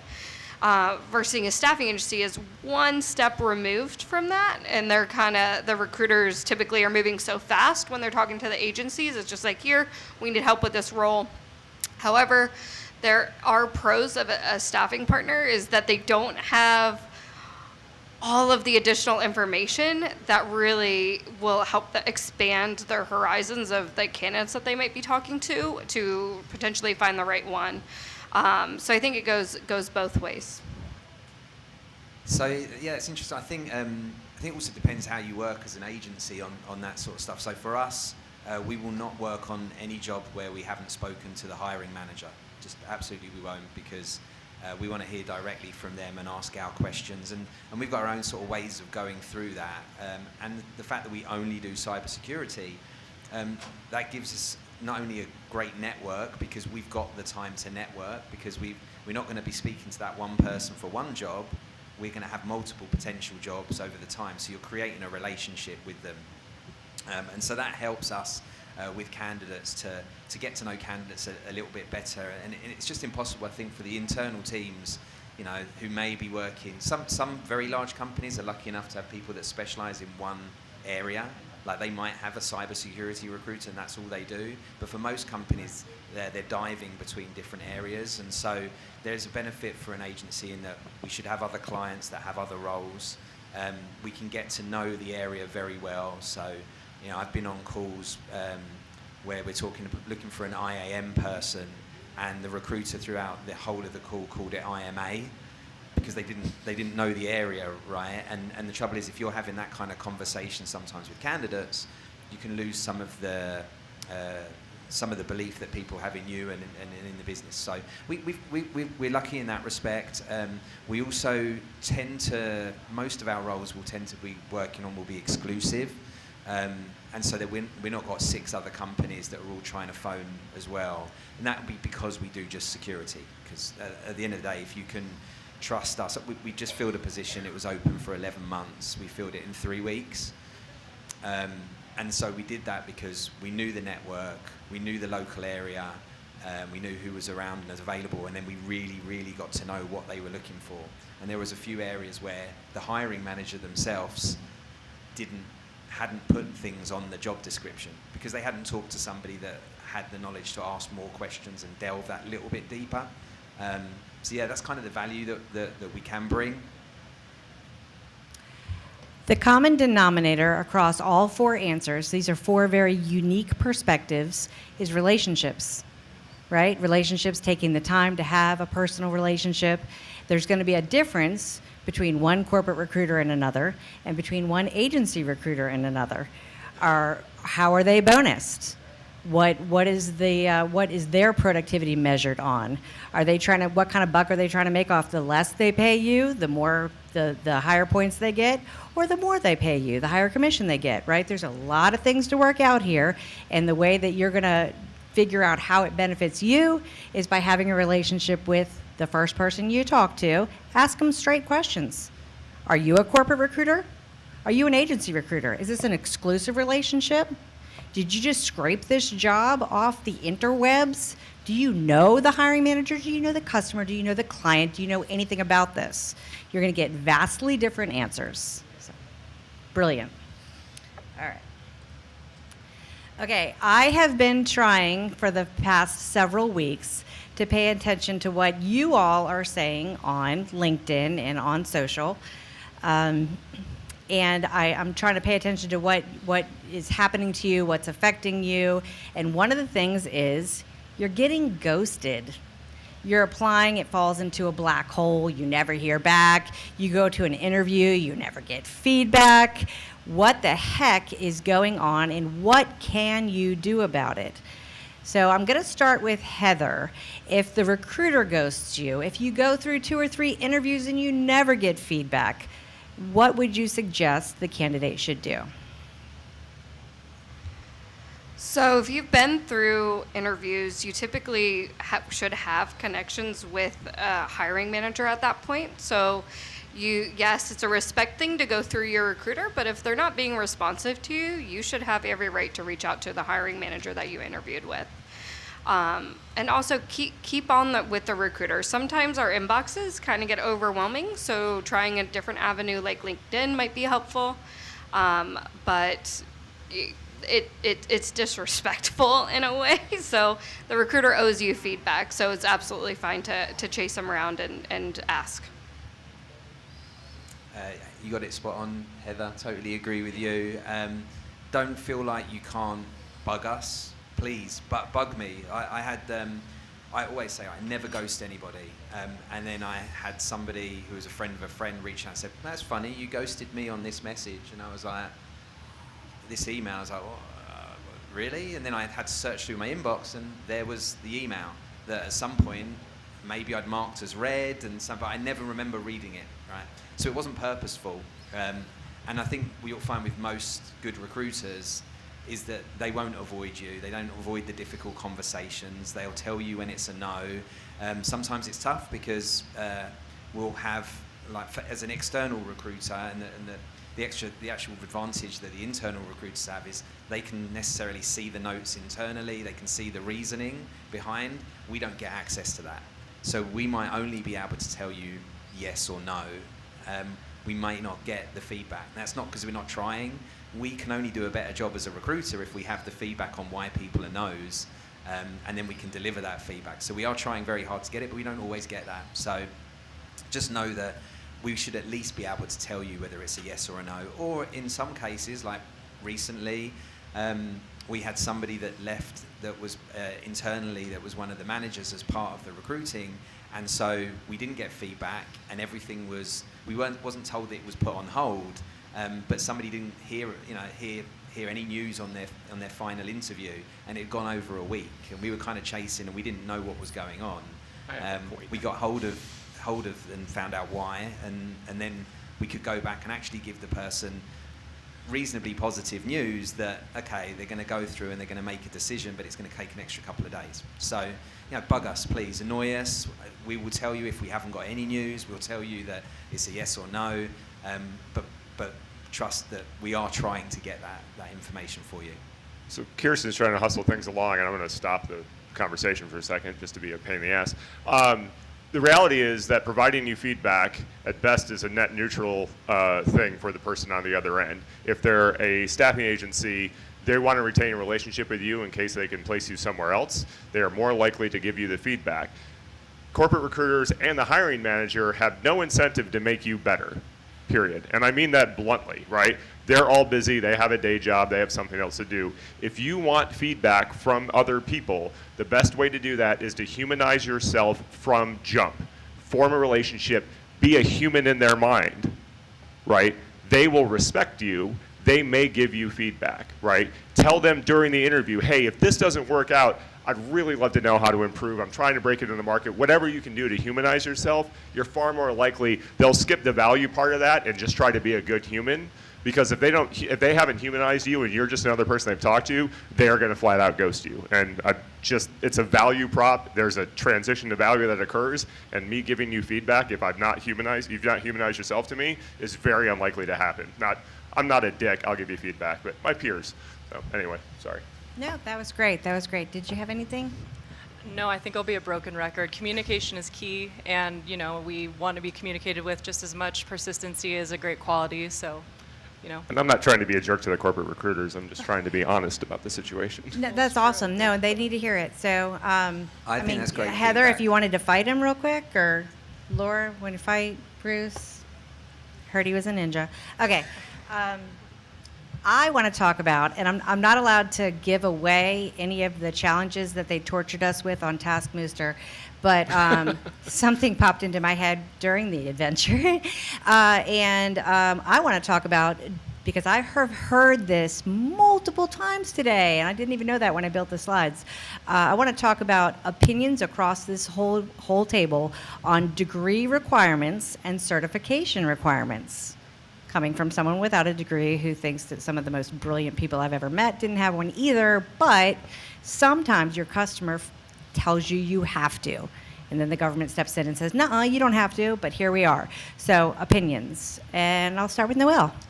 Yeah, so specifically for the community that I hire for, it's pen testers, so hackers. So a degree is not required to become a pen tester with Cobalt. And with that, neither are certifications. However, you do have to have a specific skill set and experience as well. So in my opinion of it, I don't think it's like a degree is key or it's what you need to get a job. However, you do have to show up and have, practice and experience in your skill set. So I have kind of a mixed opinion of it. I think degrees are great, or degrees and certifications are great. If that's the route that you want to take, but it's also not necessary, and if you can prove yourself as an individual, as a professional, and as a technical human or pen tester, then that's all that we would be looking for. And I think externally, outside of this position in general, again, if you have the communication skills, professionalism, and experience in jobs that may not need a degree, or you've grown up and you've had a bunch of different positions professionally, working your way up is a big, huge part of, gaining your skill set professionally and doing well in managerial skills, people skills, all of that is not coming with a degree. So that's kind of my opinion on just community, but then also Cobalt as well. I unsurprisingly have an opinion. So there's two very distinct sides of this problem. One is if someone's writing a job description and they're going to post it, they need a set of criteria in which to kind of say these are the things that we expect, and a degree and a certification is a very easy and oftentimes lazy thing to put on there. It's for government jobs. I did a lot of government recruiting as a contractor over the years. It's one of those things like the government person who wrote the LCAT doesn't want to take responsibility for things going wrong, so they set a high bar and they put a lot of requirements, including degrees and all that kind of stuff, and you just have to deal with it. The reality of the current market forces, though, is that knowledge is not a surrogate for experience, right? So you have to be able to jump the bar and check all the boxes on the job description, but the market is heavily leaning against experience and the specific things that they are involved in, the tools, the mission, the whatever. So you have to get it. It's a predicate. I don't have a degree, but that's because I got in this industry at a time when, like YOLO, there was no degrees, right? But everybody now in this day and age generally has to have one to get through just the resume screening process. I'm not a fan, but I think it's the reality. I definitely agree. So obviously I come from the GovCon space, and there's just sometimes we're just stuck with the LCATs and that are put up upon us. And though I do not think that it determines somebody's skill set and their levels, sometimes it's a requirement, but every now and then we'll get that absolute rock star person and we'll push back a little bit and we'll be like, hey, can we get a waiver? That's something that's real. You can get a waiver on specific jobs. So just know that if it says on the job description that it requires a degree, I don't think you shouldn't apply. You should still apply, talk to a recruiter, and sometimes there are loopholes. And like Bruce said, like sometimes people put it on the job descriptions just to have a requirement on there, but it's flexible. So yeah. Yeah, it's I do a little bit of business in the GovCon space, but most of my business, by far a majority, is in the commercial world, and so it's rare for us to have degrees as absolute requirements. Having said that, they're on virtually all the job descriptions. So, so what I would say is we often have that conversation with managers. You know, is this a nice to have? And most of the time, it is a nice to have. Experience is always gonna sort of get over the top of needing a degree. Having said that, we've got a huge project on right now with a company, and they insist on having degrees. Strangely enough, the CISO doesn't really see it the same way. He doesn't think it's important. He thinks experience is more important. But the people above him want people all on board with degrees. And so that's been challenging. I will say that in the current market, there's a lot of candidates available, and when there's lots of candidates available, you can use the degree as a filter. And in this case, because it's essential, we have to use it as a filter. However, there are some areas where there's obviously still very high demand. Like Noel, you know, you recruit for pen testers. For their pen testing team, we've just placed somebody that has no degree and is working remote. And their absolute essential requirements for everybody that we've been hiring is that they're 5 days a week in office and have a degree. So you, like the waivers that you get, there are points in time when you can show, and it doesn't happen straight away usually with people that insist you have a degree, but there are points where you get to the point where you say, this is the marketplace. These are the people that you're losing out on because you're insisting on a degree. If you want the best people, which is what you're telling me, this is what you need to do about it. It takes time for them to be convinced of that, but it can happen. But the reality, I think, is that a degree is a type of checkbox that they put on there, and the more checkboxes that are on there, the more you're trying to kind of whittle down the candidate pool. But the reality is, the way it's interpreted, and there's studies behind this, but you know, you put more hard requirements on a job description, you end up getting more white males to apply as a percentage, right? More women will self-select out. I don't know how to do that. Dudes are like, oh, I could do anything, right? I could fly a plane, you know, I know how to use Microsoft Flight Simulator, horse shit like that. People of color, other minorities, the longer the job description, the more hard requirements, the less diverse the workforce, the smaller the pool that you're applying from, and you get more people who look the same, right? Our job descriptions are soft and squishy because we want everyone to apply. We're a startup though, so we want to see everyone. I'm not a government contractor that gets 10,000, you know, candidates for a single job, so you got to balance it. But I get furious when I see 100 freaking hard requirements on a JD because I know who's going to apply, and it's not okay. Yeah, our job. I'm going to jump on that because, funny enough, as an external agency recruiter, our job is to get to negotiate on the job description often. I sit down with a hiring manager, they run through everything they're looking for, and my job is to find out what really is essential. Because at the start of that conversation, the essential list is like this. Yep. By the end of the conversation, the essential list might do 2 or 3 things. So That's absolutely awesome. you have to do that, because we want to widen the pool of people that we can give you. So yeah, spot on.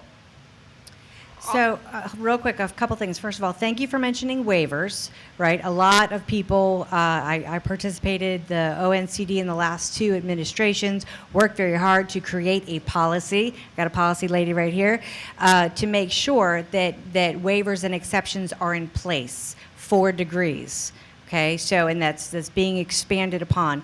Does the group, and I want the whole group to feel like you're part of the conversation, right? I care about what you guys are thinking and wondering right now. Feel differently about certifications. I've heard some crazy yeses and nos on certifications in the last couple days. Do you feel differently about certifications as being a requirement? Does it matter if I have my CISSP? Does it make me smarter or stronger? What about my CEH, Security Plus? Nobody cares. Government cares. Does anybody else care? Not really. No. In the commercial world, they don't really care. No. It's all a nice to have, and I guess in times like this, when you might have 1,000 replies in 2 days for an advert or for a job that you've put out there, maybe some recruiters, and I feel like this is where some really good candidates get missed. Some recruiters are just trying to get that number down to the number of people they can speak to or physically look at, and they'll take a job description and they'll use the things that get it down to that number. So they all of a sudden, something that isn't essential, like a CISSP, they might make it essential, because it then brings that 1,500 people down to 50 people, and now I can look at that and go through them. So are they essential? Very rarely. I think I said in the last panel, if you're going to try and to decide what one to pick or what you want to pick the stuff you're interested in, so you can actually talk about it and maybe use it, rather than picking something that you think will get a job. But I am talking in the commercial world rather than GovCon, which is a bit different. Yeah, I don't think it makes you more qualified. It doesn't mean that you gained more skills all of a sudden, but it might be the one ingredient that gets through the applicant tracking system, or if you lack experience, that gets you looked at, right? It's a balancing act, I think. So I think this really drives us right into the last point, marketing, or the actual market right now. So the market's a little bit crazy. I've been doing this since prior to the turn of the century, for a bit. There's a large volume of people looking in our space right now. So I did a little bit of research, got a little bit of data. Some of it conflicted. So I will share the slides with you all later. But I pulled out what I thought made sense to me. Because you keep hearing that people are getting laid off, and that there aren't that many positions open. First of all, I've believed, and I probably spoke 2-3 years in a row at ShmooCon, and I said there aren't 500,000 jobs open. What's happening is that one job is getting posted by 5 or 10 or 50 different organizations that either have the ability to hire you into the position or would like to gain the opportunity to hire you into the position. So keep that in mind when you're starting to feel a certain kind of way about why are there all these openings and yet nobody's looking at my application or my resume. And I just want to also just quickly add, and we can talk about it during the social or whatever, somebody mentioned earlier about all the different job boards and why do certain things get seen and not get seen. It's all about money. Literally, different companies have different pocketbooks and ability to promote their positions, right? So what you see on, I'm not going to list all the job boards because I don't want to get in trouble for doing that, but you know what they all are. What you're seeing at the top of the result is whoever paid the most that day. Okay, I just wanted you guys to understand that piece behind the curtain of what's going on. I'm interested in how this panel of people that are all on the front lines hiring, how is it impacting you? Do you have less positions to fill? Are you seeing tons more candidates? What's happening on your recruiting desk? We can start with Noel. Okay, so I'm probably the most niche person up here because I manage a specific position within my organization, and we are hiring for the same position that I've been hiring for since I joined 4 years ago. So it's a contract position. So I think in just relation to this and people looking right now, I know that the job market is pretty competitive, I guess is the best way to say it, and it's difficult. In a different perspective, it's a contract position that I hire for, and a lot of the times for people who are looking for full-time work, immediately kind of turn it down. So I would say be open to side hustles and be open to other opportunities that might not be what you're looking for exactly in the meantime, because there are opportunities out there, and it's maybe something that you will love that you can also do in parallel to a full-time position that you are looking for. And so, I don't know if I can answer this exactly in relation to this slide and everything, but I think just the conversations that I have a lot with people who I'm interviewing or have roadblocks in terms of these kinds of positions, find that maybe after a deeper conversation or learning more about those opportunities, that's something that they would want to do and can do, and would be interested in, like I said, parallel to a full-time position too. So I would say be open and apply for things that maybe you wouldn't have initially, even if it's not within your exact skill set, because you never know what could happen. I know it's not my turn to talk, but I really want to highlight, I want to put a big asterisk on what she just said. That's very important with the market being what it is right now.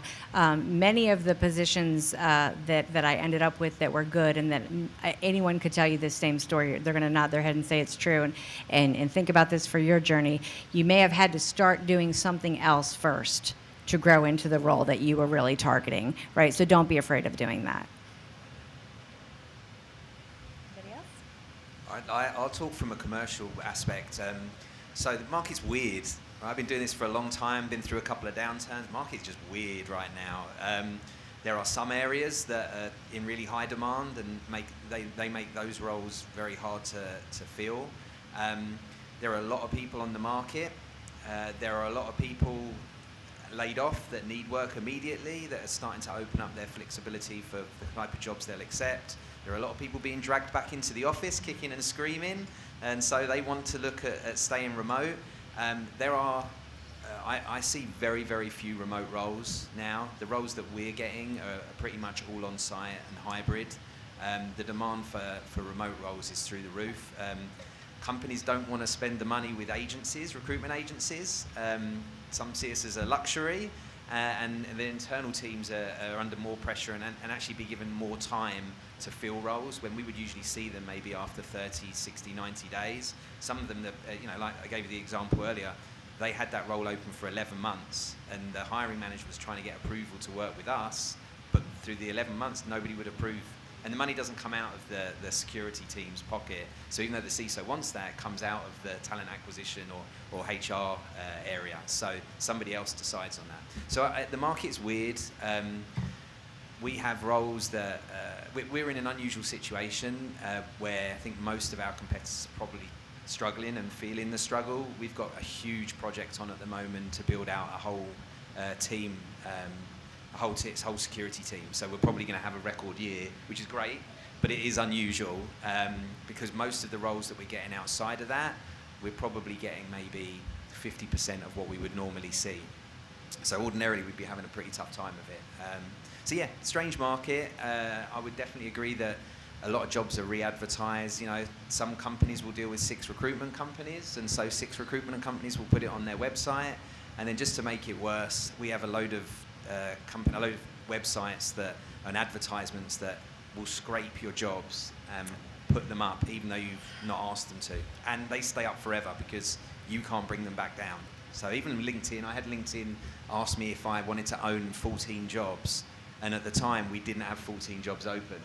And so they'd scraped it from somebody else, put it under our company, published them to make the jobs stuff look higher. So it's crazy some of the stuff that goes on out there. And we can't take them down without claiming ownership of them. And the reason why they want you to claim ownership with them is because they then want to start charging you for the adverts that you haven't asked them to do, for jobs that you don't have.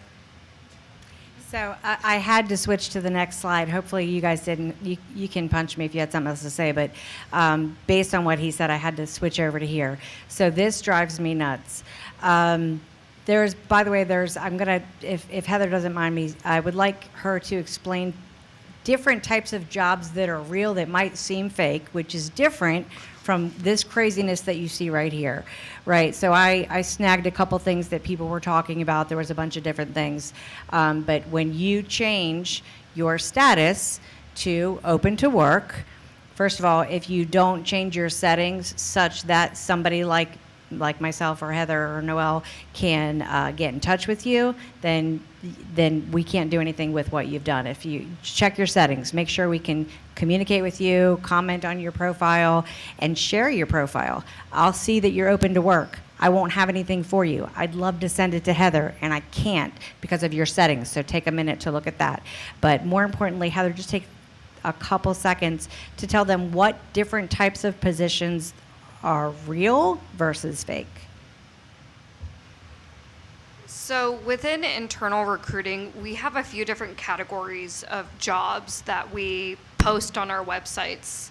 The three primary ones are going to be funded direct, which means if you're familiar with the government contracting space, there's prime and subcontracts.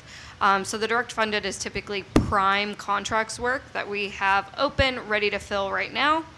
And then we have unfunded contingent, which are more of our jump balls, which means that we are partnered with another company to help fill their recs, so as a subcontractor typically. And they typically open it up to multiple companies. So, but that rec is very much open and very much fillable. And then you'll also see something called, I guess there's two more categories. There's also proposal recs, which is work that us as an organization, we're actively going after to try to win new work into the organization. So if you talk to a recruiter, they might say, hey, would you be willing to sign a letter of commitment or a letter of intent? This is a brand new contract. We anticipate that it will be awarded on X date.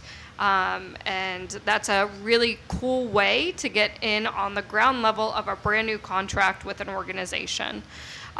So do not be afraid of those. And then the last ones you'll see are what we call evergreen recs, which are more of our revolving door recs of like a skill set that we know that we'll always need.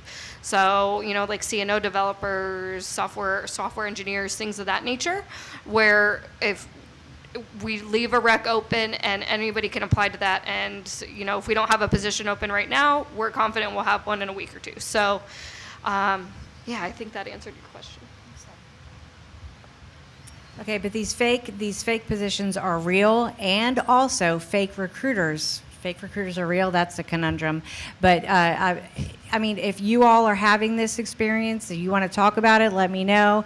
My youngest, when he was getting out of the Army, I logged into his account and changed it to looking for work, and instantly, yes, I did. Instantly, he had hundreds of recruiters in his inbox, right? What if I wasn't looking at it? And they were all interested, and they all just wanted to connect. You don't need to connect, right? So if the very first, here's some warning flags for you. If the first thing they says is let's connect, you can have a conversation with a real recruiter without connecting to them. You can figure out later, after they've added value to your life, if you want to have a connection with them or not. Have an actual conversation with them. A lot of them are not real. Look at their profile. How many connections do they have? Do they have a picture on their profile? Are they a real human being? Have a conversation with them. It's very, very frustrating. It's a real thing. It's out there. There's a robot waiting for you to change your status. So, and then you don't know who to talk to and who to connect with, right? Ask real questions that they have to answer, that a human being would have to answer. I say that to protect you because it's unfortunate. There's a lot of real recruiters out there that want to help you, and this is just happening like crazy right now. Did you guys have anything on that? Nope. Okay. Well, it's tough for us, right? It makes our job so hard. So we, you know, how we distinguish ourselves, probably by doing things like this, where you can see we're real people, right? by maybe putting more, thinking about our individual branding on LinkedIn and being more involved. And I know sometimes those like little videos that people put or the comments might seem a bit too much, I guess, for some, but it's part of us trying to show that we're real people. And there's so many fakes, unfortunately, out there. And I'm sure there's many people that are missing out on good job opportunities because they're so overdone with too many messages from recruiters for jobs that don't even exist. So.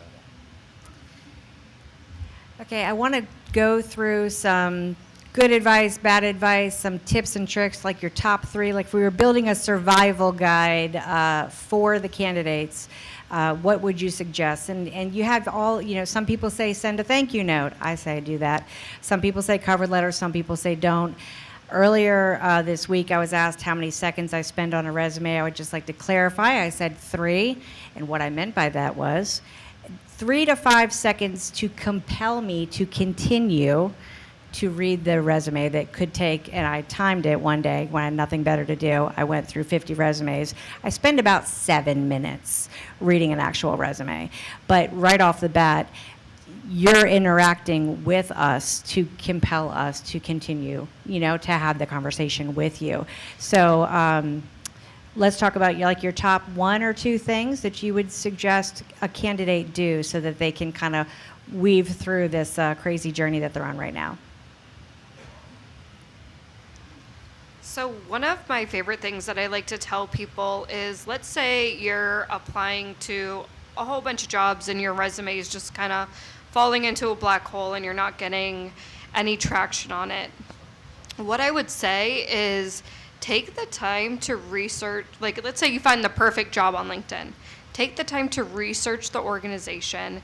See if, let's say it's a pen tester role, see if you can find another pen tester at the organization that would be willing to send you your information in as an internal referral. See if you can find the recruiter that's assigned onto that job posting. Reach out to them directly, and that'll help get your resume to the top of the deck and hopefully out of the black hole. That's something that, I'd like to tell people to kind of get their mind thinking in a different way. All right, I have to just jump in, and that was so smart. If you said to me in 30 years, how many of the roles that you filled were filled by a referral? My goal every year, is not less than 50%. I read in a couple places this week that in our industry specifically, it's 80%, right? Talk to someone. And hell, look who's paying referral bonuses, right? If they're paying referral bonuses, and I think everyone up here does, find someone that you know there. Do the research on their website, right? Don't get off Indeed, get off LinkedIn, figure out what the company is, go to their website. Who do I know there, right? That's a brilliant thing to say.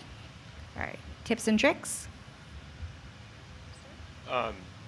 So I guess the one thing for me, to the point of like how long you look at a resume before you make a decision, I've seen so many resumes, especially for people mid in their career, that were like, they put everything on it. And I would be like, I actually don't know what you do, right? I get that you've done a lot, but this job is exactly this thing, and I need you to communicate to me that you can do that thing. And so have a series of resumes that are tailored to the different types of jobs that you're committing to or trying to apply to, not just like this barf of stuff, because it's very hard for me, and I have a very short attention span, and I will spend 3 seconds and be like, I don't get it, next. It's not that it needs to be colorful, and I certainly don't need you reaching out to me like you're some LinkedIn SaaS genius and you're going to like have some clever story to get my attention, because that'll also annoy the shit out of me. But the reality is, like, tailor it to what I'm asking and let me make a reasonable decision. I know I've overlooked people who could have done the job I wanted because I couldn't figure it out from their resume, right? And I feel bad about that, but there's only a limited amount of time that I could commit to be like, how much am I going to try to understand this person from this piece of paper before I'm going to say yes or no, and it tends to be a very limited amount of time. Yeah, I would say exactly that. Like, it's concise to the job that you're applying for. If it's super, super long, if I wanted to read a book, I would go to my fantasy novel, not read a resume. So just making sure that it is clear and has points that are relevant to what you're applying for, and go into detail on LinkedIn or your social profiles on your GitHub, et cetera. That's where we'll look to see dive deeper into your actual experience, and we'll look at your resume as like yes or no kind of points too. So that's definitely. Yeah, the like same I'll go and sentiment. like look at somebody's LinkedIn, and I'm amazed like how thin someone will be. Like, I worked at this place for 8 years.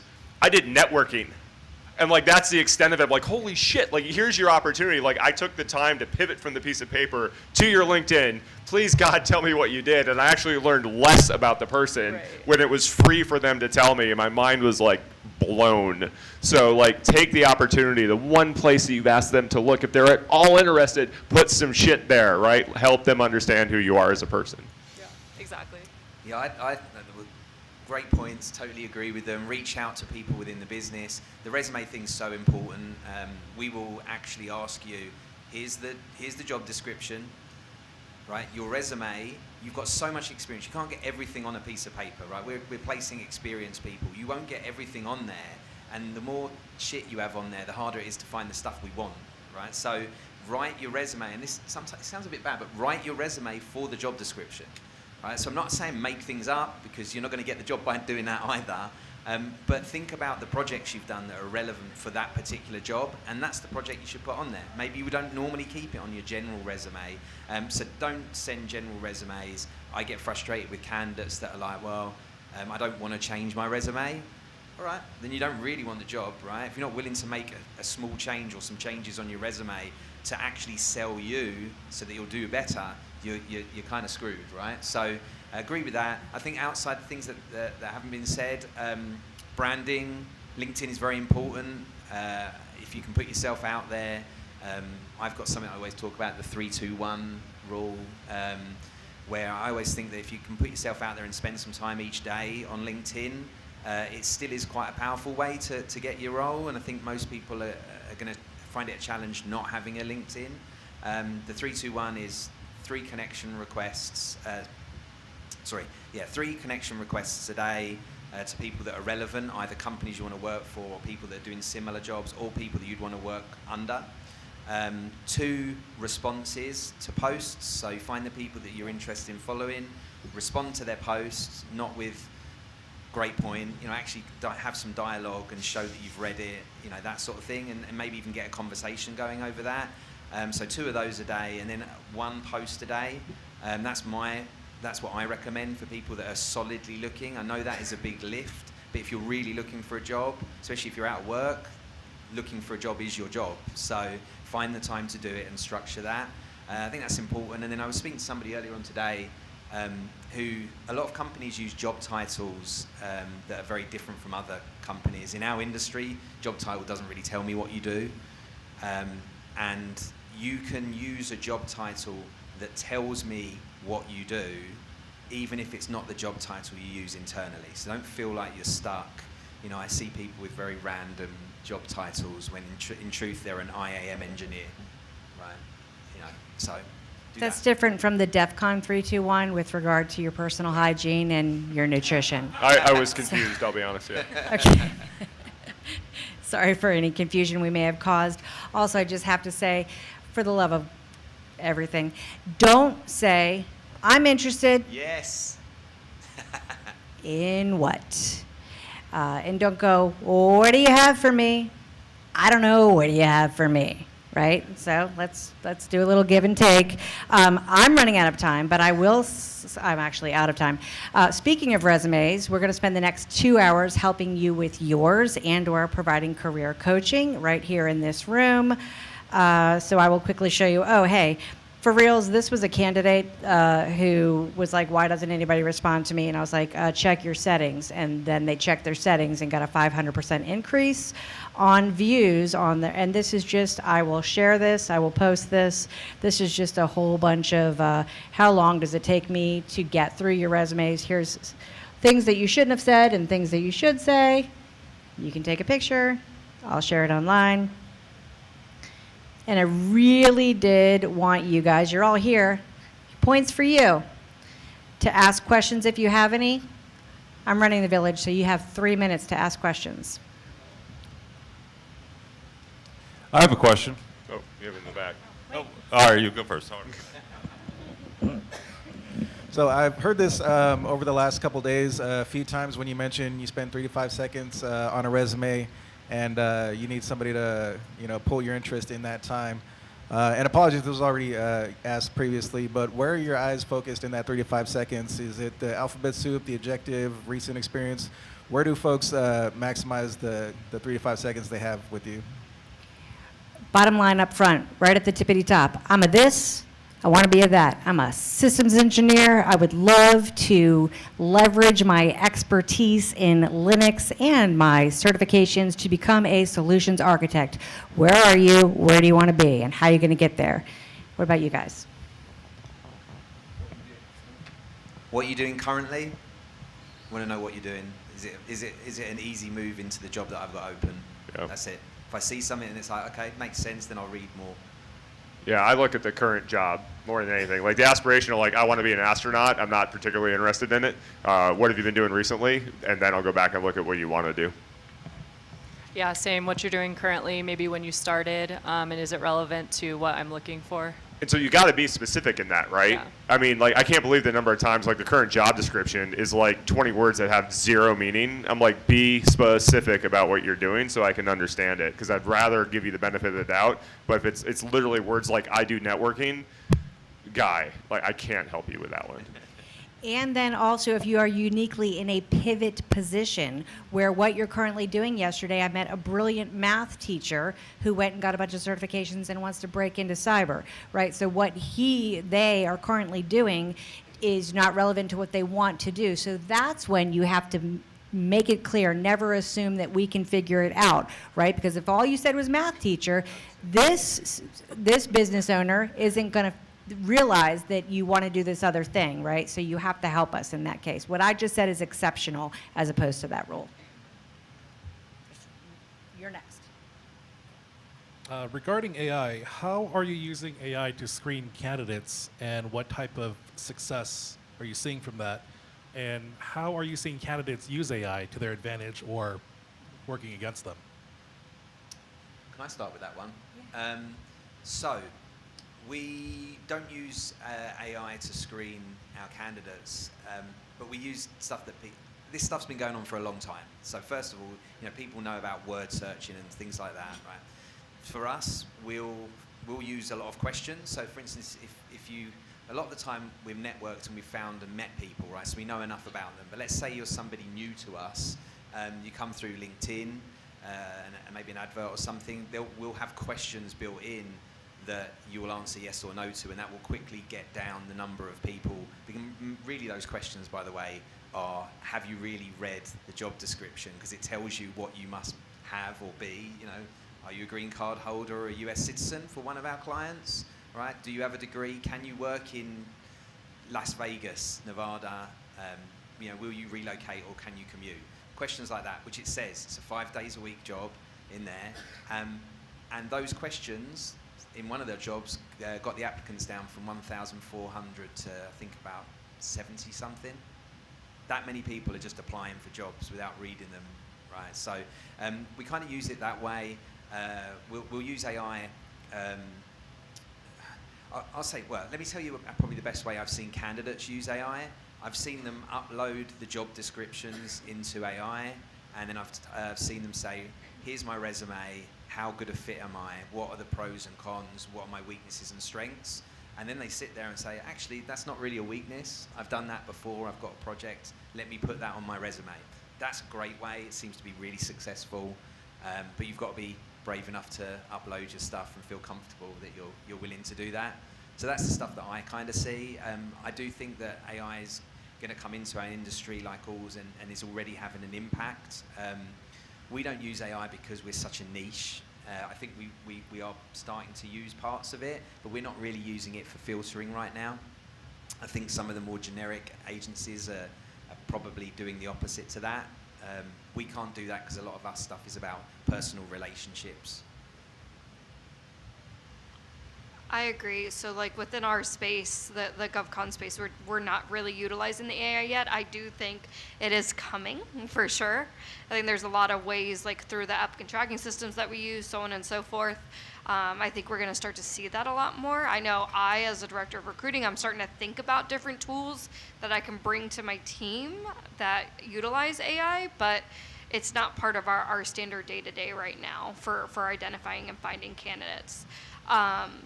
What we also do use our applicant tracking system does have the knockout questions for when people fill out their applications. It'll automatically auto reject them, I guess is disqualify them.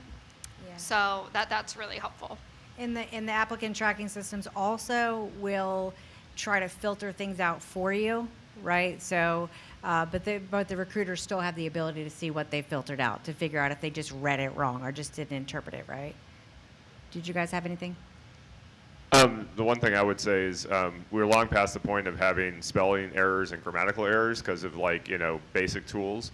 We should now be past the point where the language is straight up confusing. I've had intro paragraphs where I'm literally English teachering the whole thing and being like, what was this person thinking? Please, for the love of God, at least shove the sentences through an AI tool and be like, does this make sense? And if it says no, I encourage you to take its advice a little bit. It's not that you should all use AD, dashes, and semicolons, but at the end of the day, sentences that have subjects and, it's conventional sentence structure matter, right? So let's maybe use tools for that. Yeah, we don't. That's a good point. I love Grammarly. That people know Grammarly, so Yeah, I use that. Yeah, and it makes me sound way better, personally. But when we run it through, so when I'm writing a cover sheet, we'll use Grammarly to make sure that it's written in a nice way and it comes across the way it should do. No spelling mistakes. It does make mistakes, so you do have to still read through it. But I would say I then see, when I'm doing the cover sheets, sometimes they're on top of the resume, and I'll see a lot of issues with resumes that way. We don't change resumes for people. It's just not something. I know some companies may do that. It's not something that we will do. We will feed back to the candidate, but ultimately, we see that resume is an example of their written communication, and if we change it, we're not showing that written communication. So if there's issues there, if there's problems, that's up to the manager to decide whether that's something that they can handle. But you should, as a candidate, be using tools. Also, I think it's fine to use ChatGPT and things like that to help you write your resume to get content, but definitely make sure that you're going through and you're making sure that it's correct, and also making sure that you're adding your personal touch on there, right? Because the more and more we see all these AI tools, it's pretty easy to spot out a ChatGPT resume. So taking the time, adding your stats, adding things that make you human to it is very important. Yes, I know good amount of you have been in the industry for a while. Are there any kind of areas that you're seeing potentially a lot of growth in the next 5 to 10 years? And then on that same note, is there anything where you think we're going to see less of it going forward, just so people in this room can kind of be aware of what to work on, what to look at kind of going forward? Red teaming and pen testing for LLM. Oh, come on. Listen. No. Listen. Nope. Not having it. You're next. Do him as soon as he's done. Go ahead. Do we want to answer his question? Or? Yeah. Go. Okay. Go for it. All right. And then he'll go next. All right. For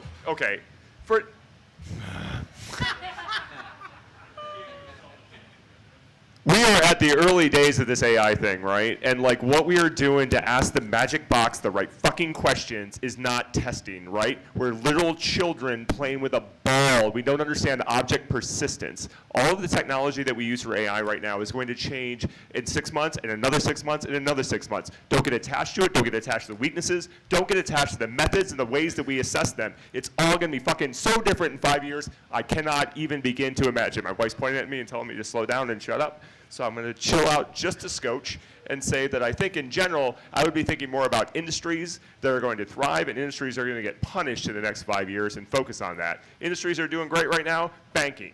CNBC says all the banking bonuses went up 20% this year. Why? Wall Street's making a shit ton of money. You know who else is making money? All the IT and security people on Wall Street. Woohoo!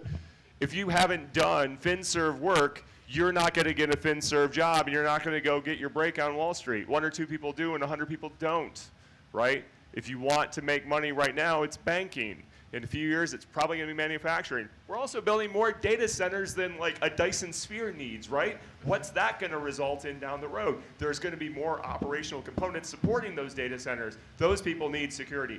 Focus on that. Think about the industry and the industry-specific certifications you need, not the underlying technology, because there will not be LLM pen testing in 5 years. That's my thing. I was just trying to fill a job. No, he's sorry, and it's remote. But anyway, beep. Yeah, sorry. Yeah, it's I'm a little just- hard. I know I'm sometimes reserved with my opinions. I'll be more specific later. So sorry. Don't be shy. No, I promised the crowd that you would make this interesting. I'll actually also care a lot about, I think that another thing for you to look at this. Look at infrastructure, look at construction, look at medical. They're not going anywhere, and their needs specific to our space are very, very critical. That's why we call it critical infrastructure, right? All of our nemesis, all of the bad guys are trying to break our infrastructure, right? That's what they're coming after. One water hammer, and we shut down every hospital. What are you gonna do? Shut down all the traffic lights in one town for 10 minutes. What's gonna happen? The impact is, I almost said huger, I don't know if that's a word, but bigger, right, than we can even imagine. So infrastructure, construction, and medical, and everything he said. And they use a lot of energy. Energy sector is going to do well. Yep. Energy sector will do well too. Yep. I got one quick question. Thank you for your patience. All right. You guys have a lot more experience than I do. This is my second foray into a new career. I graduated originally during the recession back in 2008. I had a very hard time getting a job, and it affected the trajectory of my career for the next decade. I want to know, in your opinion, from what you've seen, you mentioned a lot about how the job market is hard. Is it temporary? Is it like a cycle that you think is going to rebound? Or is this something that you're seeing that you've never seen before that's really going to change the landscape? Okay, I'm going to read it back for the recording, and then I'm going to let the audience answer. I think I heard, it's a little bit hard to hear up here with the we're recent grad experiencing a lot of the difficulties that you all are having, looking at is the current craziness in the market, is it a temporary thing? I think the answer is yes. Okay, I think it is cyclical. I think it will bounce back. And what was the second part?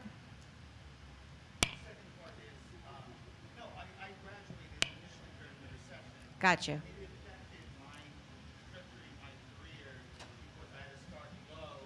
Okay.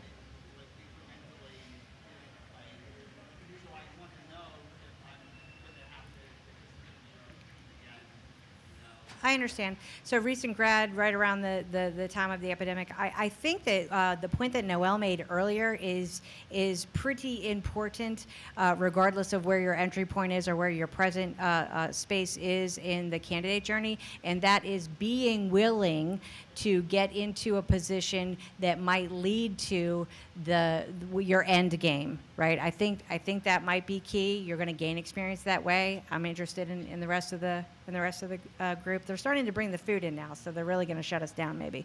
But I'll add just for the job. I think you want to have your ability to apply and for as many positions as possible. So. And a lot of people start off with, right, I need very much these specifics. And then over the months that they may be out of work for, they open it up and open it up. I would suggest you open it up early, right? Can you relocate? If you can relocate, there's a whole bunch of on-site jobs that will pay for relocation, right? Is that possible? Can you have is it just you relocating? Is it your family? So I think the difference. Yes. So I would say, so it's very difficult for me to answer that because I place experience, my company places experienced people, right? The demand for entry-level people isn't at the same level as it is for experienced, and there's a whole lot of people competing for it. So it is a tough job to get into the industry. Looking to get into it sidewards, being open to maybe being paid less than what you thought you would be, especially after you've spent a fortune on a degree. I get it. Especially after people have been promising you $100,000 in your first role. You know, lots of promises out there that people make. They're not usually the ones that have to deliver on them. So I think being open and accepting the flexibilities you can around what you need just to get your chance. And then truly, the people I see that are getting the jobs is who they know. You know, who do you know? Who's your friends of friends? What do they do? Where do they work? Might not be in security, but who do they know in security? So one last question, then I'll close it out with the final question. Thank you. Have you seen an increase in security-related hiring, even IT-related, in precision machining? For instance, a lot of these CNC machines are becoming internet connected. They all have computers in them and varying levels of Windows installs from 95 up to modern era. Have you seen an increase in precision machining, IT, security? I think in general I haven't seen an uptick in manufacturing or anything in that space yet, because I think that at least the perception by the executives is that the bad outcome that they're isolated against is not worth the investment. You know, they still, even though it runs Windows and it's connected and whatever, you know, there hasn't been enough impact to their peers to matter. Now, as more ransomware hits that industry and things like that, I think it'll happen. But my experience in manufacturing, agriculture, things like that, the leadership is kind of cut from a different cloth, and it's going to be a generational change for them to get to the point where the industries writ large have internalized the need for security. You'll always find a few people who get it, but I think for some of those industries, we're still a generation away from them really finding religion on it. Sorry, I've always got something to say, haven't I? My goodness, I love the sound your of my own job voice, right now. clearly. And not talking about CNC machines and specifically that, but I will say that really hard to find people with embedded security, firmware, that sort of stuff. Very, very hard to find. There's not a huge amount of jobs in there, but those jobs that are out there don't have a lot of people applying that have the skills. So if you're thinking about a technology that's kind of related to that, that might be something worth sort of building some experience in. So I have a question for the audience. How many people in here are hoping to get an interview in the next 6 months? All right, of those who are looking to interview, how many have gotten an interview in the past 6 months? Okay. Of those who got an interview, did you get it by applying for the job? Raise your hand if yes. 1. So my question for the panel now is, and Chris, you just mentioned this, what is the ratio of candidates that you hire that applied versus you guys went and found? Because there's a lot of talk right now about how do you make your application to the recruiter sound better, and then a lot of talk about how do I improve my profile. Much like Bruce said, I'm going to look at your profile, and if you don't have anything, tell me what you did at a company for 9 or 10 years, I'm done and moving on. But what is the percentage of you're finding us versus we're coming to you? Because what it sounds like is the only ones who are going to get an interview are you finding us. So how do you make the candidates look better to you? Is my assessment accurate? Yeah, Keep in mind, I have inside knowledge on this. I think your assessment's very accurate. You know, the other thing is if you're, let's say you're applying for a job, right? If you're not one of the first to apply and you're not top of the list of applications when a recruiter looks at that, you could be perfect for the job, but you might be 80 people down and they never get to you. Yeah. Right. And so, you know, I generally say I think it's very broken. Advertising is very broken. We fill a majority of our roles through connections. Through either reaching out and headhunting. We use LinkedIn Recruiter, we'll reach out, send messages. That is tougher because of the amount of rubbish that you get sent through LinkedIn nowadays. But we do that. The best way right now is like introductions. Like I had a CISO introduce me to somebody for a director role, and that person has an interview. I had somebody reach out and send me a LinkedIn message and say, I've applied for the job, I'm really interested in it, this is what I'm currently doing. And they didn't include their resume, but I clicked on who they were, and straight away I saw what they're doing currently in their LinkedIn, and I was like, this person's actually a great fit, and I responded. I probably would never have seen their resume, and it's not because they're filtered out by AI, it's just because there's so many responses, which, by the way, most of the people aren't even relevant for the job, they're just hitting auto-apply. So you're getting hidden, the good people get hidden in job applications. So it's kind of a broken system. Reach out, and you're much more likely to get further down the line with where you want to go. So our space is definitely different. I wish I had 1,000 applications to look at. But, you know, really, so stats-wise, 40% of our hires are through referrals. And the rest of them are really, you know, I'd say probably 10% are actually applicants, and the rest are our recruiters actually going out, networking, finding these people through the space. You know, it's a lot of networking in the GovsCon space. A lot of the good people are currently on program, so it's a lot about who you know. But like I mentioned earlier, and like Eric touched on, definitely if you do apply, reach out to the recruiter directly and try to get your resume to the top of the list, because we usually have a short list of people that we're running through first. Heather, you do not want the amount of applications. And this is true. We only just put our jobs page live again on our website. We had it turned off for 2 years because over 90% of the people haven't read, they're not interested. And a lot of them, the toughest thing is a lot of entry-level people applying for very, very high-level jobs. Yeah. And in their mind, they think, well, at least I'm going to get seen. But when we see that, we think, oh, what on earth is this person thinking? Like, we're not thinking positively. Oh yeah, but we might have an entry-level position, or we might recommend them to somebody. I'm like, why did they waste my time? So.